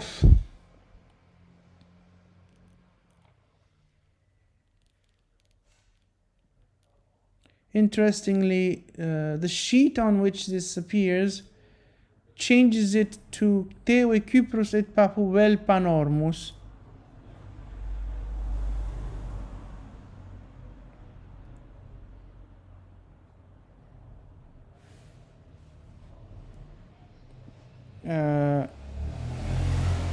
A change which would probably make the most sense here. No, wait. Well, not disjunctive. It can't be both of them, so it's a good thing that it was ignored. Sì, allora, questo foglio stampato dove appare la traduzione in questione, poi la cambia in Tewe Kypros et Paphos vel Panormus. Ma quel well non ha nessun senso, a parte che Papu con la S caduca, ma well che lascia aperta la possibilità di tutte e due, ma tutte e due non ha senso, quindi boh. Per fortuna è stato ignorato. So all that is known about the sheet is that I had it in the diary for a few days by 8/5.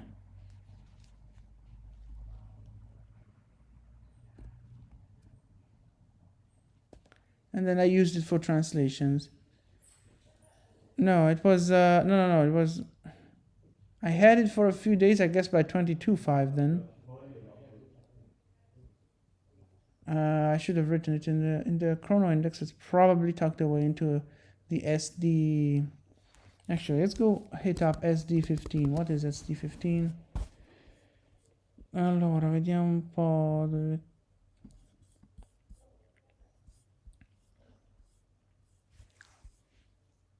Qua. Allora, SD15 dove sta?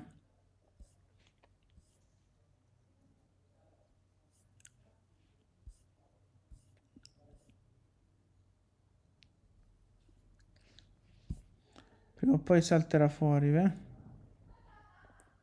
Ok. Questo, no? SD. Ah, ok. SD15.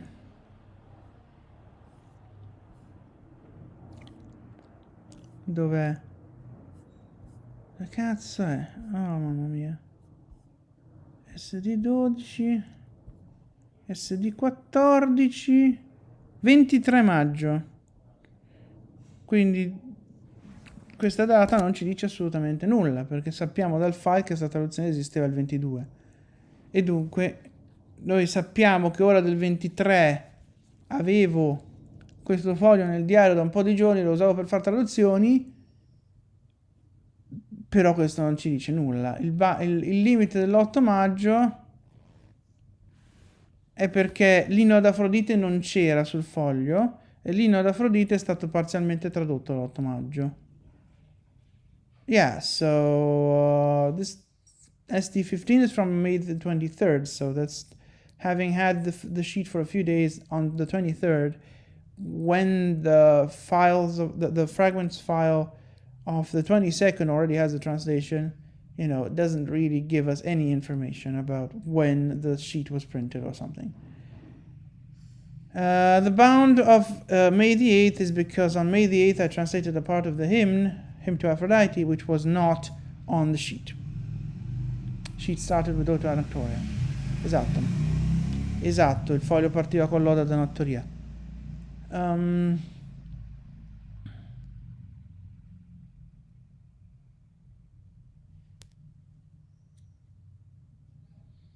The tweak in whatever that was is because of the change from Kai to E, from Kypros Kai Papos to Kypros E Papos.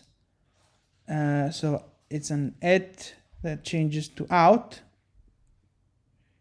and it's done in S9. So the fragments file from January the 5th,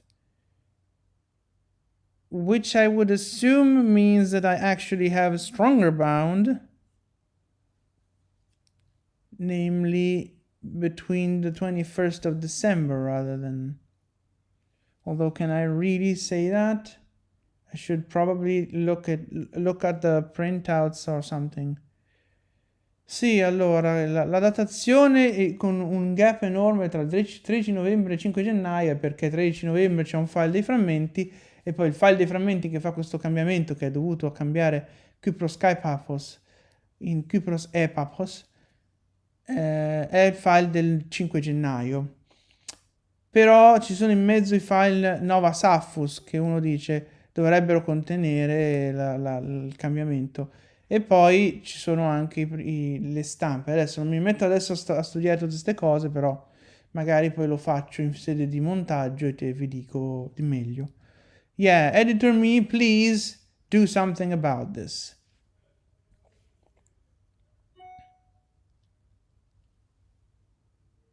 Okay. Svolgimento prove orali. Okay, so we have info on the oral exam for this position, whatever. Esatto, è arrivata una mail sugli orali per questo incarico postdoc o quello che l'è. Okay, so for the Italian we have between the 22nd and the 30th of May, where 22nd is a printout actually, and 30th is a file. I say probably it was done within the 28th of May. I guess 29th and 30th were devoted to Gondola or something. I don't know. And then there's a tweak between, again, with the same range of dates, which is again because of Kai becoming E. Esatto, quindi abbiamo questa traduzione fra la stampa del 22 maggio e il file dei frammenti del 30, e poi aggiungo probabilmente entro il 28, suppongo che 29 e 30 fossero dedicati, non so, alla Gongila o qualcosa, al Mysterium Gongile, come diciamo nel diario. E poi c'è la solita modifica tra il 13 novembre e il 5 gennaio, vabbè, abbiamo capito, no?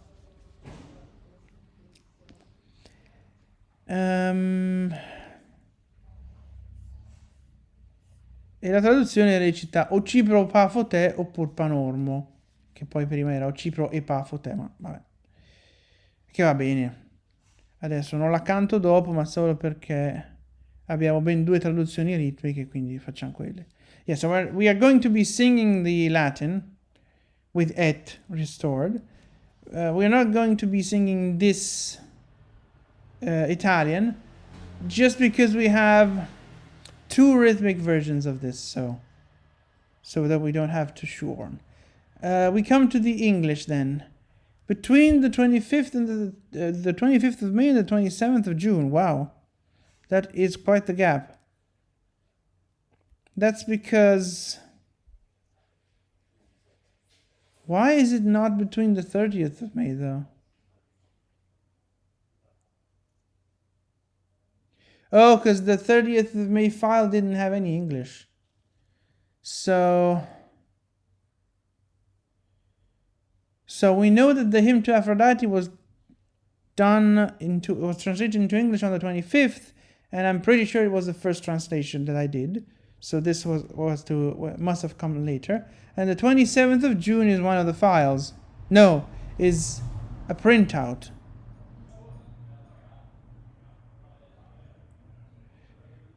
And then I say probably either on the 3rd or on the 5th or 6th of June or after the 11th. So what's going on here? So I assume again that whatever was before the 3rd of June was dedicated to other stuff. And we have diary evidence of that.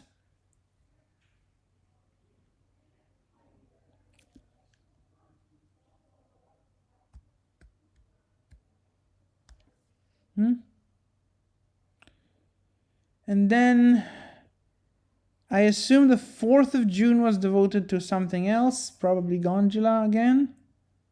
I don't know. And then from the 7th to the 10th, I wasn't at the learning week.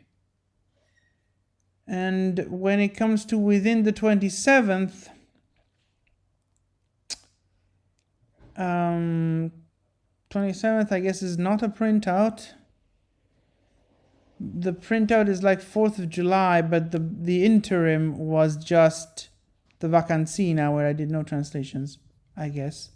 But let me check. It redirects me to fragment to SF12 apparently. I certainly did. So 27th of June to the 2nd of July is the CL vacation, where I almost certainly didn't do any Sappho. 3rd of June is detailedly told by the diary as not having any Sappho, and the 4th of June is the 4th of July is the printout. Ok, quindi riassumendo un po', qui l'indice ci mette la cosa tra il 25 maggio e il 27 giugno del 2010. 25 perché è la data della traduzione dell'inno d'Afrodite, che quasi sicuramente era la prima tradotta.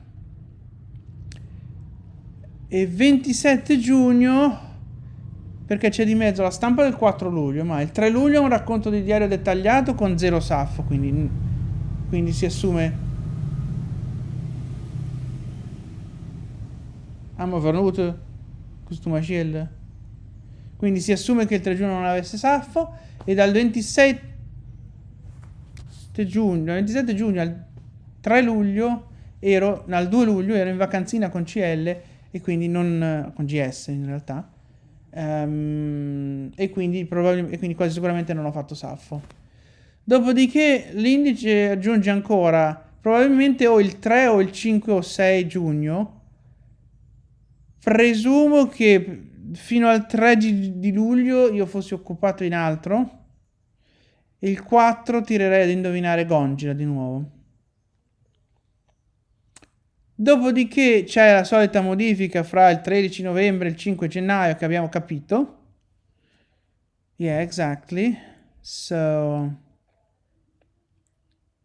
again, there is the tweak which was then undone. No, it wasn't. Or was it? Yeah, then it was undone. The change because of Kai becoming and then I reverted it eventually. And we're gonna sing. So now we're gonna sing the Greek, the Latin, 2 Italians and an English. Esatto, adesso cantiamo greco, latino, 2 italiani e un inglese.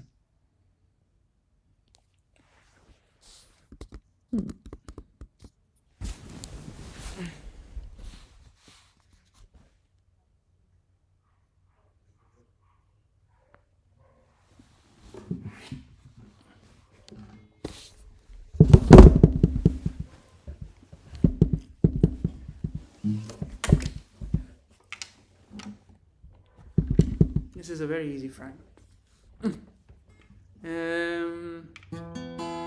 Este Kypros kai papos e panormos, Dewe Kyprus et papus aut panormos, forse Cipro e Pafo, forse Cipro e Pafo panormo te, Cipro e Pafo te o panormo forse, Cyprus thee and Paphos are yet panormous.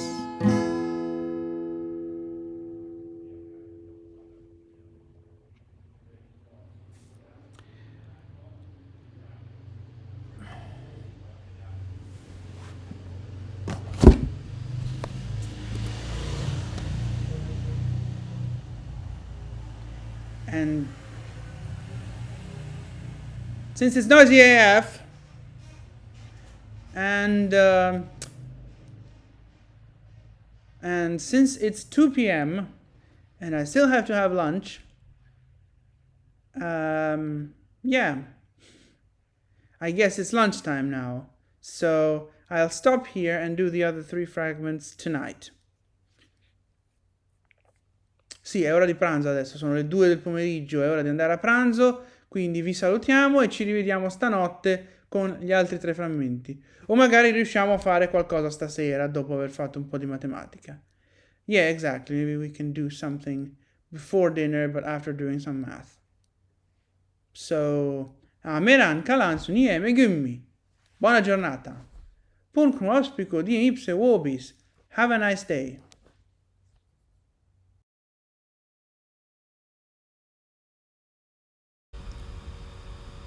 And we're back. E rieccoci.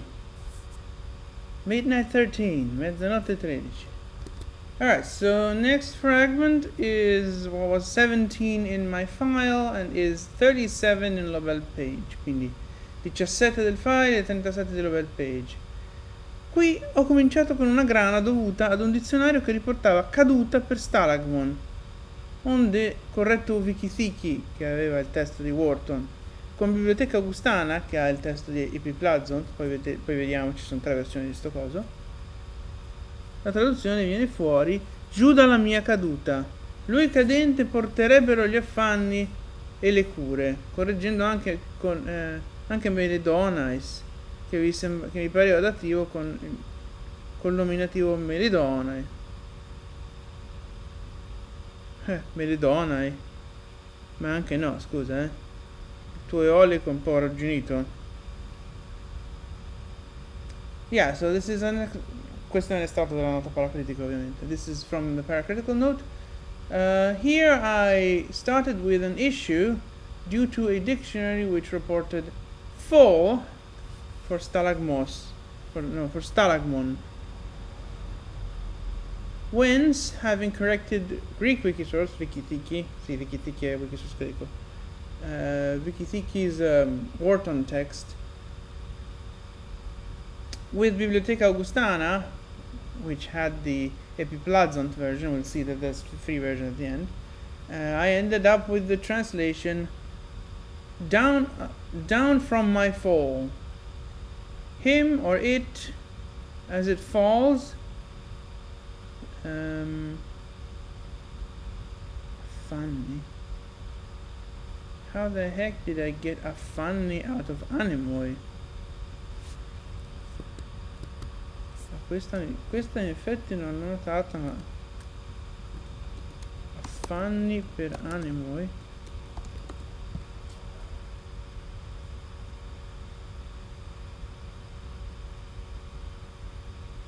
Niente di tutto ciò.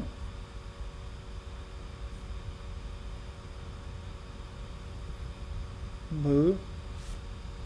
È una cantonata clamorosa questa. Yeah, this is quite a blunder. But anyways, affanno, how do we translate that into English? Breathlessness, asthma, worries, troubles, I guess troubles and worries. Him or it as he or it falls, troubles and worries would take away.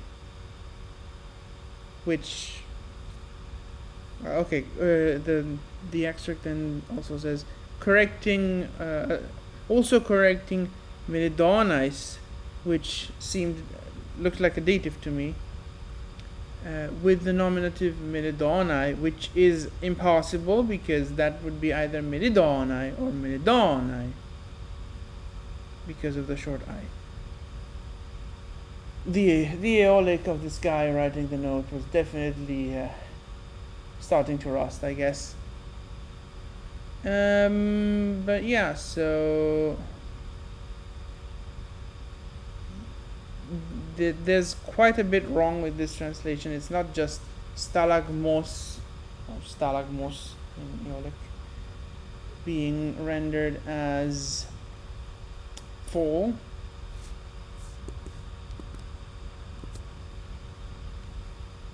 There's like winds becoming troubles, which like what the heck. And then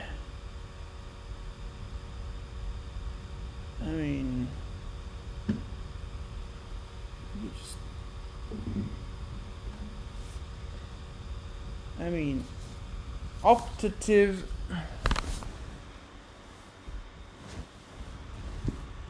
This is an optative. It should be an optative, yeah. A desiderative optative here. The the conditional meaning of the optative, I'm pretty sure, requires a potential particle like che. So, yeah, no. Già, quindi qui non c'è di sbagliato solo la caduta al posto del quello che è lo stalagmos, che è tipo un gocciolio. Yeah, dripping. That's what stalagmos means.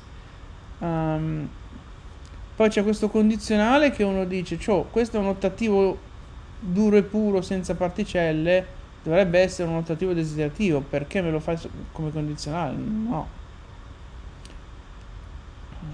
E l'altra cosa è che animo non vuol dire affanni, vuol dire venti.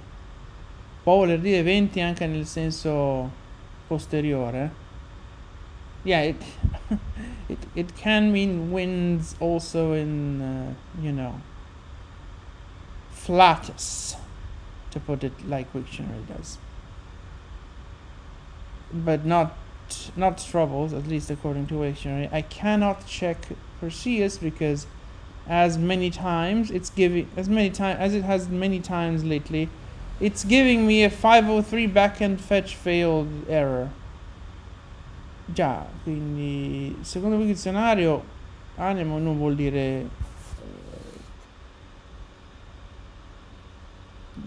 dire affanni. E controllerei anche Perseus, il Greek Word Study Tool, ma questo coso qui continua a dare 503 backend fetch failed come errore, e allora siamo fregati. Ma andiamo avanti con la nota paracritica. Quindi siamo rimasti così finché una traduzione di The Complete Poems of Sappho ha fatto luce su questo frammento con 3M. Frammento. Rendendolo con according to my weeping, it and all care let buffeting winds bear away. Secondo il mio pianto, che venti impetuosi portino via esso ed ogni cura. Dunque melodonais era accusativo eolico che, insieme al ton, era oggetto di peroien, ottativo desiderativo, appunto. Ottativo desiderativo senza eite.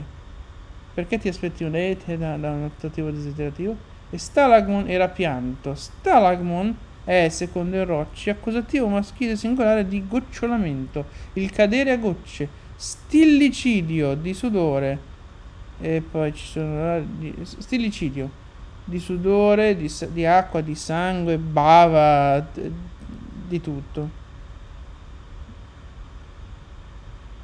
ma anche di pace e di destino.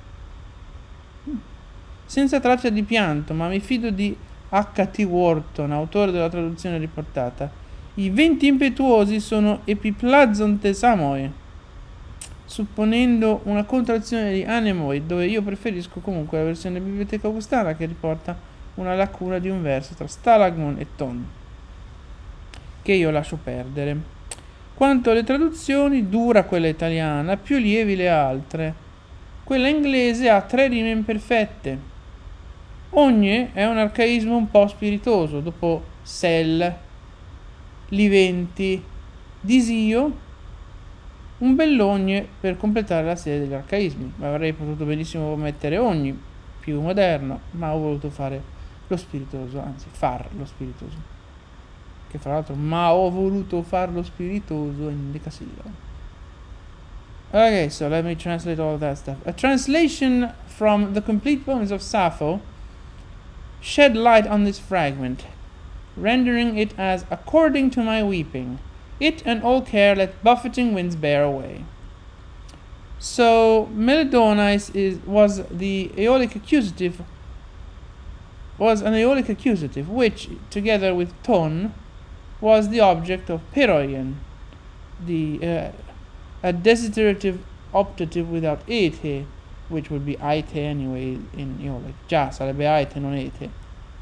But why was I expecting an aite just for, desiderative optative? That's the name of the mood, literally. But anyways, and Stalagmon was weeping. Stalagmon is, according to Rocci, the masculine singular accusative of dripping, falling in drops. Stillicidio. How the heck do you render that in English? I've never seen that word before. Oh, well, aside from in that entry back then. Slow, steady trickle or dripping. Stillicidio. And then it provides a bunch of very contracted examples of stalagmon, of sweat, of water, of blood, of bava, spit, I guess.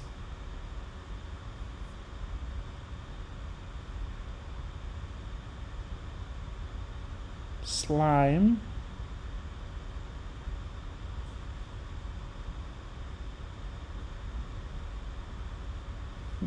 What happens if I look for Bausha? Oh, it doesn't even have that meaning of Bausha, just the braggart know-it-all meaning. Seriously? Drool, that's the word I was looking for.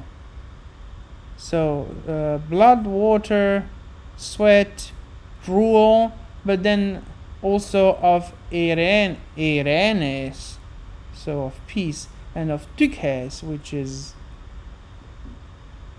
luck, destiny, that kind of thing.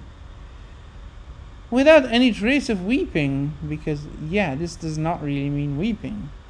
It's just the choice of the translator. But I trust H.T. Wharton, which is not a very trustworthy source, I'm afraid. Author of the translation reported by the complete poems of Sappho. The buffeting winds are epiplazonte samoi, supposing a contraction of anemoi, where I prefer the Biblioteca Augustana version, which reports a lacuna of a line between stalagmon and ton, which I let slide, which I, come si dice lasciar perdere?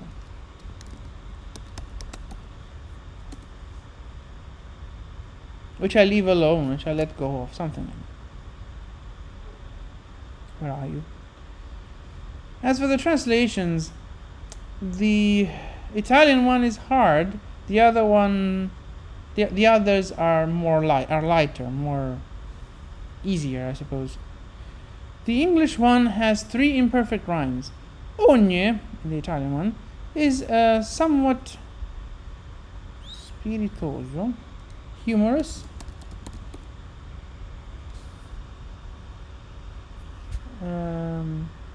witty, I suppose, a somewhat witty archaism. After sel, which would be selo in modern Italian, liventi, which would be i venti, disio, which means desiderio, so desire, a nice ogni to complete the series of archaisms. I could very well have put ogni, which is more modern, but I wanted to be witty. Okay, so that's what the paracritical note had to say, and we have quite a bit more to say, because this fragment is not that simple. First of all, this is not one fragment, it's two fragments joined by Burke and then kept joined by basically everyone else. Apparently, Biblioteca Augustana wanted to point out this division, because Catemon Stalagmon is one quotation and the rest is another quotation. Quindi già questa nota paracritica aveva parecchio da dire, ma c'è ancora molto da dire su questo frammento. È un frammento abbastanza incasinato, anche tanto per cominciare non è un frammento, sono due frammenti. Due citazioni di, sinceramente non so bene chi, ma una è Catemon Stalagmon e l'altra è il resto del frammento, del cosiddetto frammento.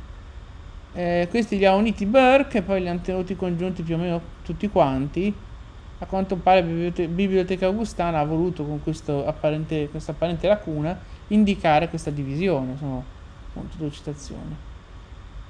Let's first get into the translation, shall we? Ok, facciamo un po' i commenti alle traduzioni liceali, che sono tutta una schifezza. Yeah, so all of the translations are bad. So we start from the Italian, apparently. I guess we're going into chronological order of making. And the Italian is apparently made between the 26th of July. Oh, okay. You know what? No. They are all residues of the same version of the fragments file, and so I'm just using the order in which they are placed into the index, which is Italian, English, and Latin, because the idea is I leave the Latin for last because I started doing English and Italian to codify, to fixate the understanding of Greek fragments into easier to handle languages, and then eventually get to the Latin. And I don't know why I chose to put Italian than English, probably because Italian is the first one that I started translating into, and also it's my native language. Quindi qui adesso andiamo in ordine italiano, inglese e latino, perché non sapendo, cioè questa roba qui appare per la prima volta in un file, quindi in tutte e tre le versioni, quindi non abbiamo un ordine cronologico, e dunque nell'indice cronologico ho stabilito questa regola, che se succede sta roba qui, che tutte e tre le traduzioni di un frammento iniziano quantomeno in un file, allora le metto in quest'ordine qui. Perché il latino va per ultimo, perché la logica è che italiano e inglese ho iniziato a farli perché dovevo codificare, fissare in lingue più facili da maneggiare la comprensione del frammento greco, per poi arrivare al latino. Quindi il latino si dice sarà fatto dopo perché è il più difficile. E quanto a perché italiano e poi inglese, sarà che l'italiano è la mia lingua nativa, sarà anche il fatto che in effetti ho iniziato prima a fare le traduzioni italiane. Dicevamo stamattina, no? Poi stamattina per me, ma per voi sarà qualche minuto fa forse. Dicevamo però che appunto nel primo file dei frammenti, che è quello del 30 maggio, le traduzioni inglesi non esistono proprio. Yeah, exactly. We remarked it. For us it's this morning, for you guys it's gonna be like a few minutes ago, but we were saying that the first fragments file, the one dated May the 30th, 2010, does not have any English translations, because I hadn't started including them in the file yet. I had already started. I had at least a few translations, but for some reason I only included them in the file at the next round. I don't know why. Già, infatti. Strano che... perché di traduzioni inglesi un po' ce n'erano già il 30 maggio, quindi è strano che non ci siano ancora. Boh. Comunque, tornando a noi. Italian translation, and okay, at this point all of the translations are made between the 26th of July and the 16th of August of 2010. That's the dates of two different versions of the fragments file, of course. The Italian is apparently from all of them are probably from within the 15th of August for some reason.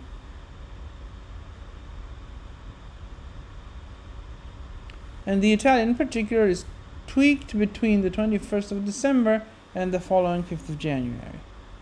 Ok, quindi qui, a parte i due file, a quanto pare questa traduzione, tutte le traduzioni in realtà sono di entro il 15 agosto, adesso vediamo se c'è una spiegazione poi.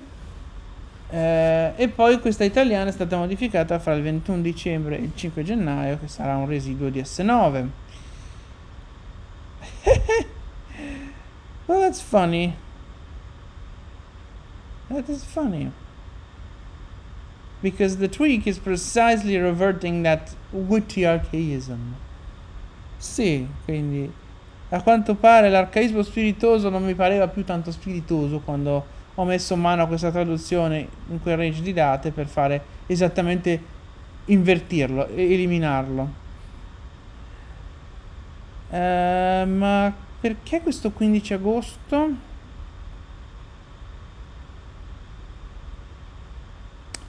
SD35 sembra indicare che sia entro il 15 agosto. CFR 1 I6 versione 3 italiano. Anche l'abbandono di Epiprazonte Samoi. Adesso andiamo a vedere un po' su SD35. Yeah, so what is this SD35? It's an entry in the diary, that much I know. But what exactly is it? Please bring me to the SD. So SD35, I think it says that I was writing the paracritical note and I got to a certain point. Sì, anche io ho questo sospetto, che questo sia una voce di diario che dice ho scritto la nota paracritica fino a volta la pesca, però vediamo fino a che cosa.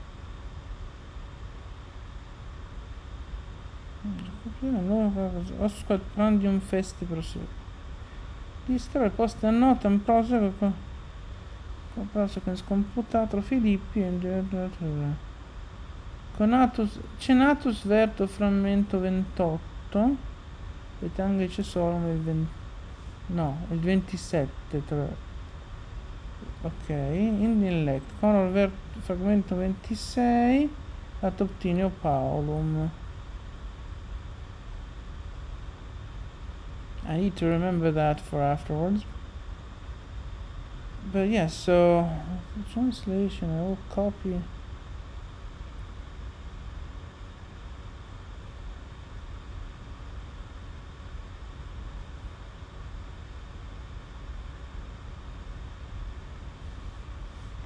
So I guess the idea is that this seems to indicate that on the 15th I finished the note in some sense of the word.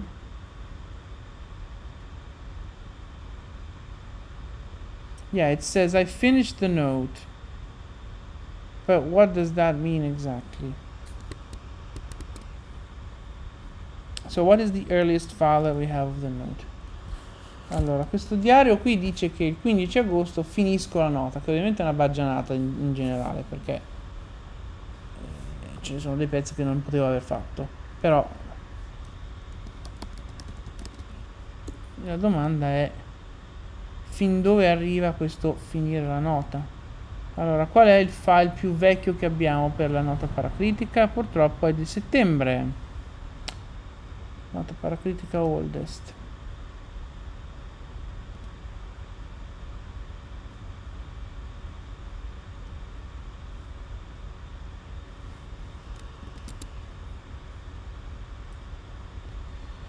Dopodiché però dice che vado a cercare di tradurre il 26, 27, 28, insomma.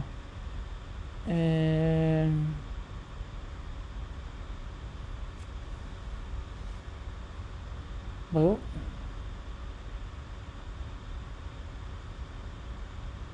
quindi 27-28, quindi dopo cena c'è scritto traduco il 27 e poi traduco il 28 solo in inglese. Cosa sono 27-28? Ma chi se lo ricorda più? Dopodiché invece a letto cerco di tradurre in italiano.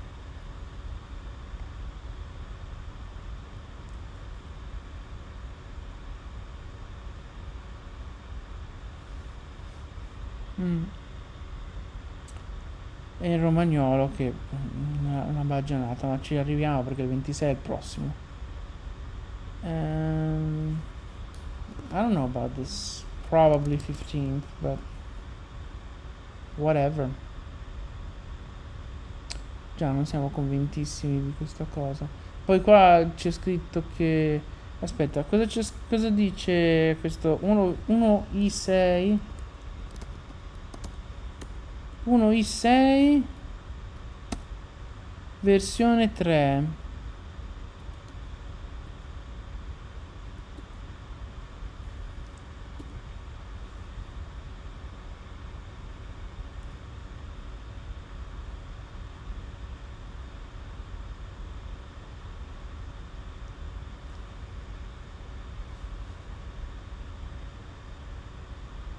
Okay, so the fragment 1i6, which is SF11,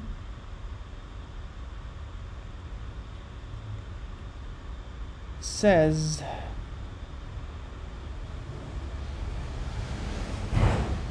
that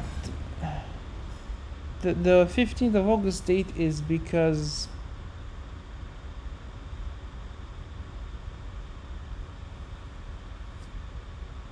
the diary says I continue to translate, which I assume would probably mean that I did small translations in numerical order, and then I reached SF26 and started skipping, going to 28 and 27. I guess that makes sense. Quindi dice, secondo il me che ha scritto questa roba nella storia della traduzione di SF11, cioè l'11 del file, alias 1i6 di The Rest of Sappho, questo continuo a tradurre del diario probabilmente significa che ho fatto delle piccole traduzioni in ordine numerico e poi sono arrivato al 26 e ho iniziato a saltare, arrivando quindi al 27-28 per riprendere il 26 come c'è scritto nel diario. Suppongo che abbia senso.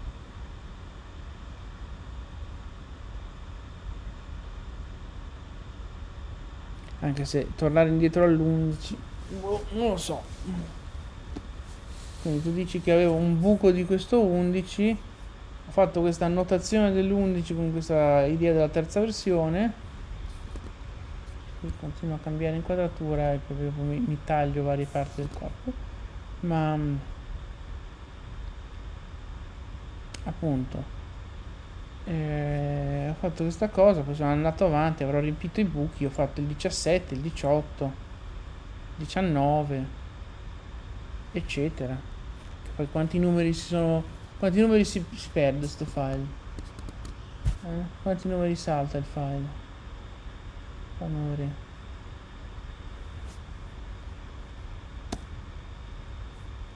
Perché qui seguiva la numerazione di Wikithiki, il quale saltava un sacco di numeri, no? Infatti salta dal 19 al 26. Suppongo che siano frammenti molto frammentari oppure inventati da Edmonds, non lo so. Yeah.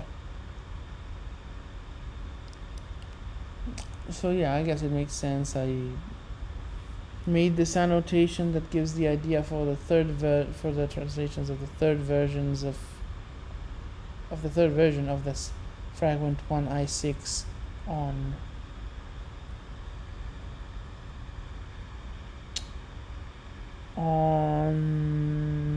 the Rest of Sappho on the blog.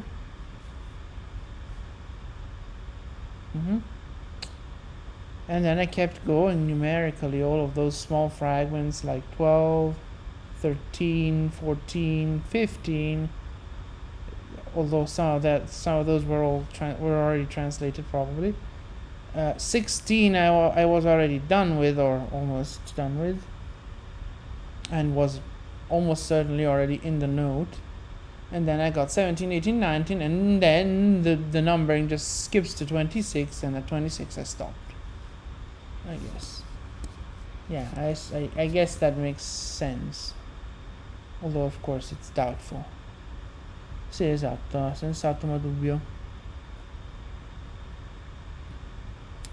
E poi dice qui che anche l'abbandono dell'epiplazonte Samoi in favore di epiplazonte Sanemoi, epiplazon Tanemoi, è una cosa che succede in S5 nel file del 16 agosto. Secondo il pianto mio, se il porti in via Liventi, io disio con ogni cura. Quindi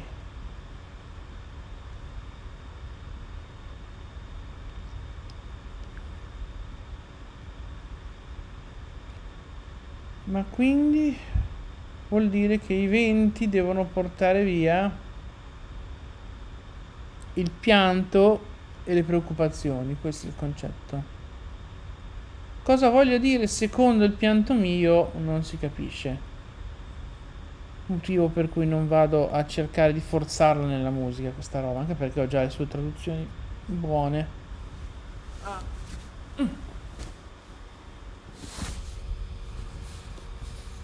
Yeah, so the translation is not that bad. It's quite archaicizing, but aside from that, there's secondo il pianto mio, which like not really clear, so that's probably the one reason why I'm not shoehorning it into the tune. Besides the fact that I already have enough translations without this one.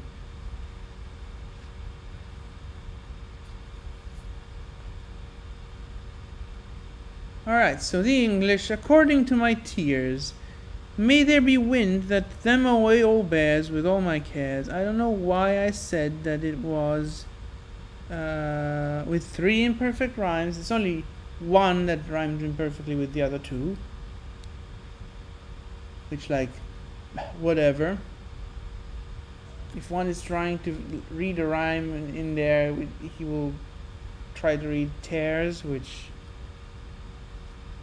I don't know if it makes sense in there. But even here, according to my tears, what does it mean? And then them away all bears, like carries them all away. That's the literal ordering and verb choice. So odd verb, odd order doesn't really sound good.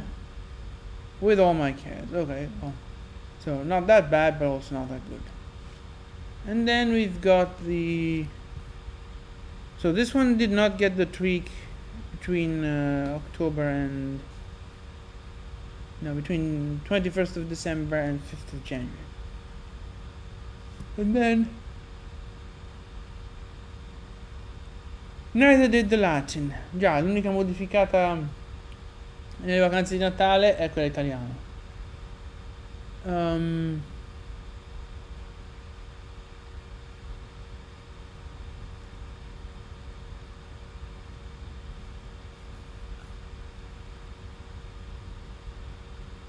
So the printout from the summer annotates this in a way that seems to make it auferant cura seum et cadente,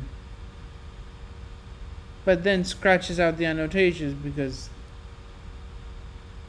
curas eteum cadentem, eum et cadentem what? So yeah, so the translation fletunque meum secundum auferant curas et eum cadente hinc mi venti. Hinc mihi venti. So according to my weeping, which what does that mean? Let winds take away from here to my advantage it as it falls, and my cares, my worries. I mean, it's not really bad, aside from what does flitunque avevo secondo me.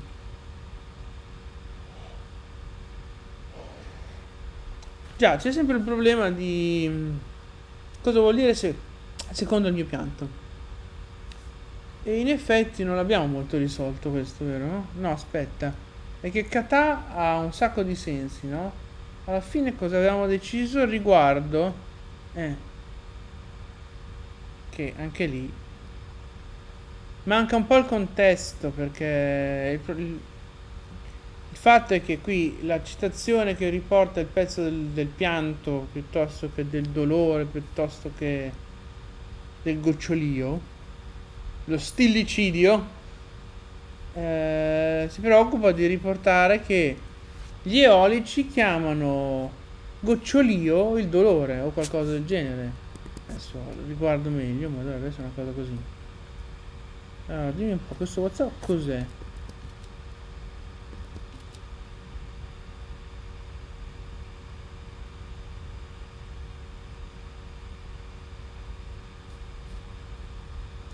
Tu intanto mettilo in cronologia. Ah, uno short. What language is this? Ah, what language is this? Ok, whatever. Quindi, dicevo, volevo recuperare questa cosa dello stillicidio per leggere esattamente la citazione. Quindi, ferite.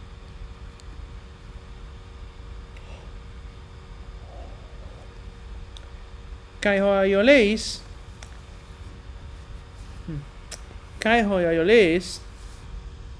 stalagmonten odynen legosin.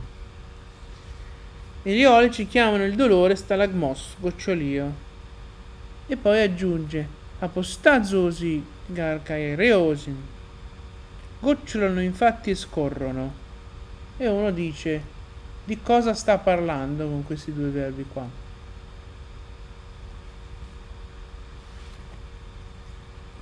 Adesso vado a riprendere la cosa anche dal Campbell, giusto per sapere di più. Anzi, basta Edmund. Aspetta, dove? Ecco qua Campbell. Allora, questo è l'etymologicum genuinum e l'etymologicum magnum, che riportano la stessa roba. E poi l'etymologicum genuinum e nonché magnum, in un altro punto, dice tagarduo sigma sigma es sdeta trepetai paraioleosin togar epiplesso epiplazo Sappho, ed ecco la seconda metà. Quindi infatti in eolico o presso gli eolici il sigma doppio diventa z, quindi epiplesso per esempio diventa epiplasdo, che in effetti poi compare nella seconda metà, che viene citata come esplicitamente sapfica, così come anche l'altra viene citata come Sappho catemon stalacon. So English for all of that. Now again, for the joy of editor me, sì, come al solito il montatore avrà qualche cosa da dire su di noi, vero? Ma so what I said was that the stalagmon, whether we translate according to my weeping or concerning my weeping, about my weeping, or in my pain, as Campbell says, nel mio dolore, dice Campbell, there is a bit of a lack of context here, because the etymologicum magnum and genuinum quoting this, they are just concerned with this use of stalagmon, which, Campbell, what the fuck? You give me the quotation as stalagmon, and the introduction to the quotation with stalagmon, and then you have stalagmon in the fragment. Già, che cacchio è sta roba, Campbell? Cioè, se l'introduzione alla citazione mi dice stalagmon, non è che puoi mettermi stalagmon nel frammento, Ti sembra? Che poi non si capisce perché deve fare sta roba, poi ci torniamo. But anyways, these two etymologica just say the Aeolic writers call pain, which in Greek is odyne. They call it stalagmos, which means dripping, as in Sappho, katemon stalagmon. For they drip and flow. They what? They who?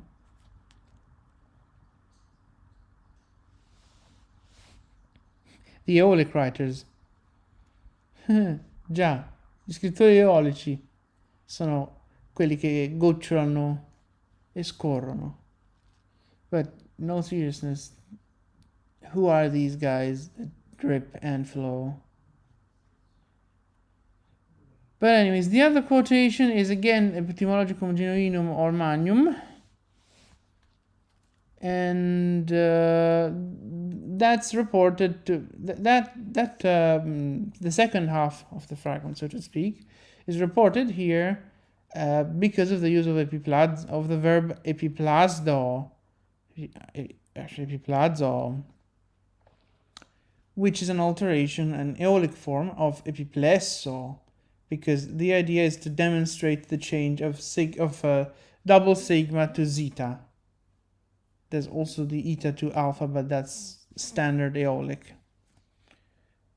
So yeah, the quotation just goes in Aeolic, sigma is changed to zeta, apoplesso becomes epiplesso becomes epiplasdo, as in Sappho, and then okay. So we have a bit of a lack of context here. Also, apparently the codices here actually give stiligmon, which what? And Edmonds follows the codices, so what? This is stalagmon, right? And then there's Burke, who says, well, there's this other verb, anastalusdo, which means to sob. So maybe it's... And then there's also astalusdo, which means pretty much the same thing. So maybe it should actually be stalagmon instead of stalagmon. And then there's this Campo with stalagmon, which, why? It's just like amarugma in Sappho 16. Why not amarugma? I don't know. Già, quindi questo stalagmon, oltre ad essere un uso eolico, è anche una parola un po' dubbia, perché a quanto pare i codici danno staligmon, che uno dice what? E anche Edmonds che segue i codici, ma che cavolo sta facendo? La parola ben nota è stalagmos. Dopodiché arriva Burke e dice, beh, ci sono i verbi anastalusdo e astalusdo, che vogliono dire soffrire, singhiozzare, cose del genere, e quindi dice forse dovrebbe essere stalagmon. Vabbè, io mi tengo stalagmon, perché uno dice, bah, perché mai dovrei cambiarlo? Anche per fare stalagmon non lo cambierò, perché non ha alcun motivo di essere così. Perché dovrebbe essere stalagmon e non stalagmon? Boh. Quindi direi che sullo stalagmon adesso ci teniamo il riguardo al mio pianto, al mio dolore, come traduzione.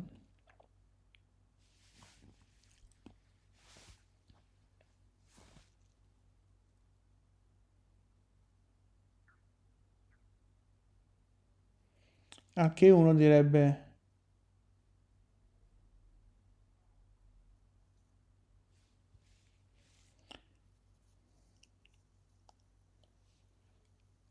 Anche uno in latino dovrebbe fare de me o fletu,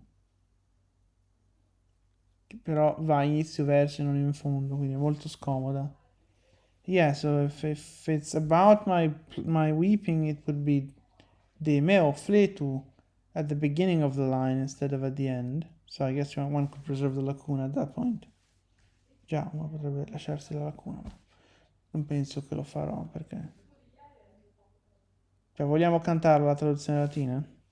Magari sì, perché no? No, fino ancora siete un cadente.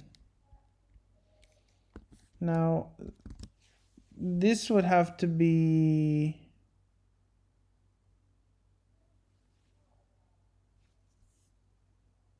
alongside the Wharton text here.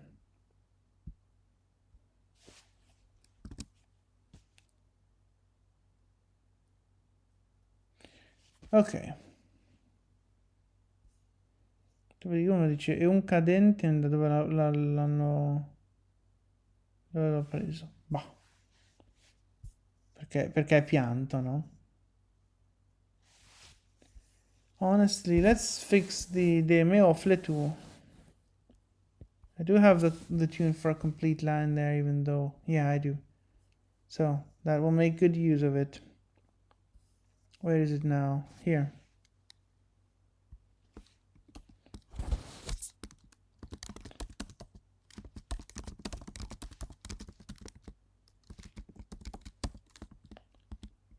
And let me just send that over to myself so that I have a timestamp for it.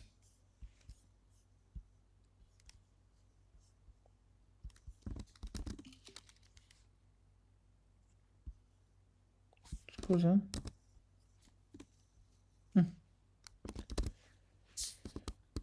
Ok, quindi direi che abbiamo più o meno esaurito le questioni su questo pezzo di citazione. Dopodiché a questo punto direi che possiamo leggere l'altra metà. Yeah, I think it's time for us to read. But which version of the second half? C'hai ragione anche te. Perché di versioni di questa seconda metà adesso noi andiamo a cantarne 3. Anzi 4. Yeah, so we'll now be singing 4 versions of the second half of the fragment. Because of a lot of doubts. So let's try getting into the doubts. So as a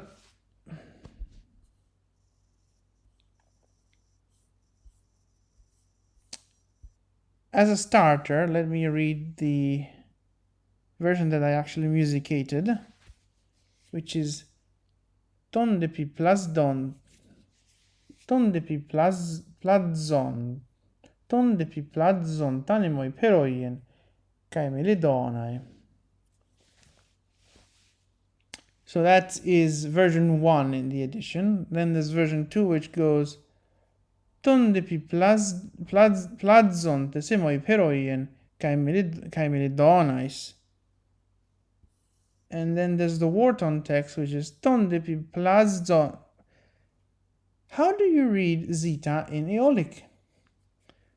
Ton de pi plazon tesamoi peroien, kai melidonais.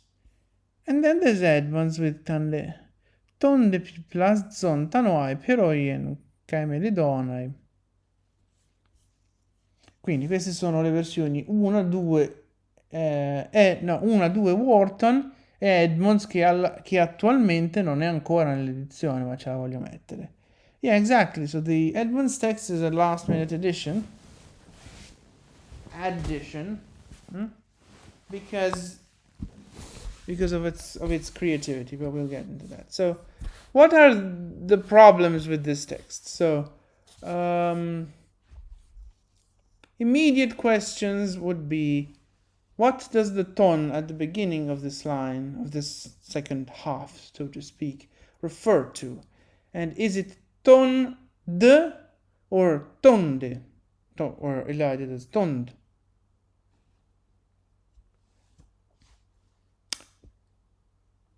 Burke is very convinced that ton is actually referred to the weeping, hence also the translation from Wharton. But there's no reason to assume so, because if you have epiplazont, then that would be an article going with the participle, and meaning whoever punishes me or rebukes me, chastises me. So with this version that we have may winds and worries carry away whoever rebukes me. Già, quindi il primo problema immediatamente è a chi si riferisce il ton all'inizio di questa seconda metà, tra virgolette, e se debba essere ton d o tond. Ora, nella versione 1 che abbiamo noi abbiamo tond e poi il ton lo mettiamo con epiplazont e viene fuori che i venti e le preoccupazioni portino via quello che mi rimprovera, quello che mi punisce, mi castiga, mi sgrida, quello che volete, no? Cose così. Quindi, a questo punto, leggendo una cosa del genere, a uno verrebbe quasi la grande voglia di mettere il catemon stalagmon insieme ad epiplazont. Quindi, chi mi rimprovera per il mio dolore lo portino via, eccetera, eccetera. Sarebbe molto carino. Il problema è che quel del ce lo impedisce. Non so poi se mettere tond come unica parola risolva questa questione. Quindi quest'uomo, questo tizio che mi rimprovera per il mio dolore, che lo portino via è. Però a questo punto c'è da chiedersi se quel tonde Hode, hede, tode,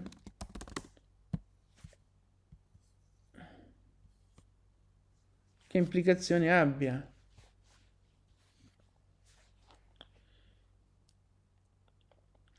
Proximal this.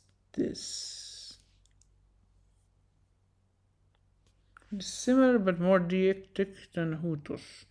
Refers more distinctly to what is present, what can be seen or pointed out. So that would be a context where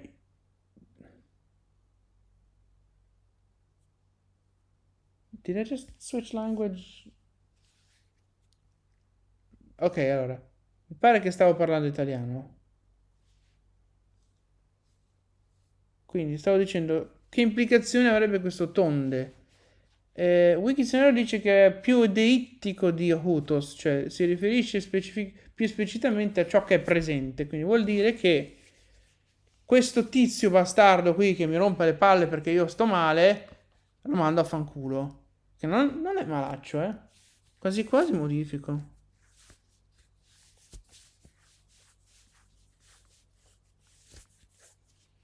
Sai che faccio? Aggiungo un'altra versione ancora, che poi rimane che si canta identica, però che mette tonde, perché effettivamente da come è riportata non si può mai capire. Quindi se facciamo questa congiunzione finalmente diamo contesto a sto pianto, a sto dolore, quello che è. Yeah, so reading this conjunction here, like the translation that we said before, one would really want to try to put katemon stalagmon as a complement of epiplazont. So whoever rebukes me for my pain, fuck him. Pardon my French, but yeah, that's the concept. But the problem is that if we write it as ton and then the impedes this. But the way the fragments reached us, there is no reason to assume either that the two are separated in any way, or that it is actually tond and not tond. And if we read tond, tond apparently has the implication of being about something that is present and can be pointed at. So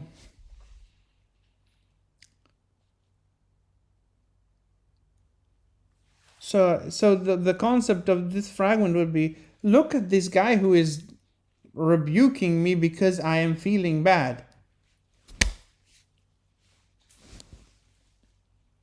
Very empowering, right? Già, molto, come si dice empowering cosa ho combinato adesso? Come si dice empowering in italiano? Empoderante, yeah, sure. So empowering, responsabilizzante.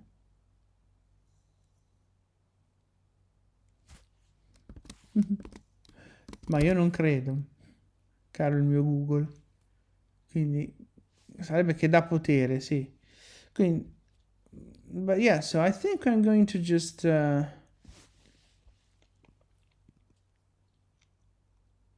add a third version. Oh no, at this point a fifth version.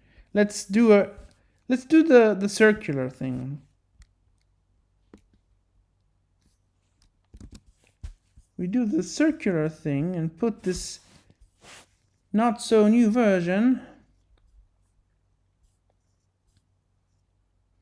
at the end of everything. Catena stalagmon. And then we want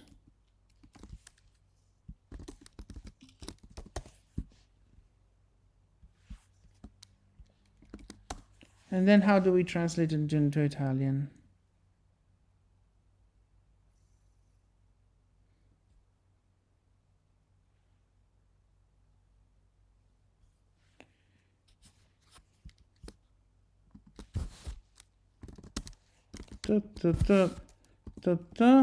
Chi sul mio dolore mi rimprovera, se lo porti via, cura i gran venti. That would be an initial attempt, but maybe we can do better than that. Sì, effettivamente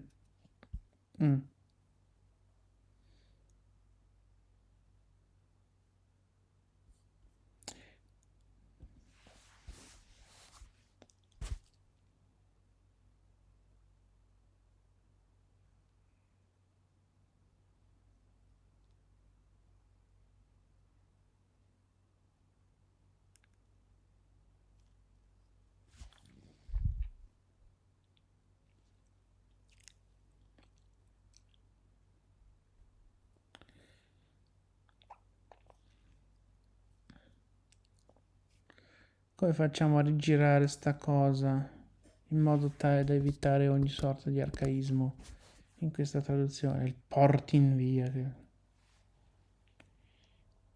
Vogliamo proprio rigirare il tutto, che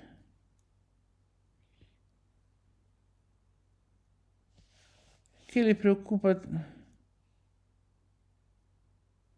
preoccupazioni, eventi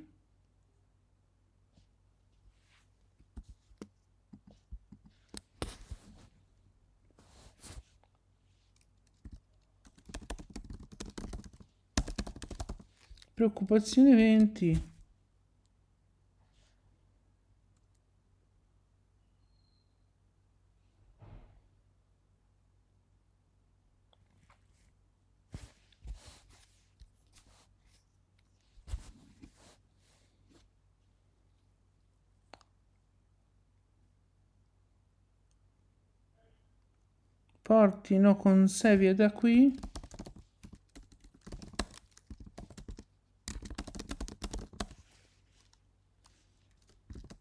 Chi ride del mio dolore, ma non è giusto.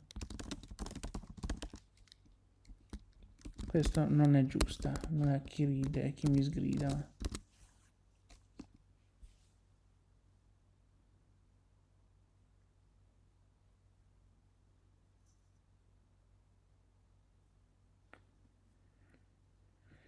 Porti una cosa che è il metro che mi dà problemi a tenere il portino.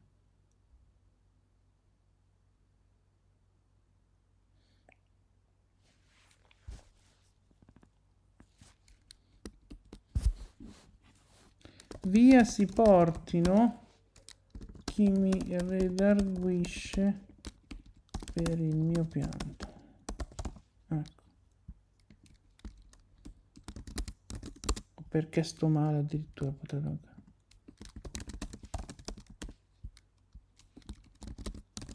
Ehi, qua.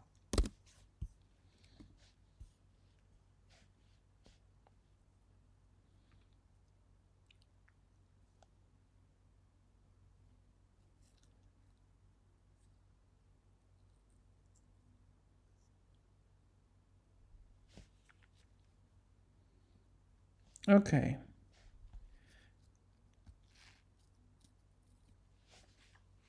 Okay, so we have this new version, which I think is the most convincing at this point. But let's go into all of the doubts that we have on this fragment anyways.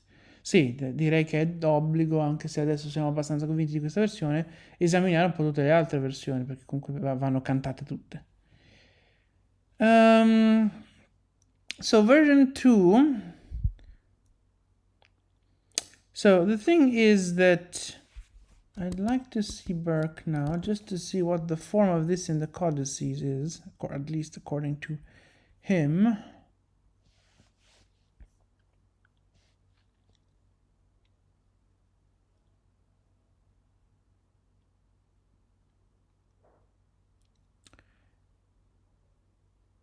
Because the thing is,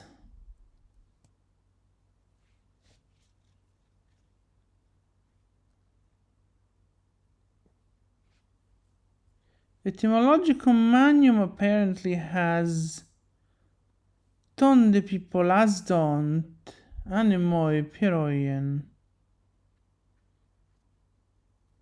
But then there's Herodian,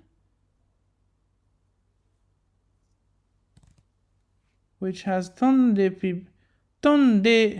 epiplazontes an emoi piroien caemeledonai.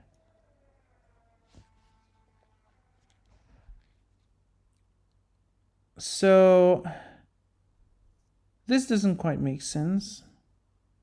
So at this point, now, okay, so now we have the so this, first of all, this is in metrical, as far as we can tell. It's apparently supposed to be, not that we know that it's supposed to be a Sapphic stanza, but come on, it can easily be amended into one.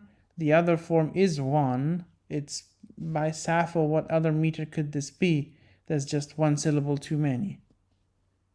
Okay, so with this alternate form, which is in metrical, we have this an, which is not aeolic.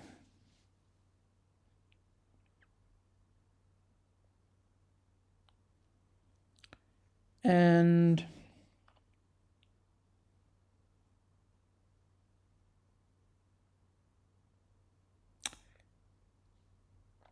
so we go back to the conditional apparently, but so to fix this form, one can do two things, I guess. Three things, I suppose. One can either reinstate the elision and then stick an emoi, or even not stick together, although of course that's not aeolic anymore. So stick an and emoi together and go back to the previous form. Or if they want to keep epiplazontes, then they can drop the an, or they can suppose that amoi is a contraction of anemoi, and then epiplazontes goes with amoi. And Burke says, ok, let me just read. So, ok, quindi qui abbiamo questo verso qui è un po' problematico, perché se da una parte l'etimologicum magnum riporta la forma che abbiamo noi, a parte che ha epiplazont al posto di epiplazont, c'è questo erodiano che riporta invece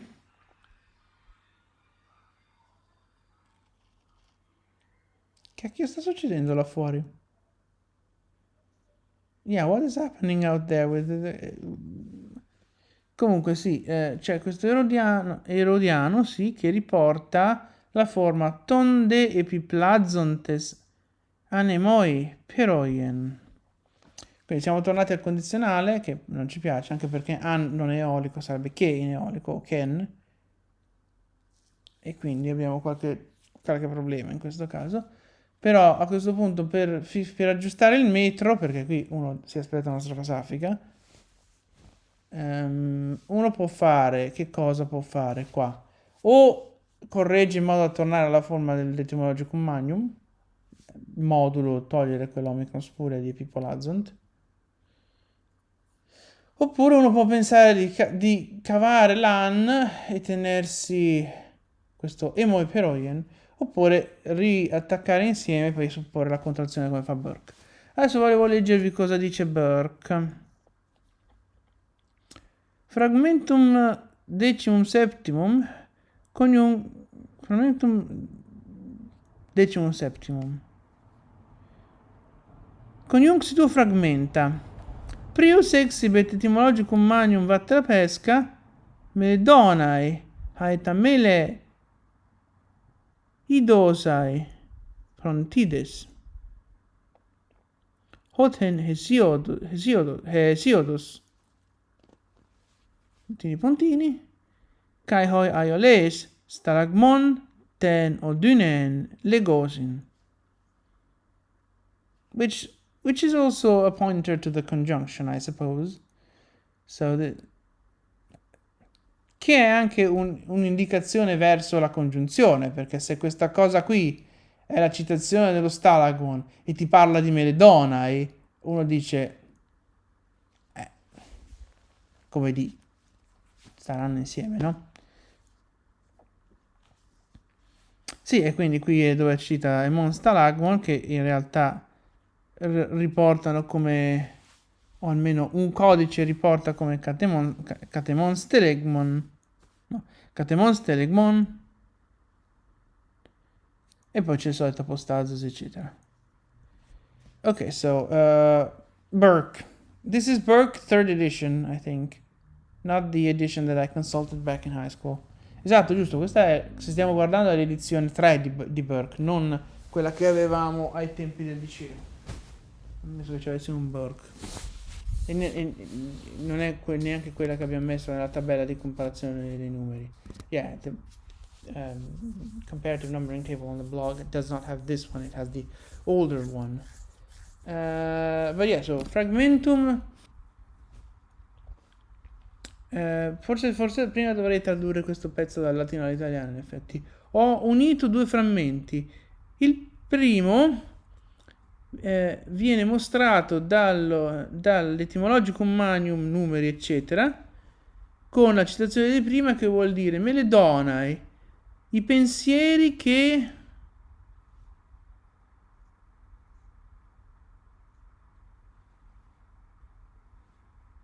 hanno visto i canti? In che senso? Sarà un'etimologia popolare che non riesco a capire. I pensieri che vengono tradotti in canti, in sostanza, suppongo. E poi aggiunge, da qui Esiodo, puntini puntini, mi spunge la citazione, Burke, e gli eolici chiamano Stalagbon il dolore. E a questo punto un codice, uno solo dei codici, aggiunge la citazione dello Stalagmon. Quindi Sappho, Catemon, Stalagmon, anzi lui riporta Stelegmon. E poi c'è Apostazzi Caireusin.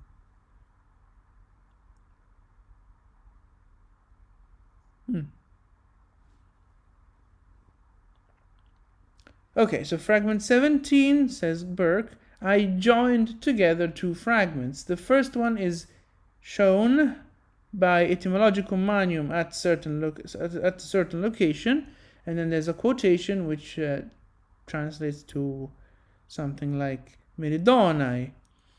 The the thoughts that have seen songs. So essentially the thoughts that get translated into songs, I suppose.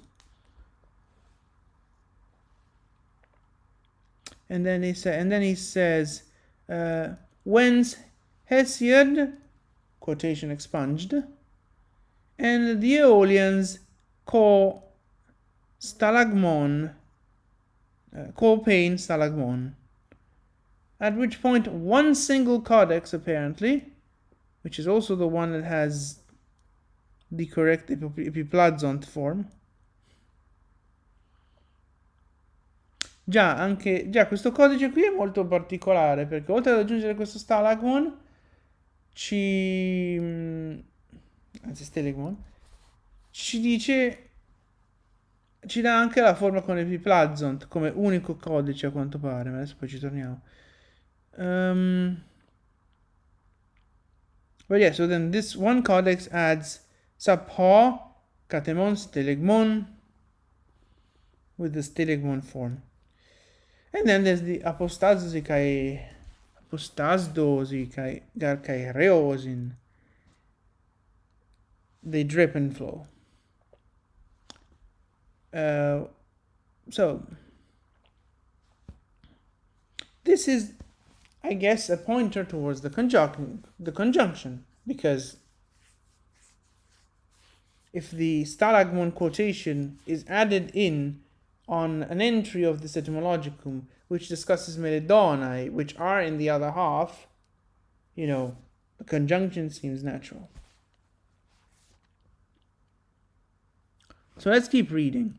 Ego iam in proectosi ante milleri librum editum divina veram ton versu secundo referendum esse ad vocabulum stalagmon quod precesserit usus etymologici vulgari testimonio.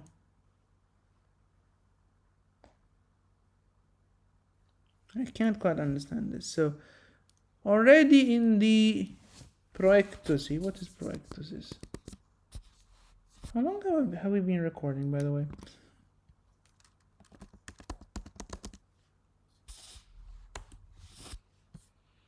Yeah, so this is definitely a Greek word, so let's just look for it in Greek. Proek.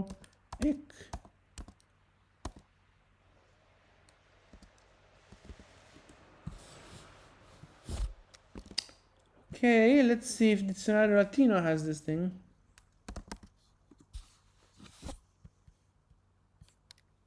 It's almost like he made it up. Proectosis. Yeah. So what is this proectosis?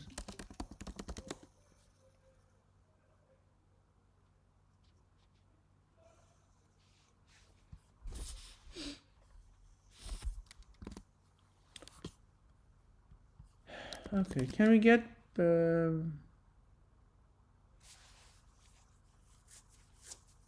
no. Okay, Perseus is definitively down. What is proectosis?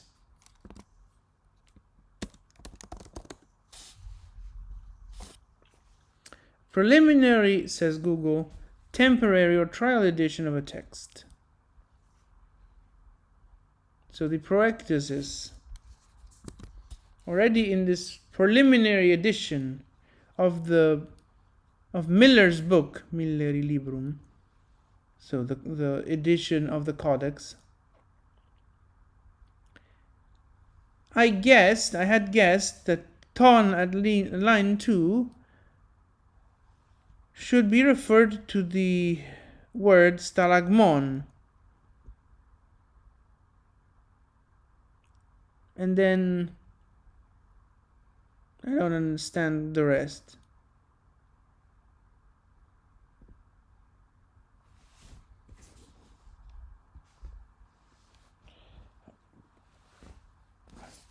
Well, yeah, so referring ton to stalagmon is something that Burke thought of.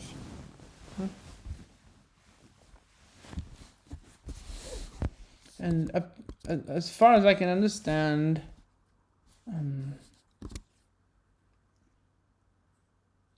there's a habit of this etymologicum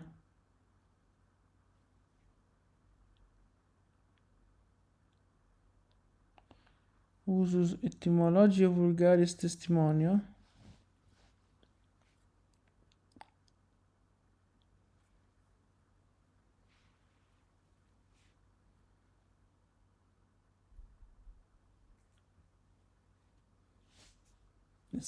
It's like, I don't know.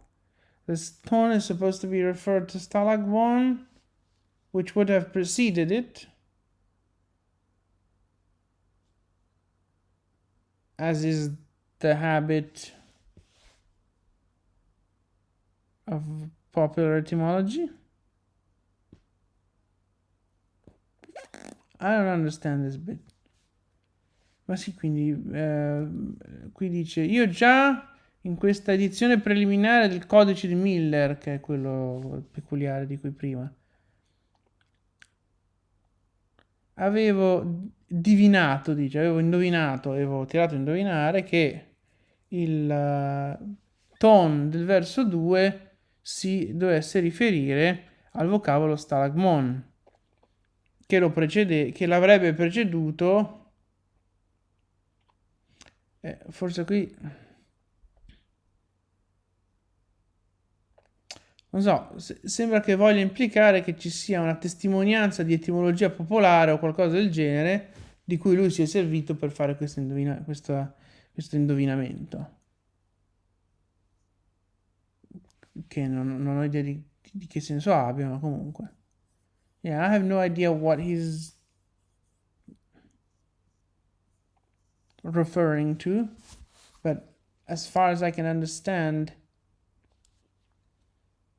he used the testimony, the witness of some kind of vulgar folk etymology to make this guess. But let's not dwell on this too much. Que conjectura nunc plane firmanda est, nam illa verba Saphici versus numero sostentant.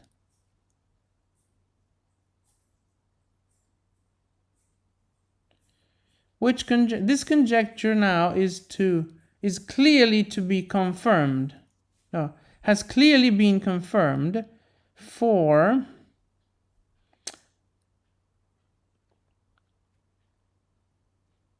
those words of the Sapphic line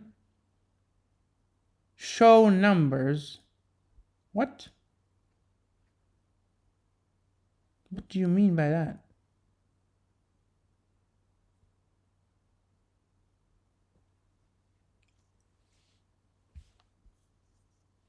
By the way, what version does he have, by the way?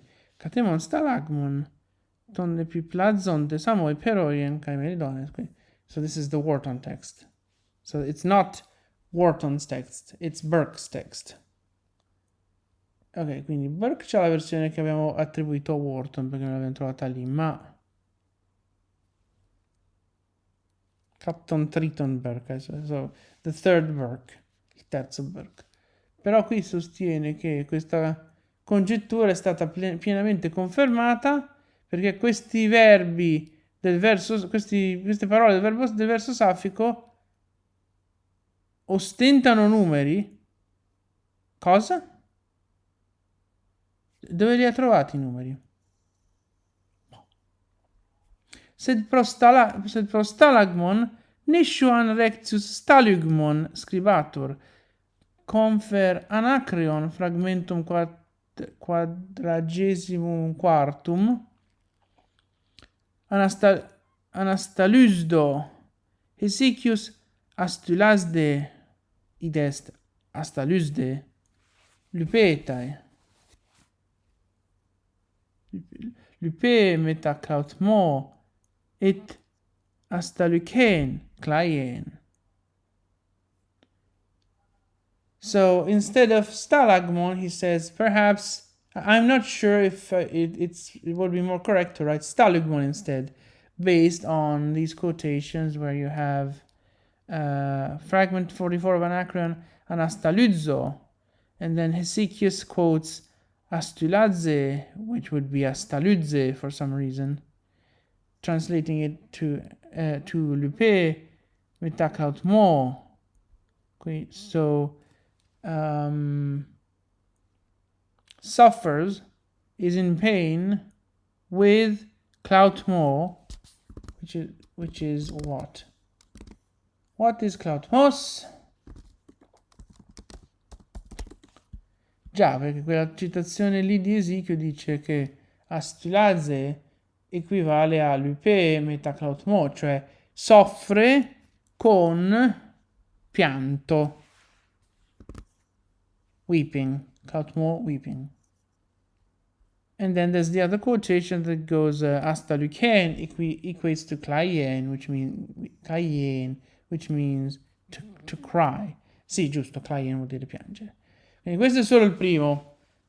Quanto riguarda la seconda metà, alterum fragmentum extat in etymologicum magnum bla bla bla, tagar duo sigma sigma es zeta treposin, treposin aioles, togar epiplesso, epiplazo, Sappho, ton epiplazont, which is, on epiplazont, you have the Miller Codex has epipolazont.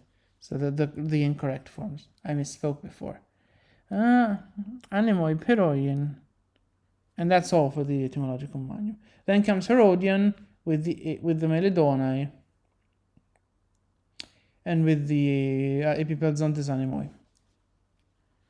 Già, quindi l'altro frammento, the other fragment is extant in the etymological manual with the quotation we said before.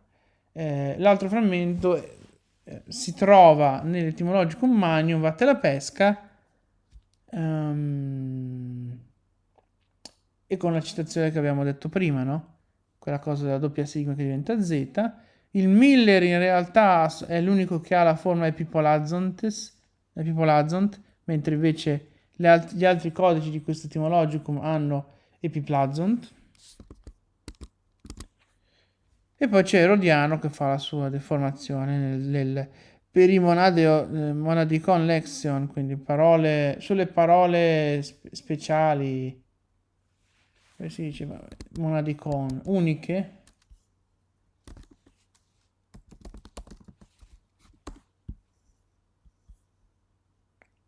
Uniche.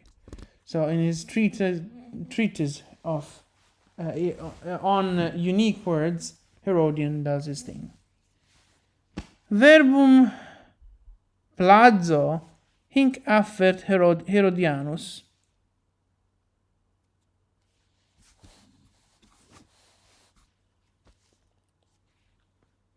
Peridicron to epiplesontes.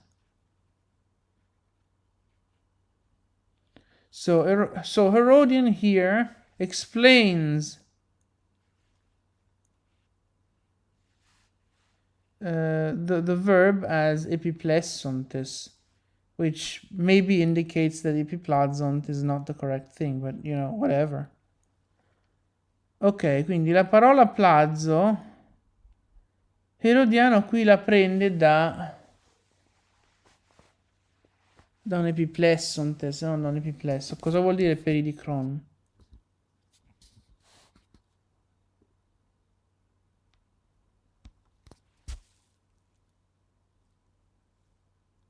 No, momento. Sto sbagliando a leggere.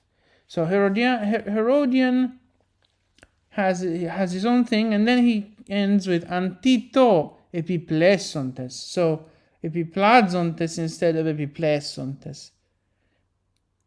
Hinc affert Herodian peridicron. What is dicron?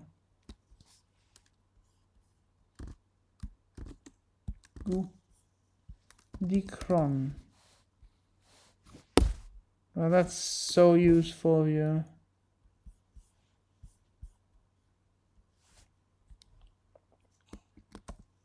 How about Greek dictionary? Nothing.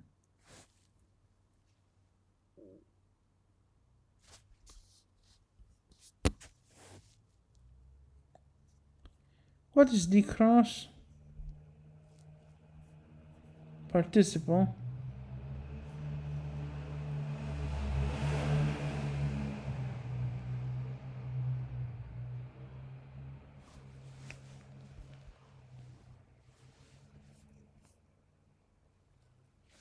I don't understand it. What is peridicro? What is...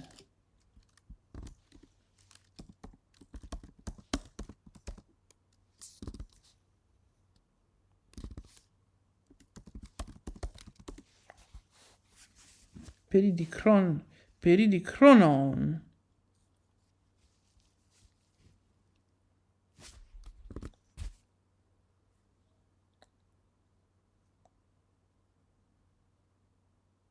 Oh. So this is Peridicronon is another is a treatise by Herodianus. I assume that this is where you find this quotation.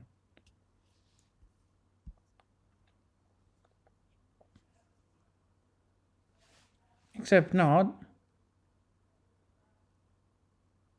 Why is he citing this if the quotation is actually in Primo da Nicon Lexion? I don't understand this thing.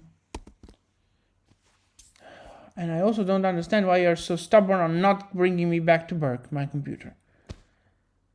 Sì, allora, qui non si capisce perché sto Burke sembri andare a citare Peridicronon sulle vocali a doppia durata, le vocali di durata incerta, di lunghezza incerta, potremmo dire. Quando la citazione in questione non è di lì, ma è del Perimonadicon Lexion. Quindi, boh. Forse anche lì dentro c'è la stessa citazione? Ma allora perché Campbell non lo direbbe? Yeah, so if the same quotation was also in the other treatise, why would Campbell not say it? So I don't know. I don't quite understand what he's getting at with this, but let's keep going. Seidler scripsit ton de piplazon tanemoi peroien kai meledona.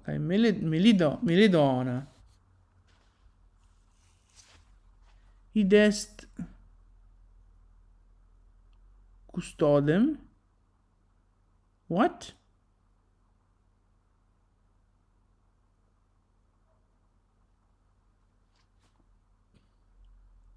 Quindi Seidler wrote our form except Melidona with singular. And then he glosses, I don't know exactly what, as custodem. I guess a piplazont at that point would be custodem. Custodem though. Come si dice custode in inglese?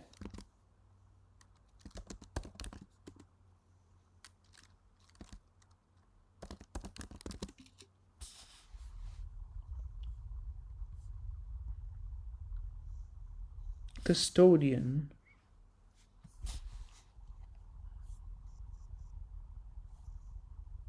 Keeper, custodian, warden. Where is he getting that? Where did Seidler get that? Ok, qui più andiamo avanti con Burke e più misteri si aprono. Cioè, Seidler ha scritto la versione con i Piplazon Tanemoi, poi ha corretto Meledona in Meledona, e poi...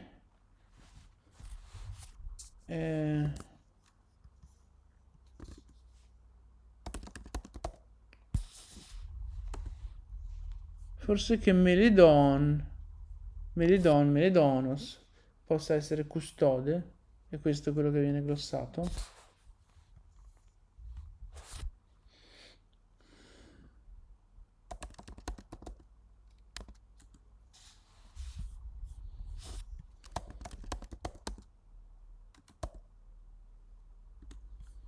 Yeah, the problem here is that English dictionary is apparently very scant on the terms that we need for this fragment. Let's see if Greek dictionary has no. Okay, I guess not.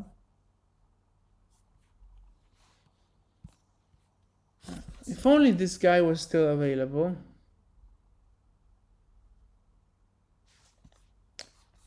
Yeah, no, it's not. So let's maybe go to Dizionario Greco.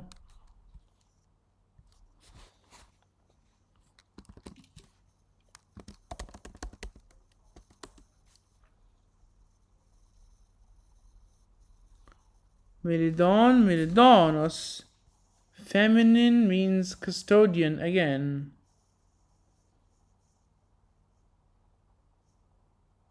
I don't...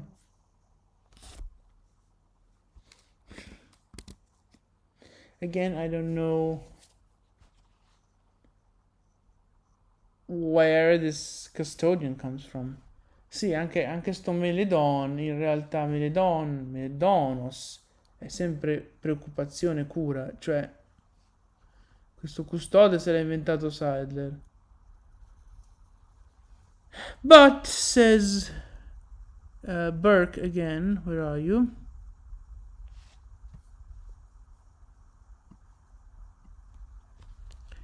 At epitheton illud ventis potius convenit, itaque scripsit epiplazonte samoi, cae meledonais.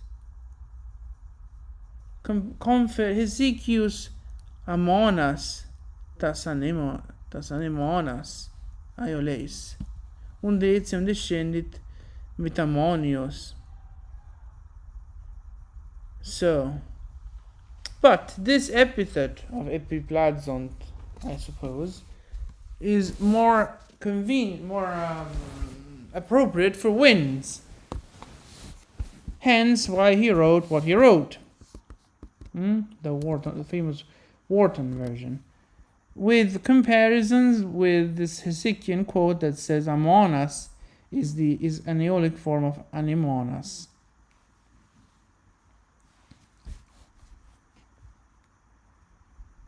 From which there also descends metamonios. At which point one would wonder where metamonios is drawn from.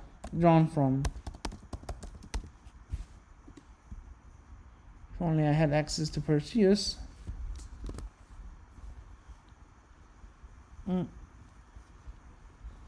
Già, ma...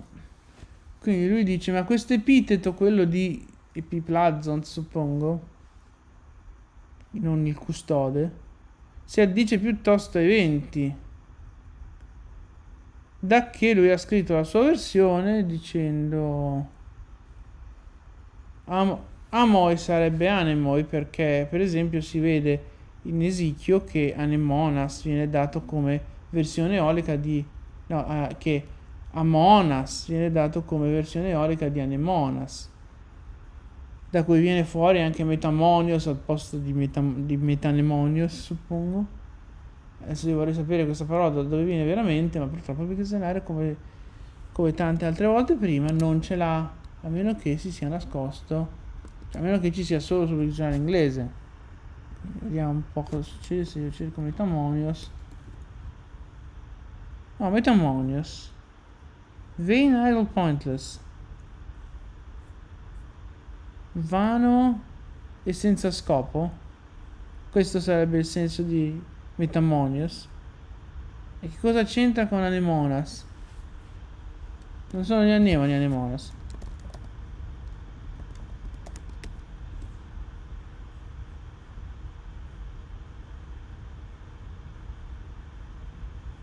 Anemone windflower, but that's the modern meaning. So let's see if under Greek we have an ancient Greek. No, we don't. Okay, well, whatever.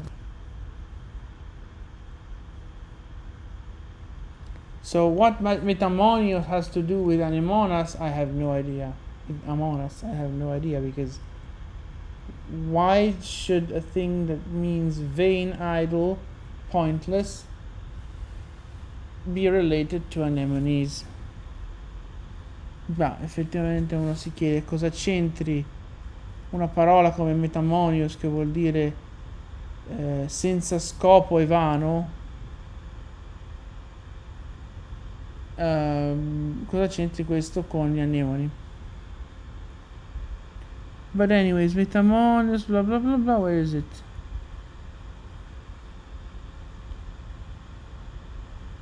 In voce anemos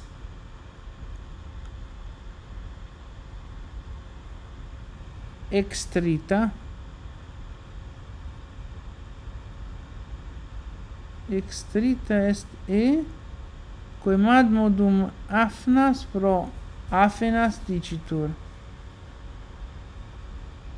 Inde ammos ortum quamquam eoles alias solent in assimilatione radicis litteram observare, unde appa, grappa, no, groppa, alippa dixerunt, cum doriensium sermo originis verborum obscurare non dubitaverit.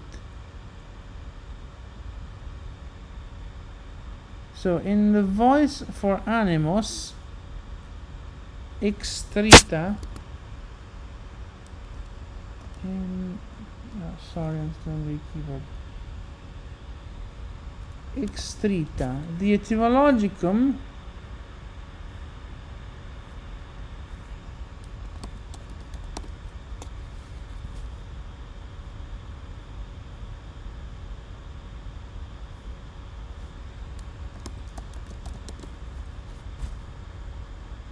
extero.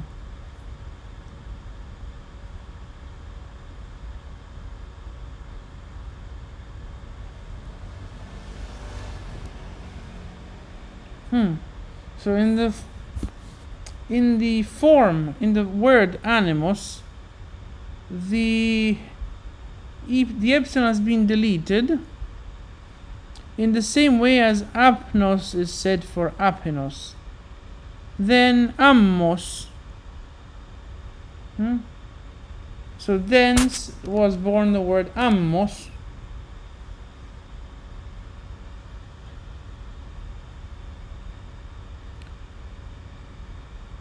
Quamquam.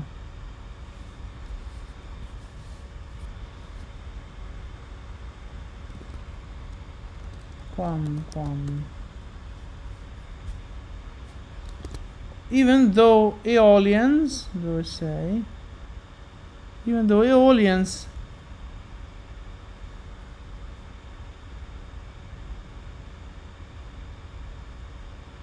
otherwise usually tend to conserve the other root of the other letter of the root in assimilation, whereas the speech of the Dorians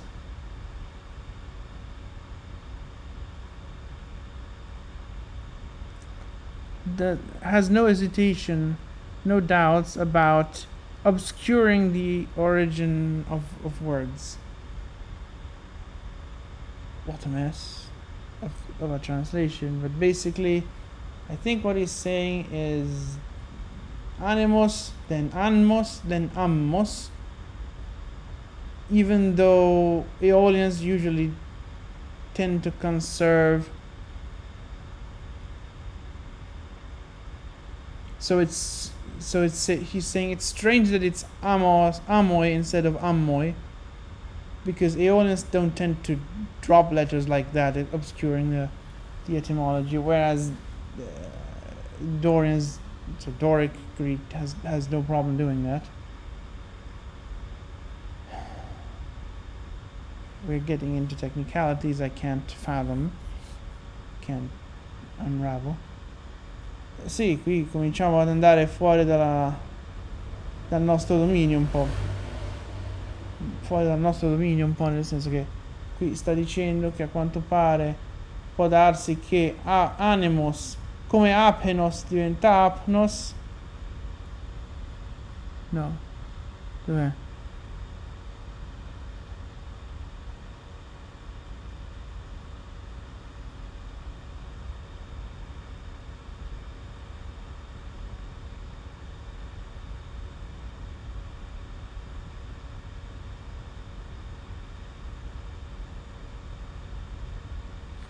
Oh, okay, now I think I understand. So he's saying that the strange thing here is that the assimilation was not regressive. Was regressive, or the first letter was assimilated, because in other examples like oppa, groppa, oppa and alippa, what happened in Aeolic is that it's like oppa would be like opma. In Attic Attic and probably Doric as well, it's omma. But in Aeolic it's oppa because it conserves the roots letter, not the suffixes letter. And ammos from anmos appears to be strange because the root is an and not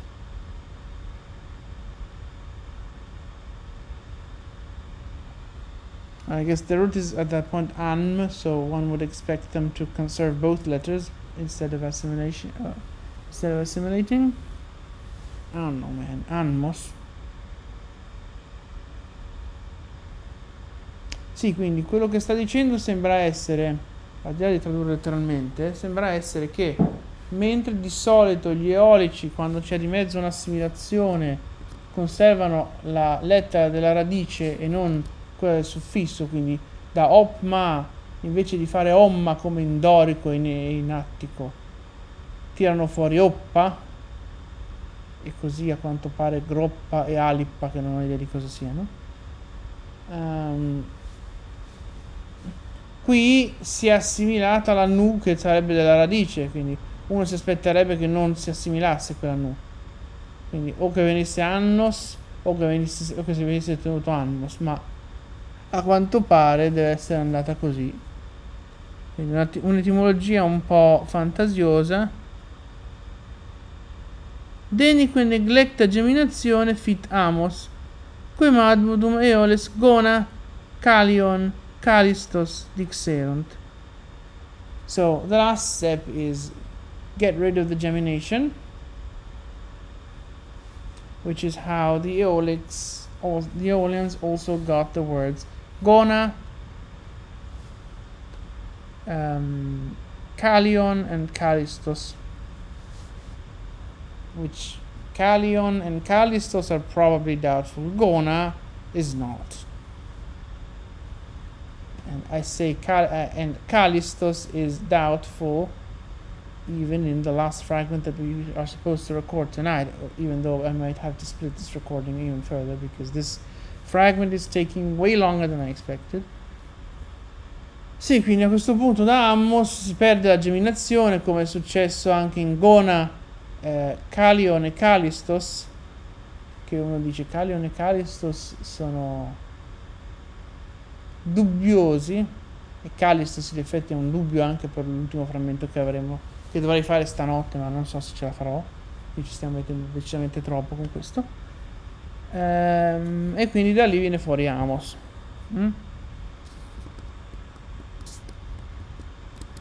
Quindi anemos, anmos, ammos, amos sarebbe l'etimologia di questo amoi 20. Yeah, so that would be the etymology of amoi for winds.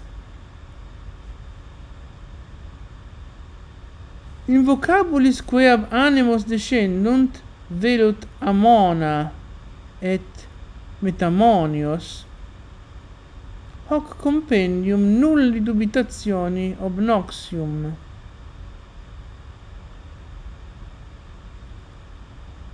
De principali verbo fortasse aliquis scrupulus hereat. So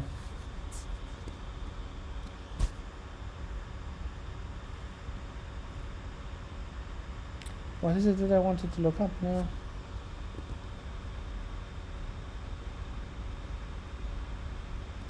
Obnoxious.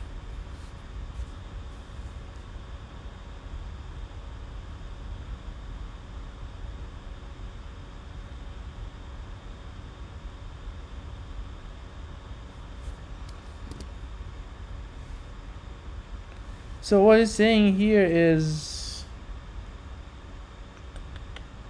where are you? In the words that come from anemos, like amona and metamonios, this summary of etymology is not subject to any doubt. not, yeah, it's not liable to any doubt. I'm looking for another word, but I can't find it. Quindi nei vocaboli che derivano da anemos, quindi questi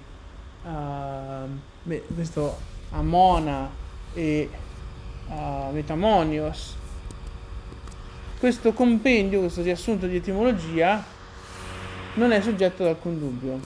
It's not subject to any doubt.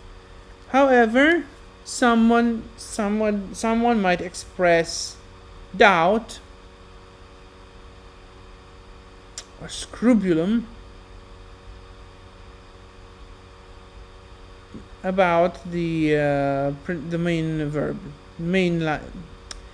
about the main word. E quindi dice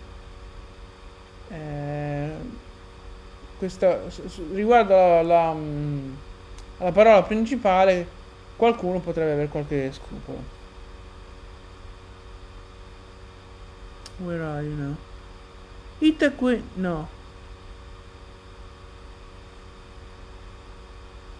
Itaque aliam medelam circumspexi.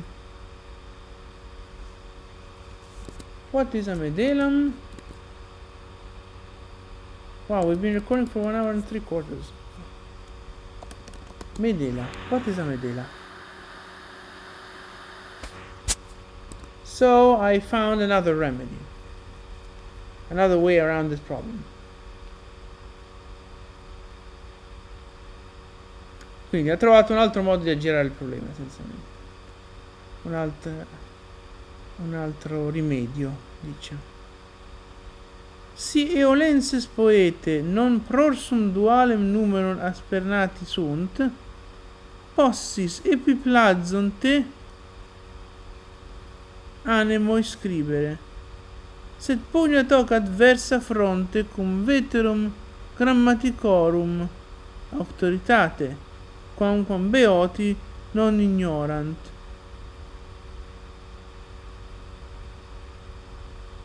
If Aeolian poets have not ditched the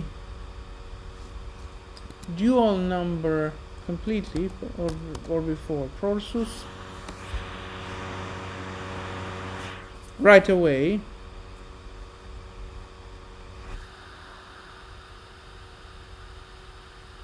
directly, asperno, have not directly turned away dual number, one can write epiplazonte animoe. But this fights against the authority of the old grammarians, even though the Boeotians do not ignore what? The dual? Quindi lui suggerisce, se gli eolici, poi i eolici non hanno direttamente scartato il duale, allora si potrebbe scrivere epiplazonte anemoi.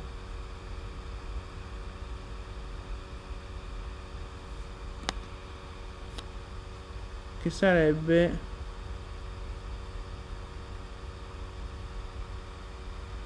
epiplazonte o epiplazonte, che sarebbe, però questa roba è a metà tra duale e plurale. Scusa, che cavolo è sta roba?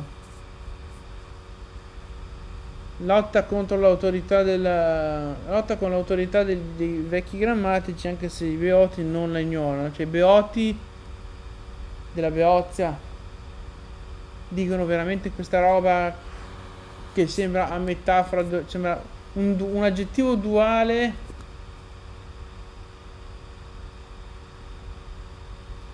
insieme a un nome plurale per fare epiplazonte anemoi. Yeah, so this remedy initially seems to be I can do this half dual, half plural phrase, which gives me by elision epiplazonte anemoi, the form without the contraction. Which, like, what the hell are you doing, Burke? I don't get you.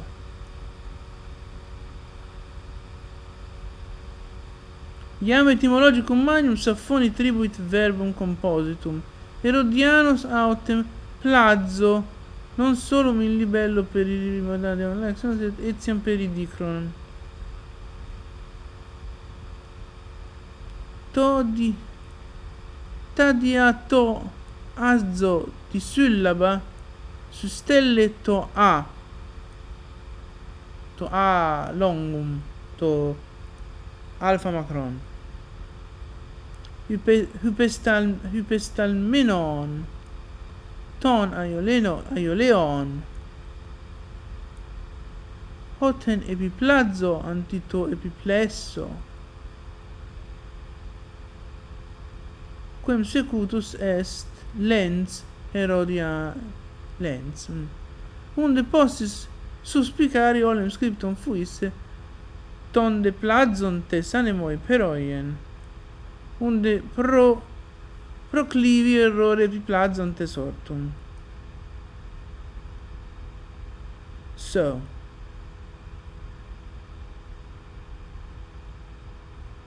the etymologicum magnum already attributed the compound verb to Sappho.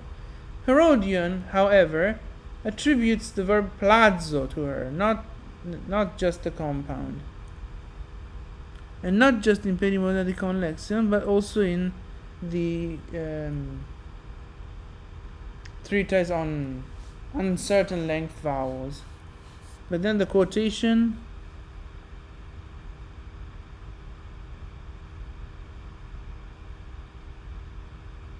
No.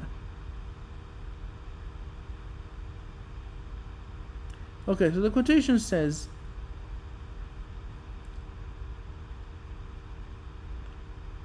Sustello. So, the long alpha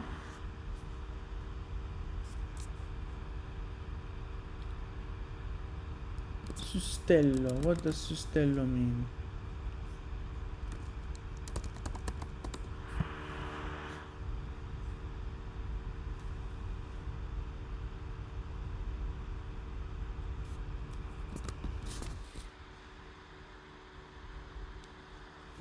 The long alpha reduces, draws together. What?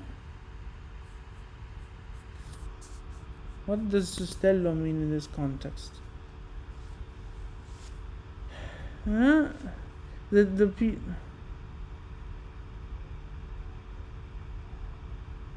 alpha, the long alpha draws together the two-syllable words ending in azzo.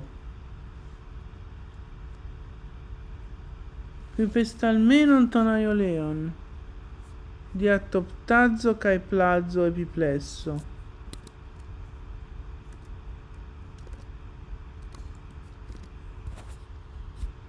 Hypestalmenon.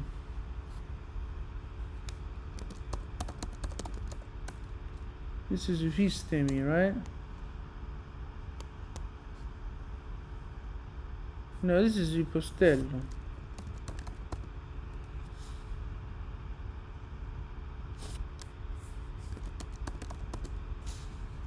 Sustello stalmenos.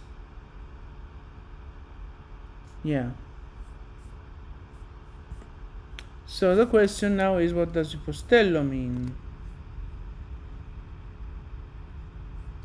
Get out of my way, stupid ad. Hypostello.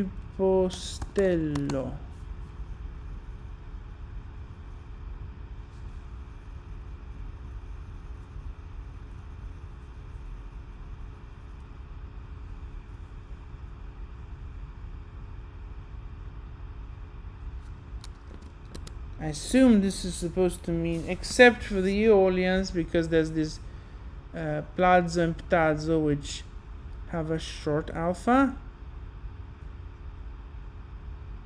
I don't understand this passage, but the important thing of this passage, whatever it means, is that apparently plazo is epiplesso.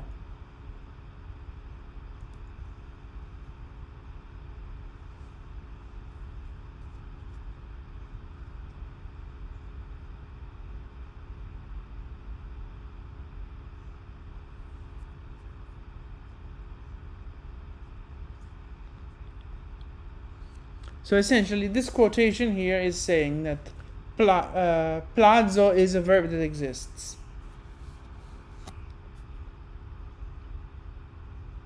And this quotation appears to say plazo equals epiplesso. Although, here I see Lers decided that plazo is actually supposed to, that this passage is actually supposed to say plazo hoten epiplazo antitu epiplesso. So plazo whence epiplazo for epiplesso. But then from this thing, epiplazontes might have been born as an error, and the original was actually tandeplazontes, which I guess people adding in the prefix because it's more natural in Attic, but in Aeolic it's fine even without the prefix.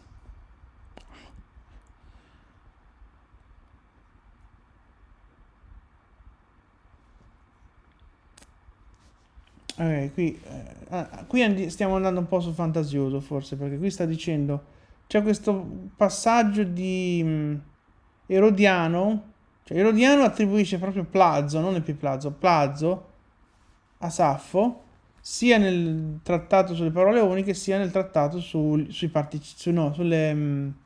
vocali di natura incerta, dove dice una cosa che non si capisce tantissimo, ma essenzialmente come ci è arrivata dice plazo epiplesso, quindi plazo uguale epiplesso. Ora qualcuno dice ma in realtà qui probabilmente deve essere plazo hoten epiplazo antitu epiplesso, quindi plazo da cui epiplazo al posto di epiplesso. Comunque da questo passaggio potrebbe essere nato come errore l'epiplazontes, che invece deve essere tondeplazontes anemoperoien.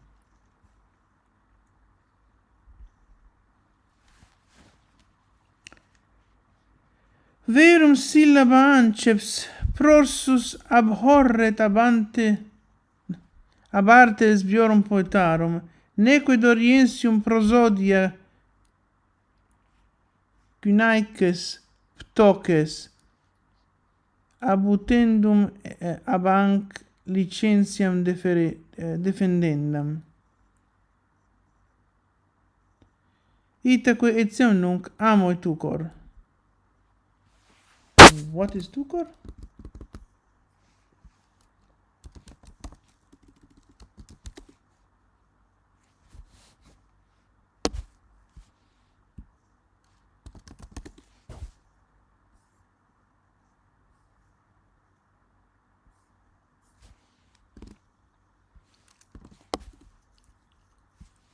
Tucor?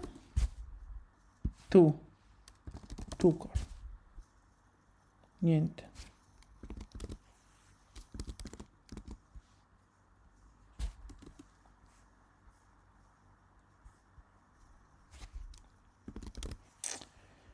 Quindi dice questa sillaba incipite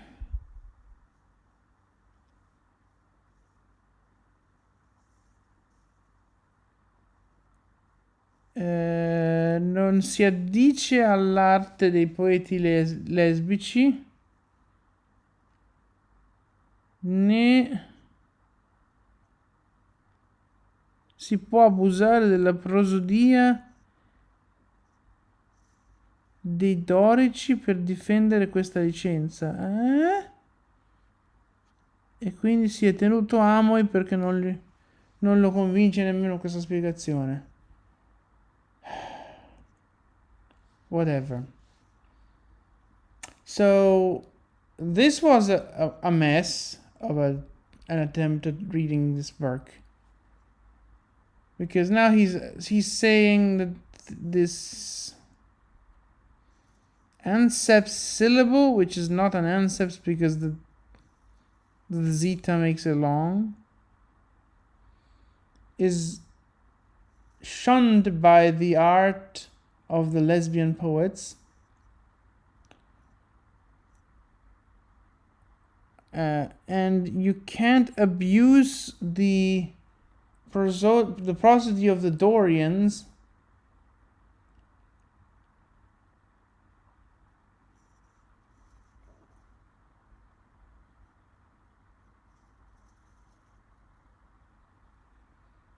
to defend this license.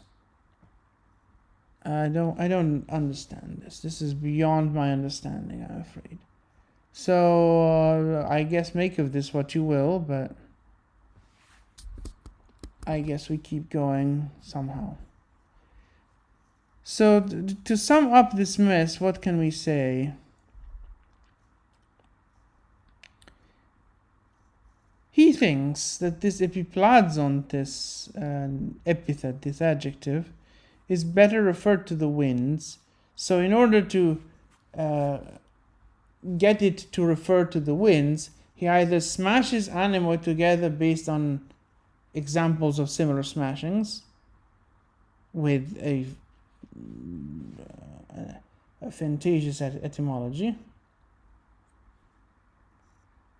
or he just drops the prefix ton de plazontes and then says that's probably not the best solution because of something I can't understand. And plazo would be epiplesso at that point.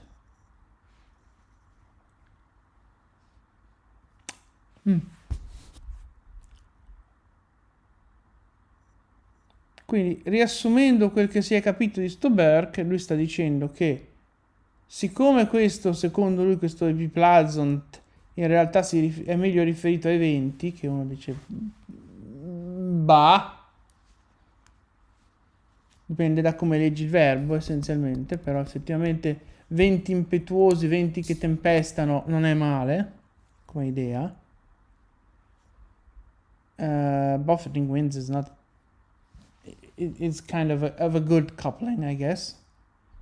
Ma siccome c'è questa idea, allora lui per tenersi questa idea fa o che schiaccia giù questo anemoi in un amoi, adducendo questa etimologia forse un po' fantasiosa e esempi di altre parole che vengono schiacciate in quel modo lì,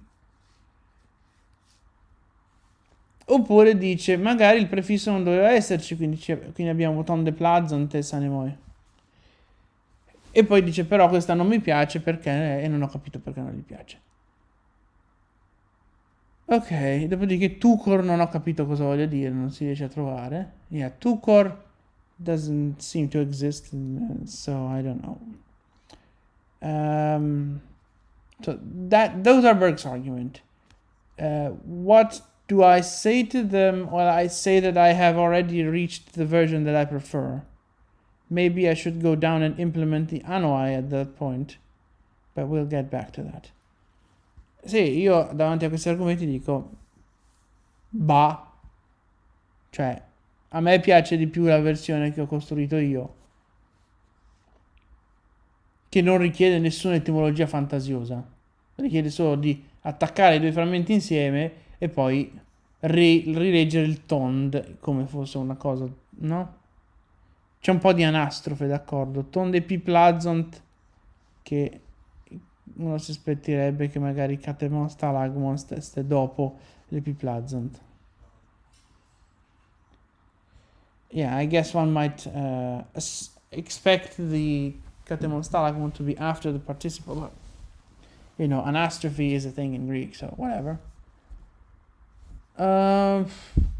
So then we said that there's the option of dropping the an and having only emoi, which leaves the epiplazontis as kind of dangling in midair in nothingness.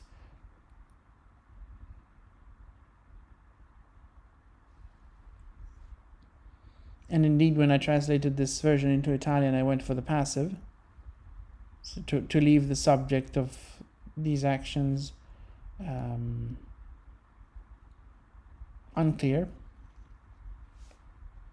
Già, quindi questa cosa di togliere l'an lascia questo epiplazontes che è un po' penzola nel nulla, cioè chi è il soggetto di sta roba non si sa, infatti l'ho tradotto in italiano al passivo per lasciare stare il soggetto. Quindi, version 1 is the one with epiplazont, but ton d. Version 2 is emoi, so dropping the an. Version 3 is the Burke one, which we have discussed to death, and which is where I decided to put the Latin translation with a little tweak. And then we have Edmunds. So Edmunds has stiligmon because of the codex having stiligmon, or stiligmon. And then he's like, anemoi. How do winds mix with cares? Because melidona appears to have been a nominative. So may cares and winds carry him away. That doesn't seem like a sensible coupling. So maybe instead of anemoi, it was supposed to be anoi for anoiai, which means like frenzies, follies, which is a better coupling to melidone. Sì, quindi Edmonds dice, quindi allora abbiamo detto, abbiamo queste versioni qua che sono la 1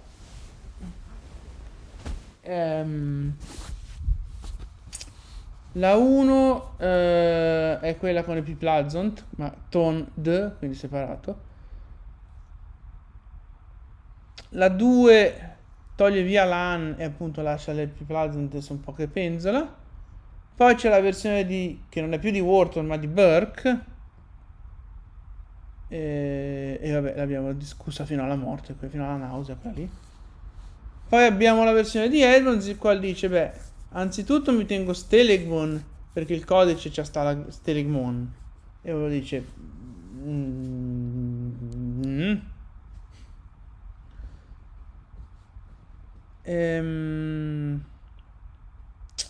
e poi dice però questo anemoi insieme alle meledonae non ci sta molto bene, cioè cosa c'entrano i venti con le cure, le preoccupazioni, no? Appunto, cosa c'entrano? E allora lui dice, mettiamoci invece anuai, che vuol dire follie, no? Quindi follie e preoccupazioni, che è decisamente un accoppiamento migliore che non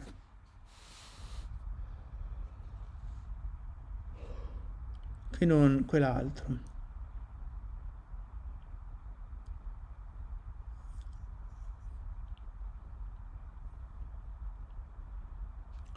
Vediamo un po' se c'è qualcosa.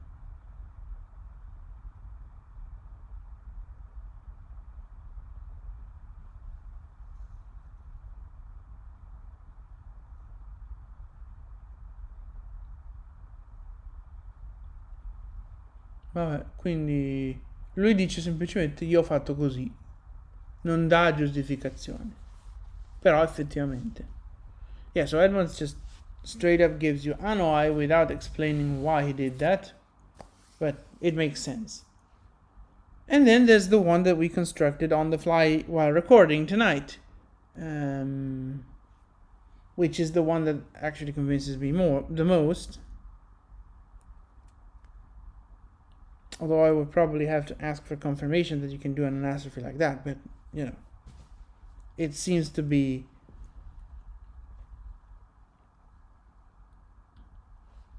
plausible.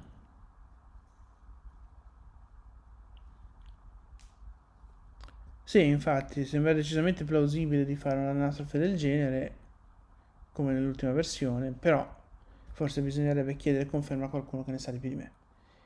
Perché fare l'anastrofe con un tond, non so, mi lascia un po' come se ci potesse essere qualche dubbio. Allora adesso a questo punto io vado a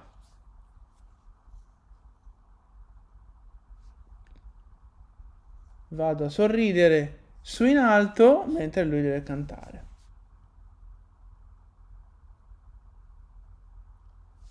Yeah, so now I have to get my guitar and put the computer down there as he smiles up there in time freeze mode. And we have quite a bit to sing. I also have a tune to learn. So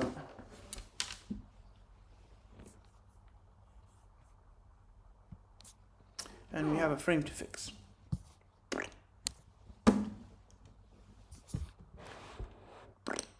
Is that fine? Yes, I guess. Alright, so let's see this tune, shall we? Because we have a lot to sing for this fragment. I'm gonna try to do at least one more. I mean, the other ones should probably be short enough that I can do them without getting to crazy hours, but we'll see. So, katemon stalagmon.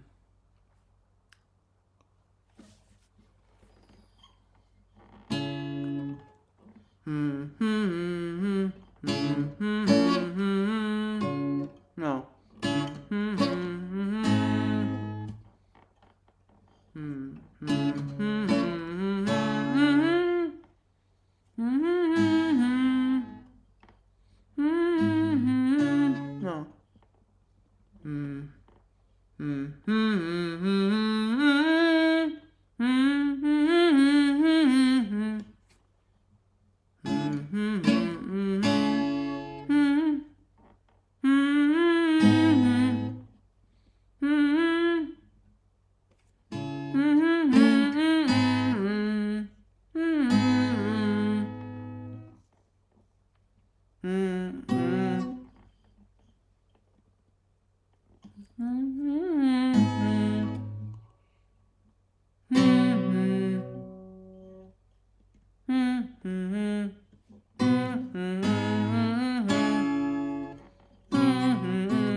Excuse me.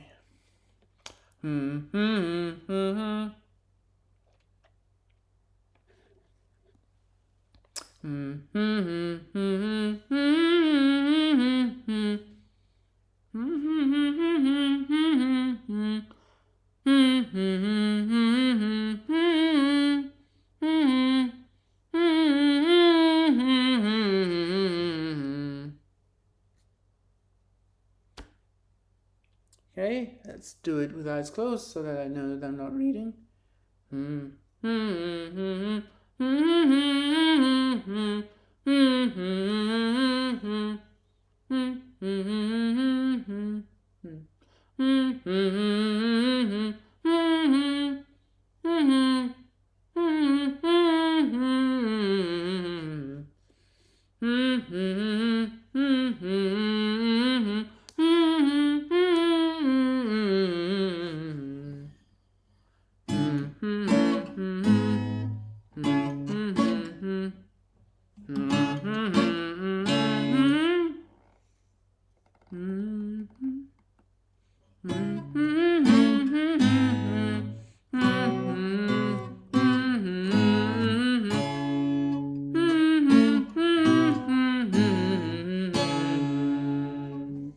Okay, so that's what we have.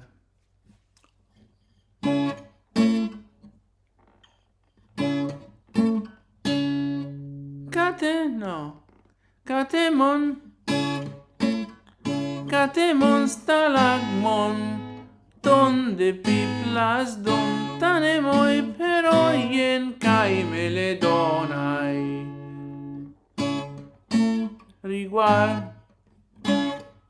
riguardo il dolore, riguardo il dolore mio, giusto? No. Riguardo il dolore mio.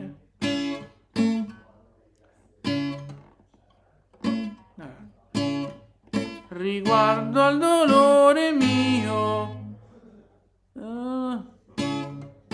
Riguardo al dolore mio, chi mi redarguisce lo porti via cure gran venti. Catemon stalagmon, donde piplas, donde se moi peroien caime le donais. Riguardo al dolore mio, esso e le mie cure sian tempestati e via portati. Catemon stalagmon, donde Catemon stalagmon, donde piplas, donde samoi peroien caime le donais. Caime le donais de meo fletum.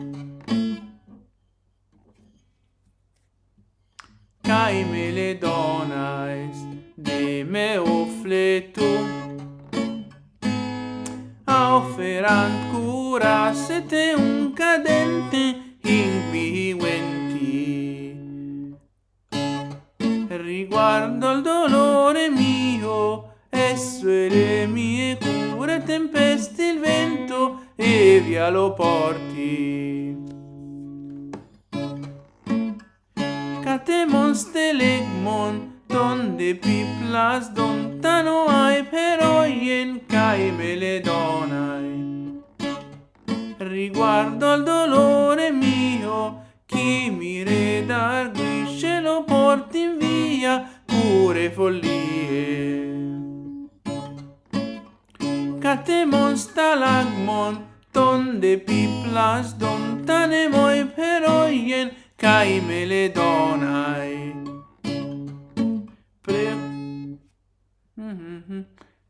Preoccupazioni e venti. Preoccupazioni e venti, via si portino, chi mi redarguisce perché sto male.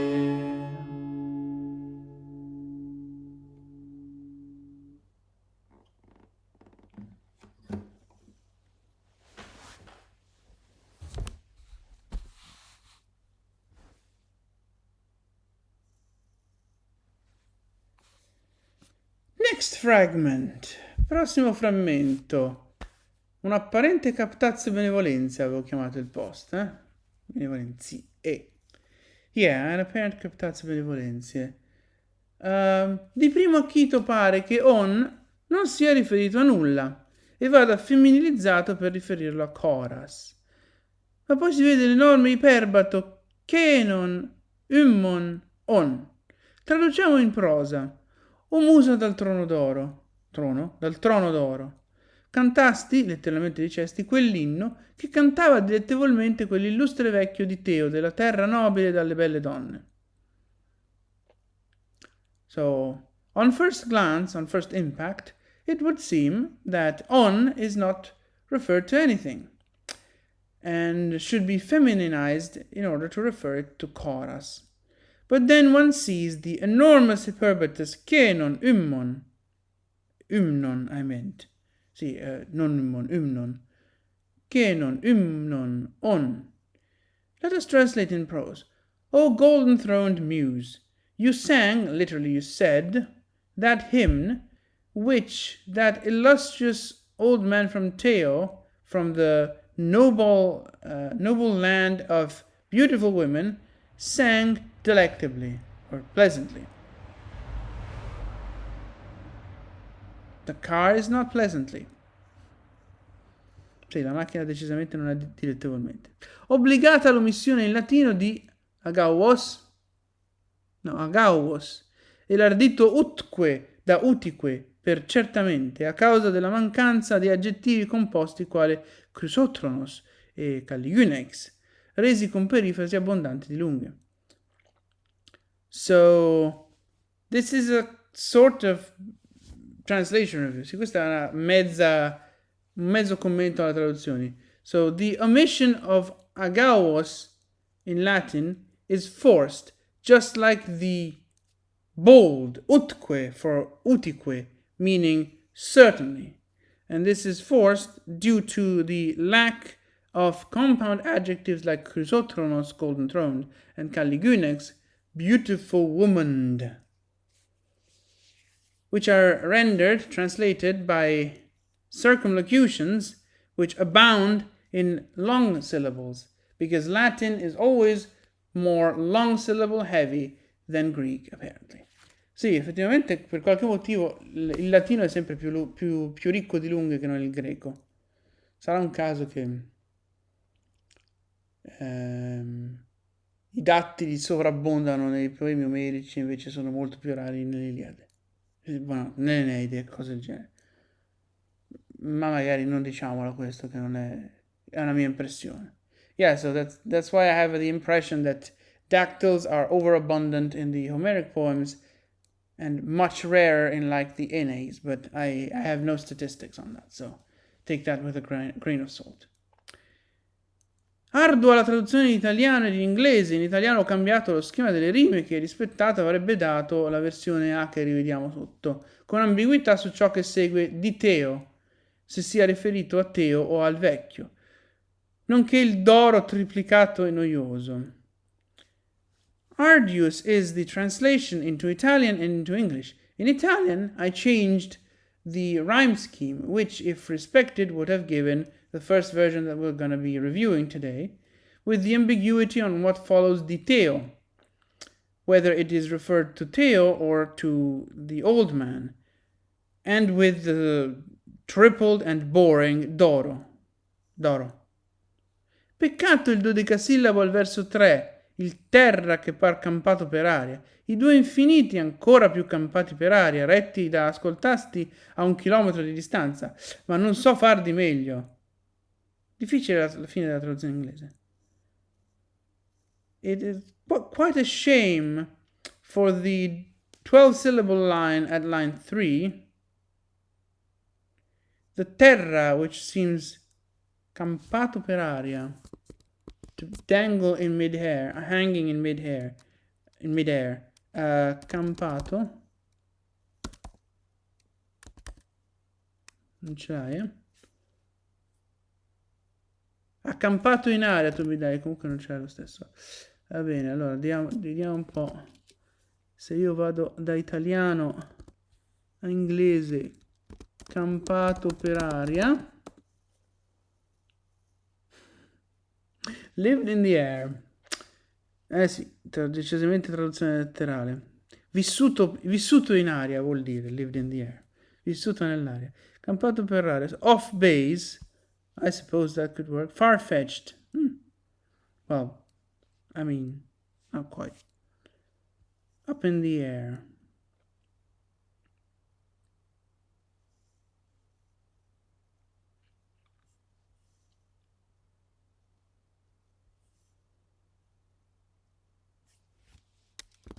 Off base. What does that actually mean? Off base. Off base. Figuratively, mistaken, misguided, incorrect, and not properly executed. No, I don't think so. So up in the air. So the terra, which seems up in the air. The two infinitives, which are even more up in the air, which are governed by ascoltasti at 1 kilometer of distance, but I cannot do better. The end of the English translation is hard. Quindi anche allora mi rendevo conto di quanto facesse schifo questa traduzione, evidentemente. Ci ho rinunciato a far di meglio, Yeah, so I basically gave up on translating this fragment with the constraints I had back then. yeah.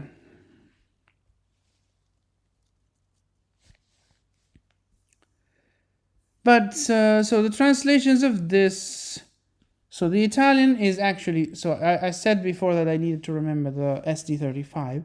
SD35, the entry from 15th of August, says that I went to bed and tried to translate this into Italian and produced apparently this first version.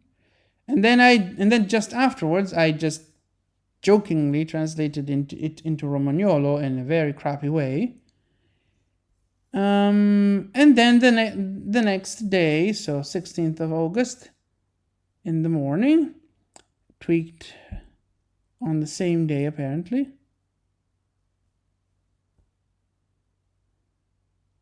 I suppose the tweak would be the elision there, which is garbage. And then there's also a tweak in S5, in S9, so Christmas holidays. And then finally comes the English between 26th of July and 7th. Okay, so English and Latin are residues of the file of the 16th of August file. And then we have two Italian translations. One is done on the 4th of June, between 1049, 4th of June 2026, so like a few days ago. A few days ago for me, a couple months ago for you, if you view this on release date. Between 1049 and 1051, and then at 1053 I came up with the final version. Ok. Quindi ricapitolando, abbiamo un po' di traduzioni da commentare, perché abbiamo prima questa versione che SD35, la voce di diario del 15 agosto, dice che vado a letto, provo a tradurre in italiano e mi viene la versione A, quella con il Doro triplicato. E poi subito dopo provo a farlo in romagnolo, così a quanto pare era per ridere, perché cioè, ma poi ci torniamo. Dopodiché la mattina dopo sistemo la nuova versione dell'italiano, con anche una modifica a quanto pare, che forse è l'elisione di D, che poi si vedrà.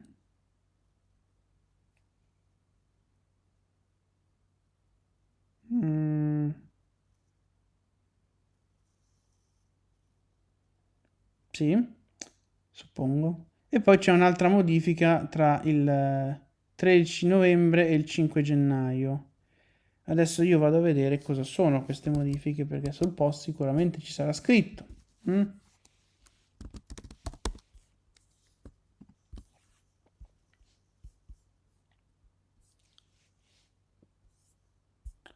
Cosa dice qua?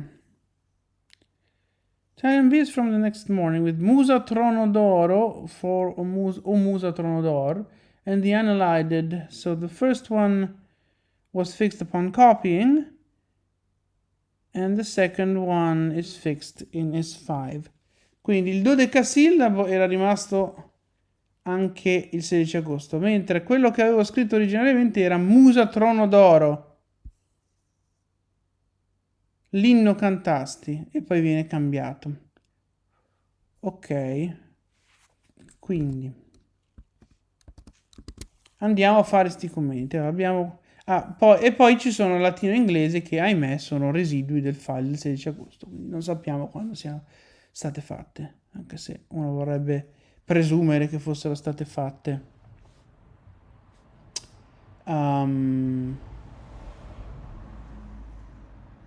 dopo l'italiano. L'altra cosa da dire è che qui due cose ci sono ancora da dire come nota critica del testo. Uno, che questa cosa ci arriva un po' non tanto eolica. Do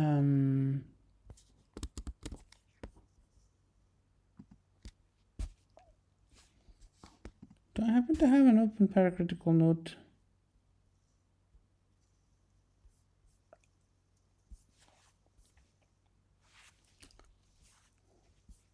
Aspettate che... Quindi dicevo, questo viene tramandato in una forma non molto eolica, quindi io l'ho l'ho eolicizzato, e l'altra cosa è che chi lo tramanda, che è Ateneo, dice è chiaro che questo non è di Sappho, e io dico bah. perché che cosa lo rende così chiaro io non lo capisco.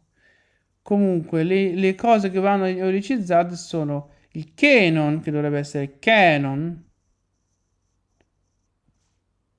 Penso anche senti, io però adesso qua vado a guardare dal Campbell, perché lui so che ce l'ha nei testimonia.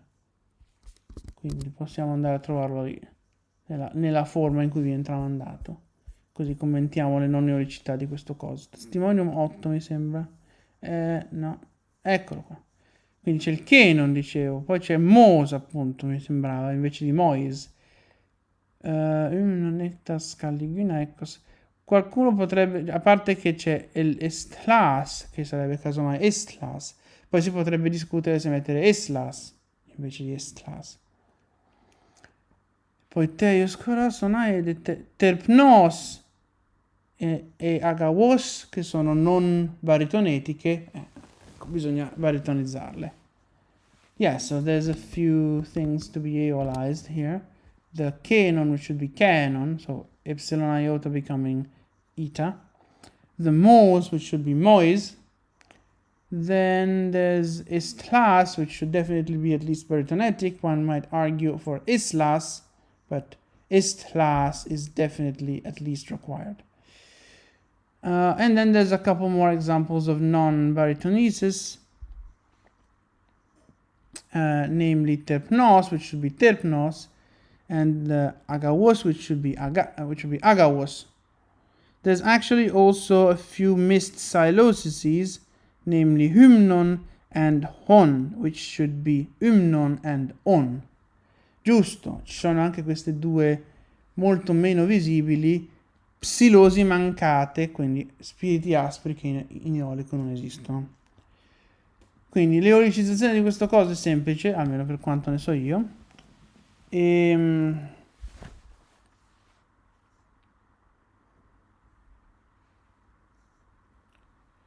Dice appunto Ateneo, mi pare che sia quello che lo cita, sì, Ateneo nei soliti dei ipnosofisti, dice, in traduzione di Campbell,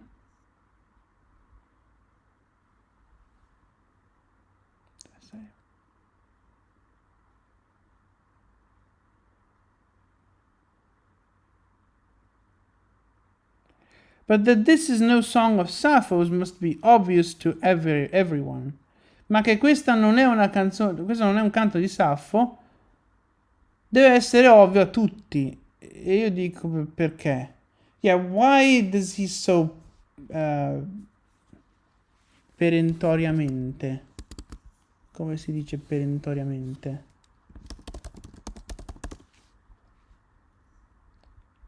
Preemptorily. Is there a less pompous and Latin sounding synonym? Brooking no delay. So there is no, okay. Preemptory? Peremptory, I mean. Peremptory? Is there a more...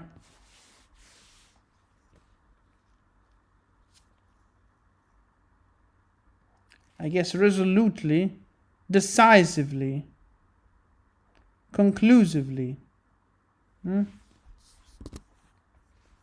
Why he is so conclusive in stating that this cannot be Sappho, I have no idea.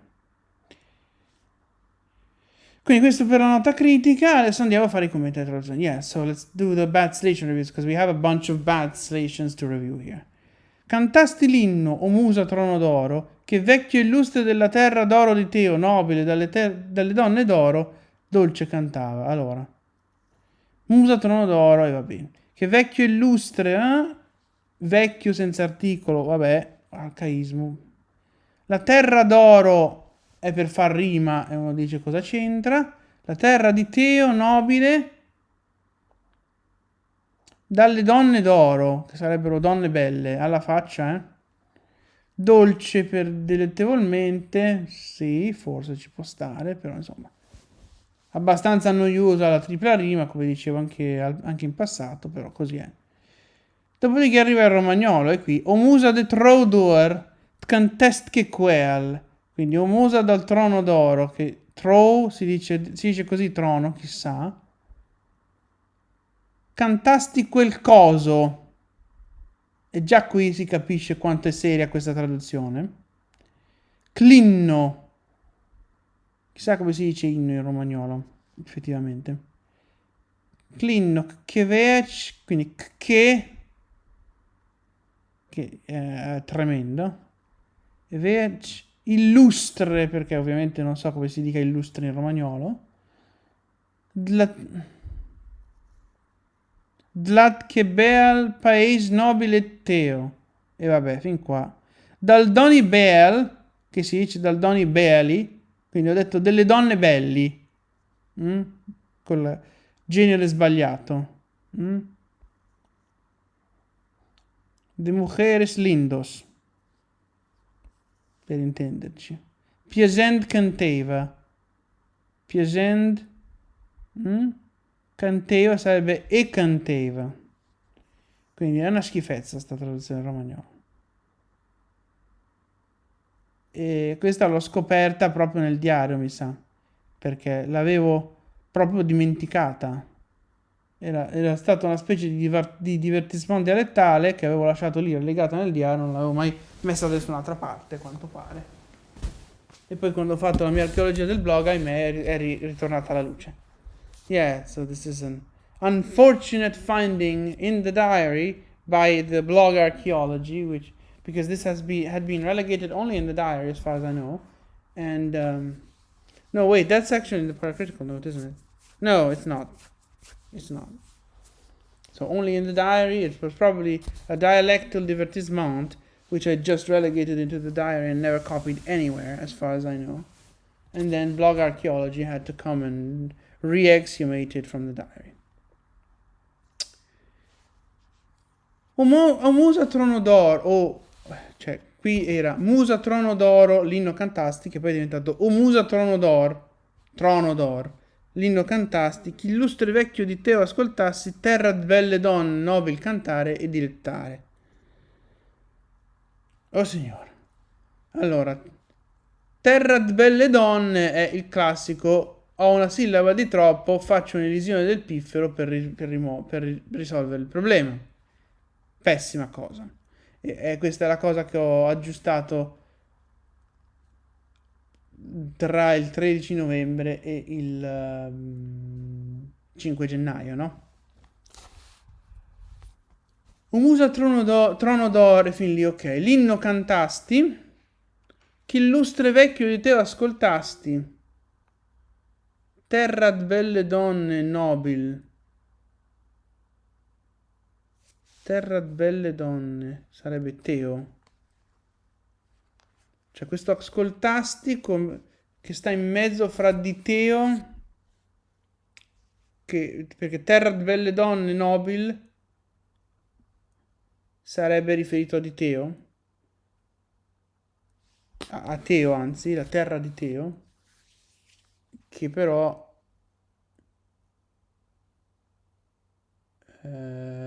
questo ascoltasti spezza e non si capisce più, fa sembrare accampato per aria, appunto. Ma scusa, gli uccelli a quest'ora sono solo le 2:50. Cosa ci fanno gli uccelli a cantare alle 2:50? Dovrebbero iniziare alle 4:30. Yeah, what are the birds singing for? It's only 2:50. They're supposed to start at 4:30. What the heck? Ma uccelli a parte, appunto, il terra di belle donne è lì campato per aria per colpa dell'ascoltasti che lo separa dal Teo. E il cantare e dilettare che deve stare insieme ad ascoltasti è ancora peggio. Forse questa si potrebbe riordinare le cose in qualche strana maniera.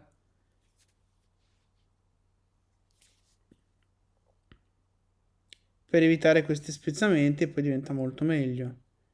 Non che abbia voglia di provare a farlo adesso, ma anche perché voglio muovermi a finire, sono quasi le 3, devo svegliarmi alle 8 domani, sai com'è. Quindi insomma, lasciamo perdere, adesso è ora di passare all'inglese.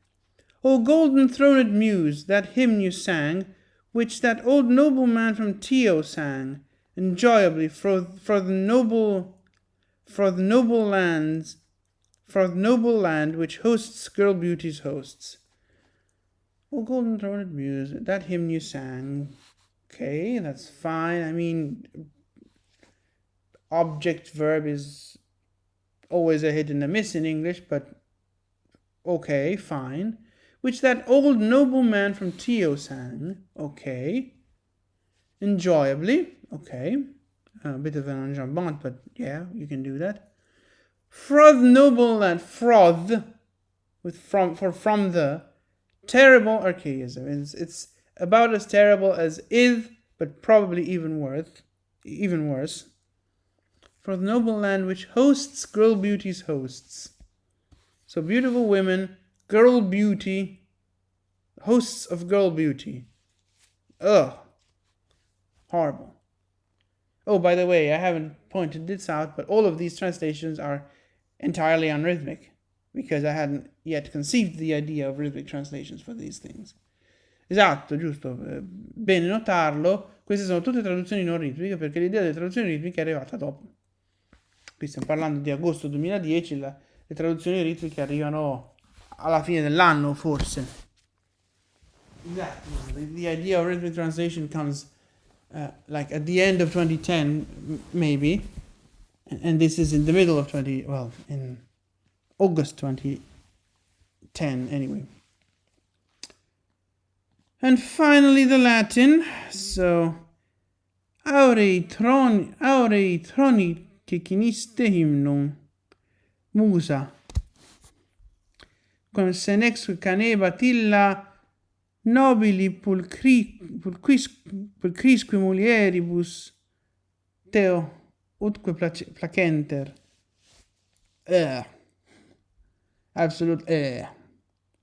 So aurei troni musa, with this ceciniste hymnum in the middle. Cecinisti eum hymnum with two elisions. And so suddenly it seems that the hymn has the golden throne, which... And then senexque. The que is like, what is this que doing here? Hole filler que. Classico que tappabuchi. Canebat illa nobili teo. With scenarios, which, whatever. But this illa nobili teo, does it convey the idea that this guy comes from this land? Or is it only conveying the idea that he's singing in the land? I think it's the latter, and thus a mistranslation. And then pulcrisque mulieribus, for beautiful women, for having beautiful women. I don't know if that ablative is fine. And then utque for utique is like, what? No, definitely not.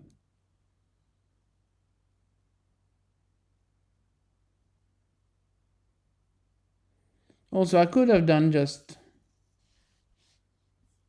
If I had elided that, though, it would have sounded like a te, like a pronoun, because it is teo with long e if you don't sinericize.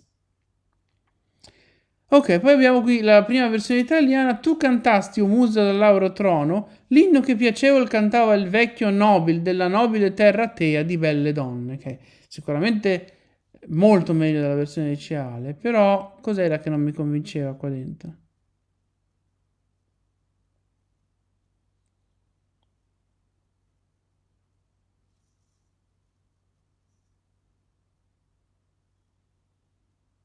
Non lo so. Tu cantasti, o musa del lauro trono, l'inno che piacevol cantava il vecchio. Forse c'è un ordine delle parole un po' balordo. Il vecchio cantava, che lo cantava piacevole.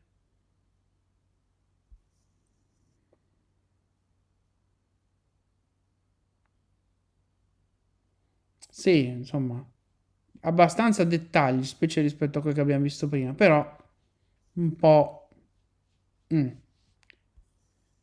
E la versione finale, vabbè, tu cantasti, o musa dall'auro trono, l'inno che cantava quel nobil vecchio della terra tea dalle belle donne, piacevolmente. Piacevolmente un po' tanto staccato da cantava, però.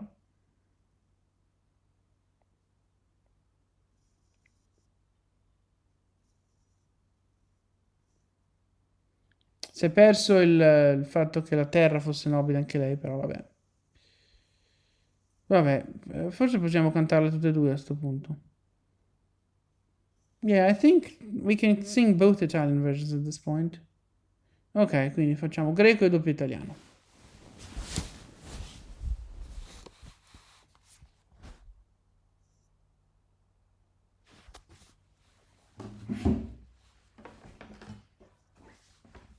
How many more times can I grab that guitar by the strings like that before they break?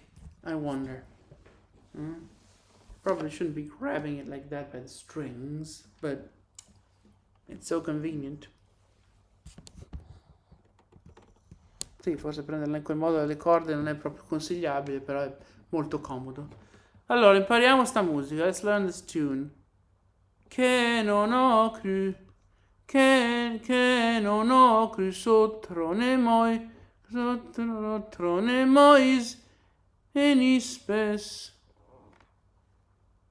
non ectas.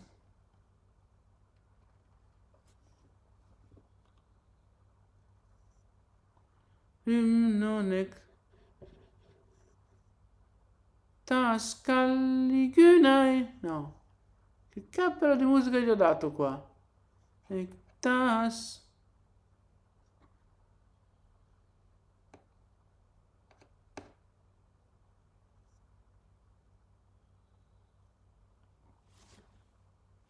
Qui c'è qualcosa che non quadra in questa musica. Però vediamo se il prossimo verso funziona. Teios.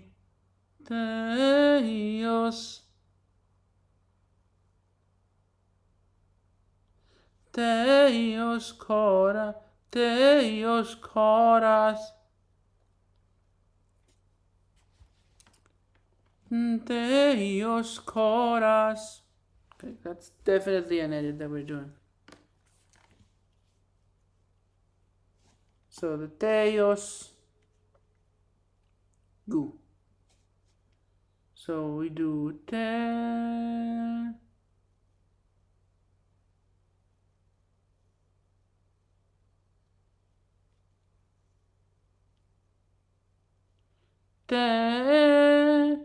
Teos.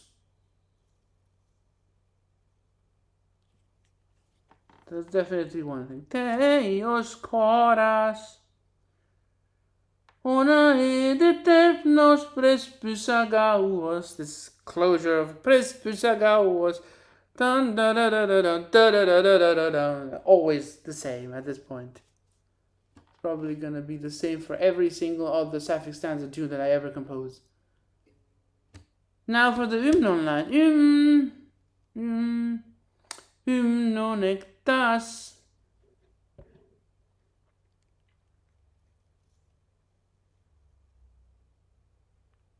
Calligunai. Cosestlas, Calligunai, cosestlas.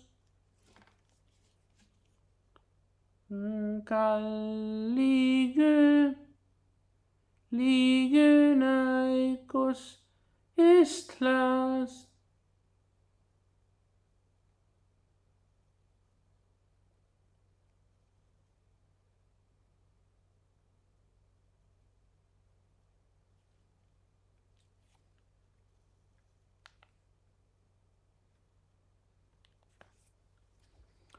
Non ectas Calligunai cosestlas.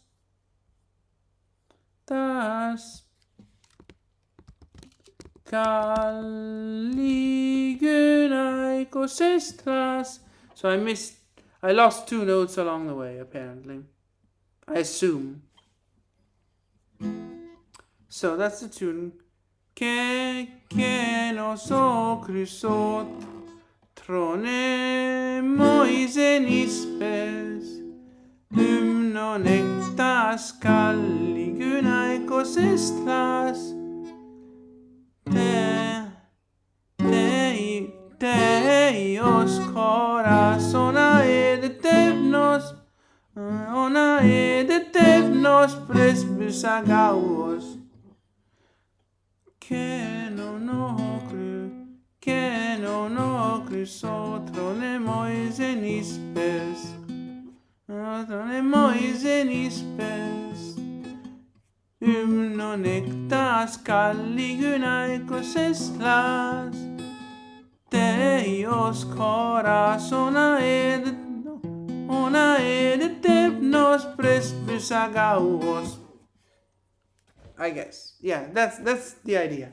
Now we need to do it with the Greek, the Italian, and the first Italian and the second Italian. Che non ho crisotro ne mois che non ho crisotro ne moisen ispes hymnon ectas caligunaikos estras Teios corazona edetevnos presbys agauos. No, I got some notes wrong there. Che non ho crisotro ne mois no crisotro ne mois che non ho crisotro ne mois che non ho crisotro ne moisen ispes che non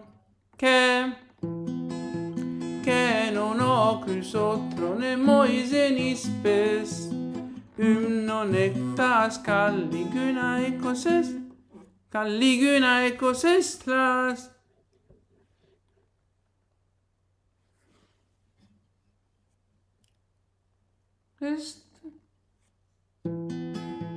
che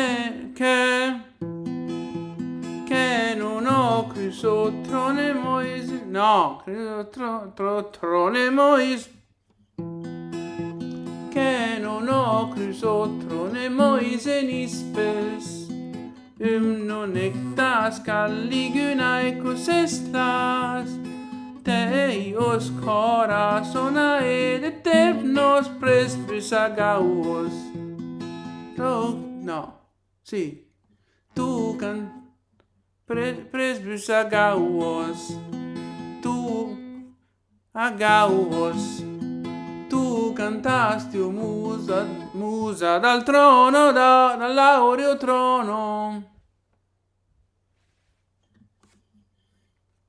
Agauos, tu cantasti o musa, no, Agauos, tu cantasti o musa dall'aureo trono, è l'altra, il verso dopo che fa qualcosa, caspita, Agauos, tu cantasti o musa dal trono, no, dall'aureo trono, caro, Agauos, tu cantasti o musa dal trono, dai!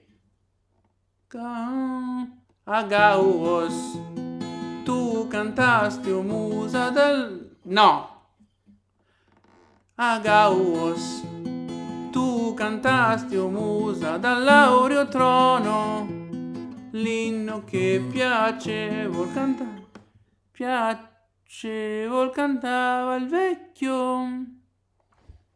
E voi cantava il vecchio, nobil della nobile terra tea di belle donne. Agauos, tu cantasti o musa dall'aureo trono, l'inno che piacevol cantava il vecchio, nobil della nobile terra tea di belle donne. Tu cantasti, o musa, dall'aureo trono, l'inno che cantava quel no, l'inno che cantava quel, l'inno che cantava quel, l'inno che cantava quel, no, ma lo faccio sbagliato anche qua. Tu cantasti, o musa, dall'aureo trono, l'inno che cantava quel no, non devo cambiare la cosa qui.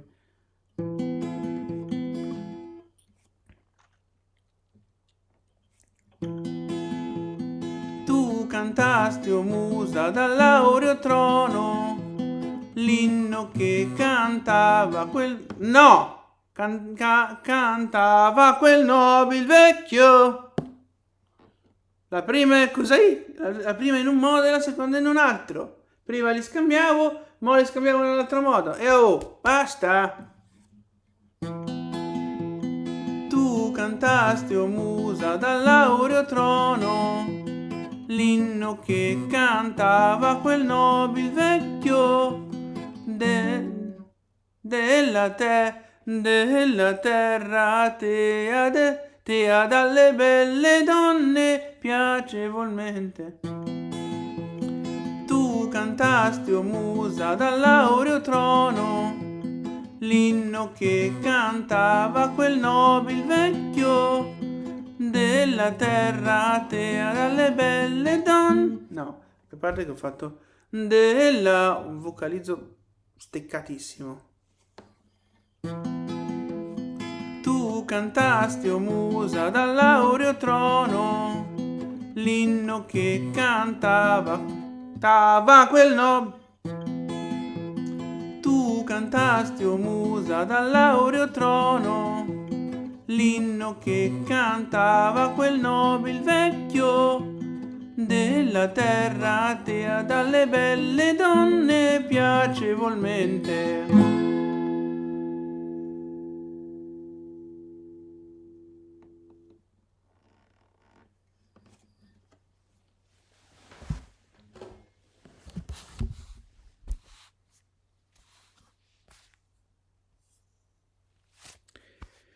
And the last fragment tonight is fragment 80 in my file and fragment 104b in Lobel page. Yeah, so this is not on Greek Wikisource, or was not at the time. So I recovered it from Biblioteca Augustana. And yeah, I gave it letters instead of numbers. I had like two and a half alphabets of that. Già, quindi questo è il frammento AT del file che abbiamo per ultimo oggi, il frammento 104b di Global Page. Sì, quindi questo era un frammento che su Wikisource greco non c'era, e quindi io che seguivo Wikisource greco ho poi recuperato una carrellata di frammenti da Biblioteca Augustana e li ho messi in fondo al file con lettere al posto dei numeri. Avevo 2 alfabeti e mezzo di sta roba.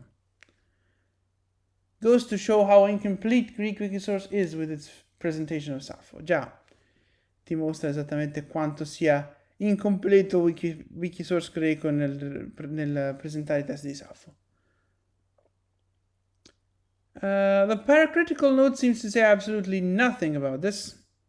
So let's just say that the Italian translation is made between the 21st of December and the 5th of January, so 2010/2011, so Christmas holidays.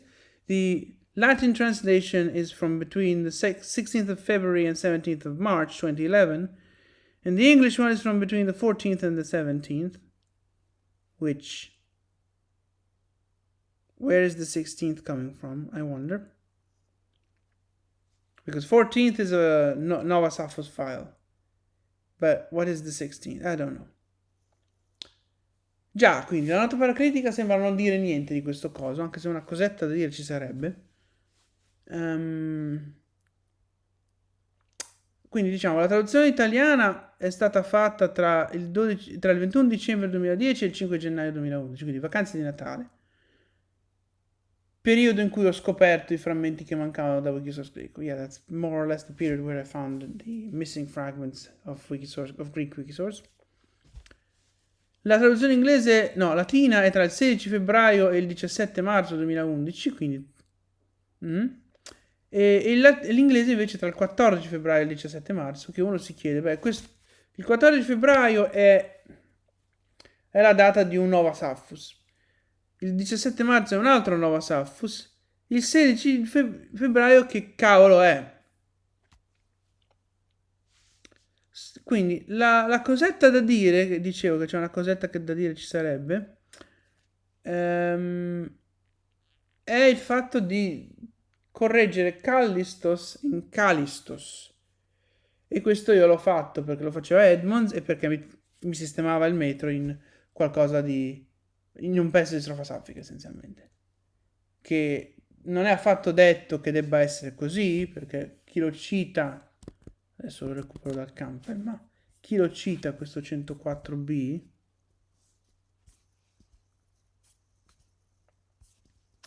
non ci dice che è nel primo libro, vero?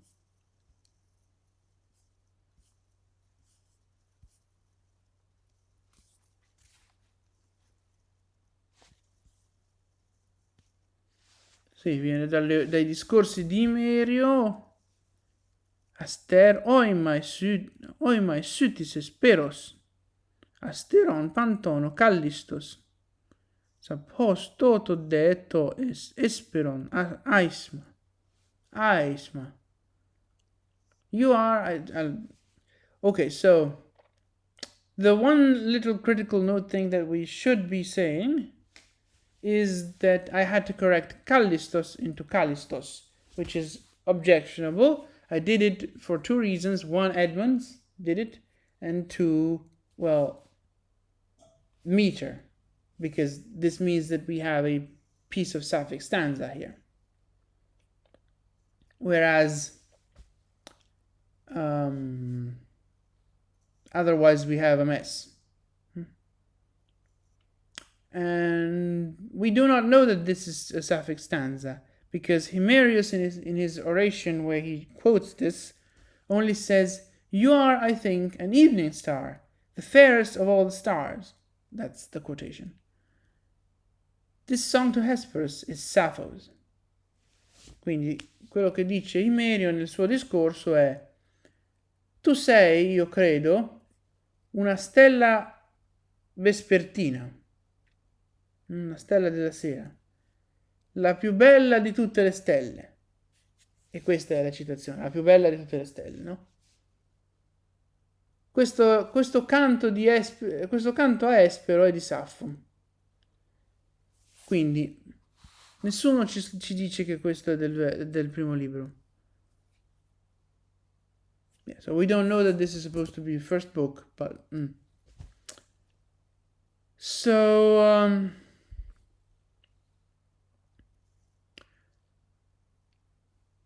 let's review the translations. Ok, facciamo i commenti alle traduzioni, che comunque non sono cattive. Yeah, they're not bad translations. They're translations. Degli asti tutto il più bello. Quello iato è un po' del piffero, però a parte quello, ci siamo. Omnium pulcherrimus aster, which like perfect.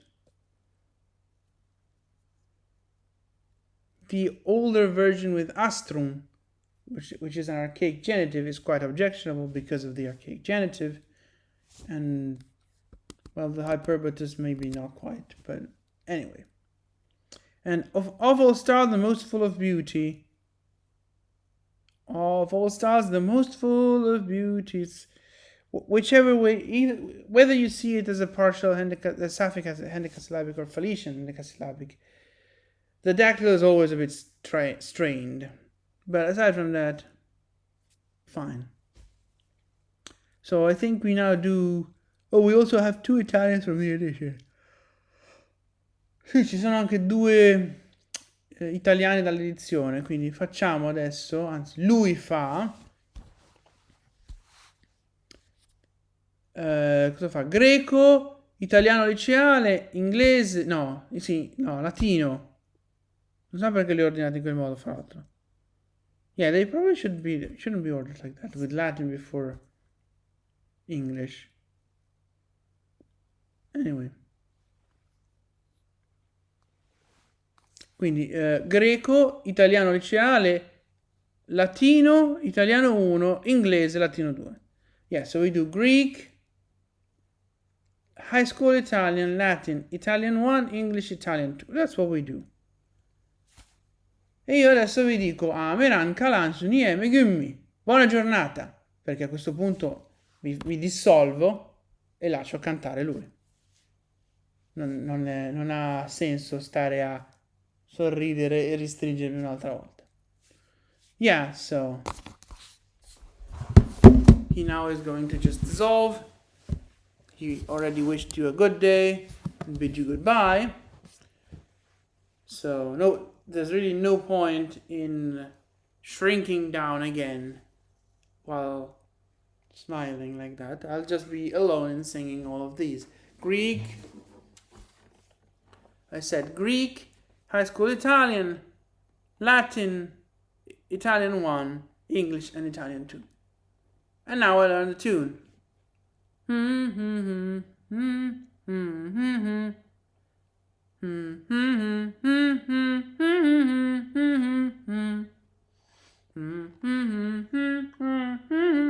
Simple one. But really it should be down, down, down, down to facilitate the chord. So,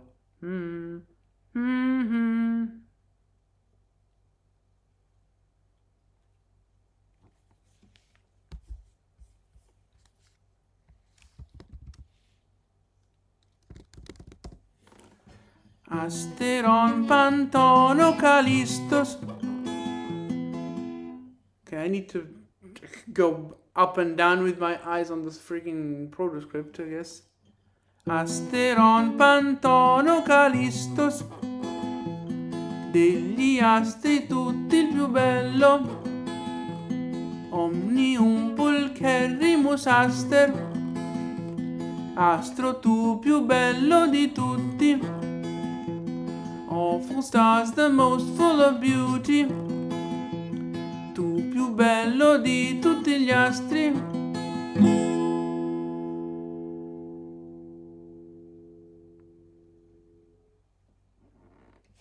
And now it is my turn to bid you goodbye, so pulcrum aspico die ipse vobis. Have a nice day.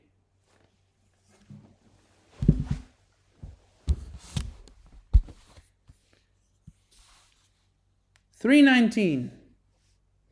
Better than many other nights, I guess. We've been recording for 3 hours and almost 7 minutes. Stop the recording now.